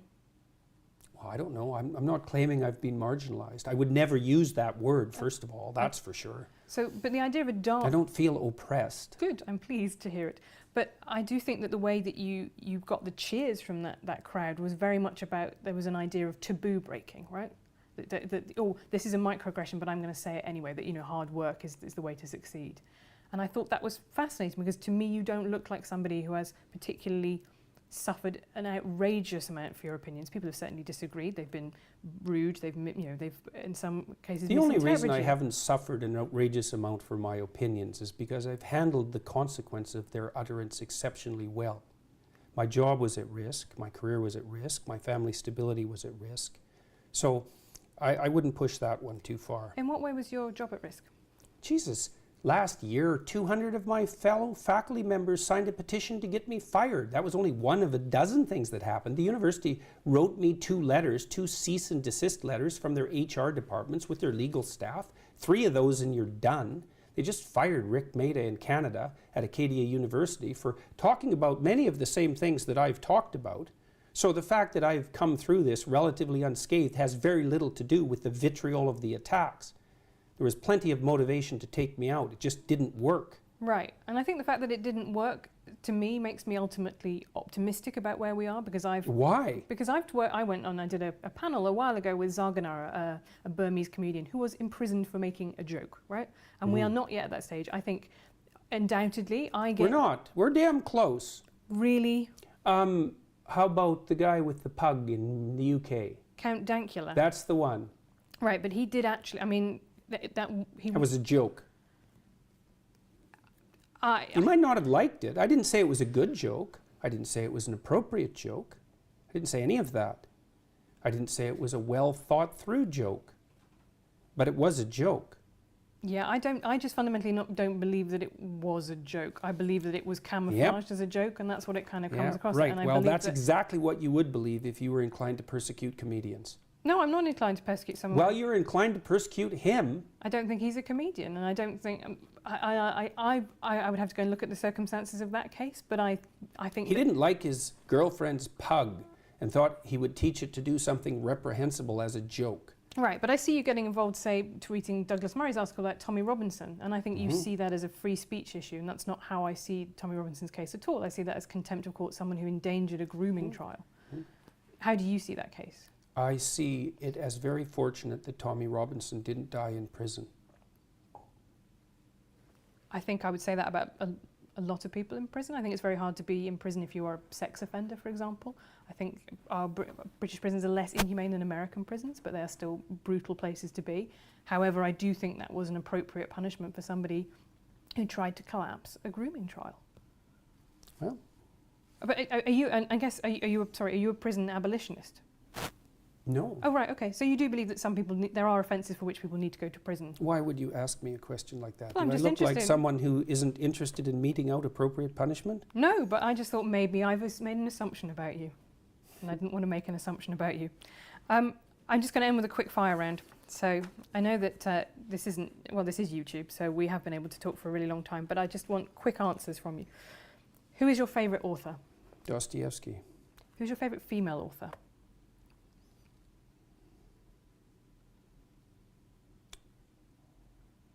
Margaret Lawrence, I think. I don't know her. She's a Canadian author. Kind of an antidote to Margaret Atwood in my estimation. Okay. When did you last cry? Oh God, who knows? Last week, probably. Who is your smartest opponent?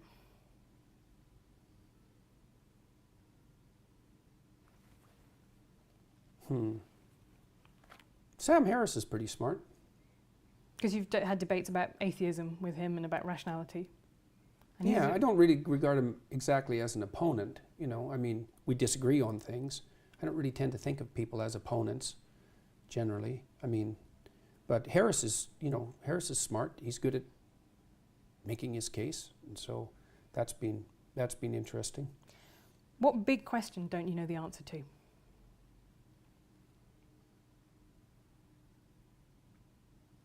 What big question don't I know the answer to? Oh God, that's a tough one. There's so many of them.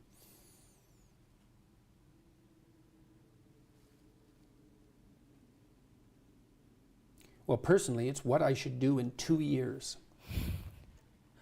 When did you last change your mind about something important? I'm changing my mind about things all the time. But Every time I do a lecture, I change my mind about something. But something important, something big. Oh, well, I can tell you. I mean, one thing I've learned in the last 2 years is that I think I overestimated. There's an obesity epidemic in North America, perhaps throughout the Western world. I think I overestimated the degree to which that was a consequence of a sedentary lifestyle, and overestimated the degree to which a lack of discipline was contributing to it. I think much more now that it's an illness. Well, those are two different things, though, aren't they? Discipline is self-control, and illness is something out of your control. Well, let's say you're overweight, you should exercise. Mhm. It's like, well, actually, the evidence that exercise will thin you down isn't that great. And maybe the reason that you're not exercising is because you're ill, not that you're ill because you're not exercising. So I have a lot more sympathy for the hypothesis that the obesity epidemic is actually a consequence of an illness, of a broad scale illness isn't exactly right. Mm. It's a dietary problem, fundamentally. And there are deep causes for that. Are you still eating your all beef diet? Unfortunately, yes. Really, just beef? Not? Can you have like ketchup No, on it? Nothing. Right. Yes, I wouldn't. It isn't something I would lightly recommend. It's a little hard on your social life. Makes traveling quite difficult, and it's dull as hell. But But what has it done for you? well, I lost 50 pounds in 7 months. I stopped snoring. I had some autoimmune conditions that seem to have gone away. I'm not taking antidepressants. My mood isn't perfectly regulated, but I'm under a fair bit of stress, so that might have something to do with it. I sleep much less. I can work more. I imagine I your don't have arteries might not GERDs. be in I don't great shape. I don't think there's any evidence that I don't think we have any idea what causes arteriosclerosis. I think all of the dietary knowledge we have is rubbish. And partly because it's unbelievably difficult to do proper dietary studies. Mm. You can't do controlled studies. It's all correlational, and there's so many variables. I think the correlational studies are useless. So also this all meat diet, this all beef diet has apparently cured my daughter. So, Who had and that juvenile seems, rheumatoid arthritis? well, that was the original diagnosis, then it was idiopathic, which means we don't know what the hell's causing it. Yeah, but she's completely symptom-free. So that sort of thing makes you sit up and take notice because it doesn't make any sense. When was the last time you lied? Because the book says no lying. Do you still lie? Everybody lies. As Dr. House himself told us. Mm-hmm. What is most important? But I'm pretty damn careful about it. What is most important to you in life? Not being stupid. How would your life Not making foolish mistakes. Not being incautious. Yeah. That's tough on yourself. Life's tough, man. Right. How would your life have been different if you'd been born female? Multiple orgasms. It's not a bad one. What's your biggest regret? That I didn't take advantage of the opportunity to learn to play the organ when I was 7. If that's your biggest regret, that's going to be a great deathbed because that's Yeah, well, that's a you minor know, I one. would have liked, it would have been better for me if I would have been a better musician. And finally, how would you like to be remembered?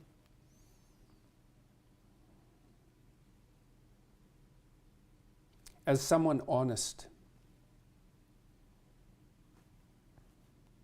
Dr. Jordan Peterson, thank you very much.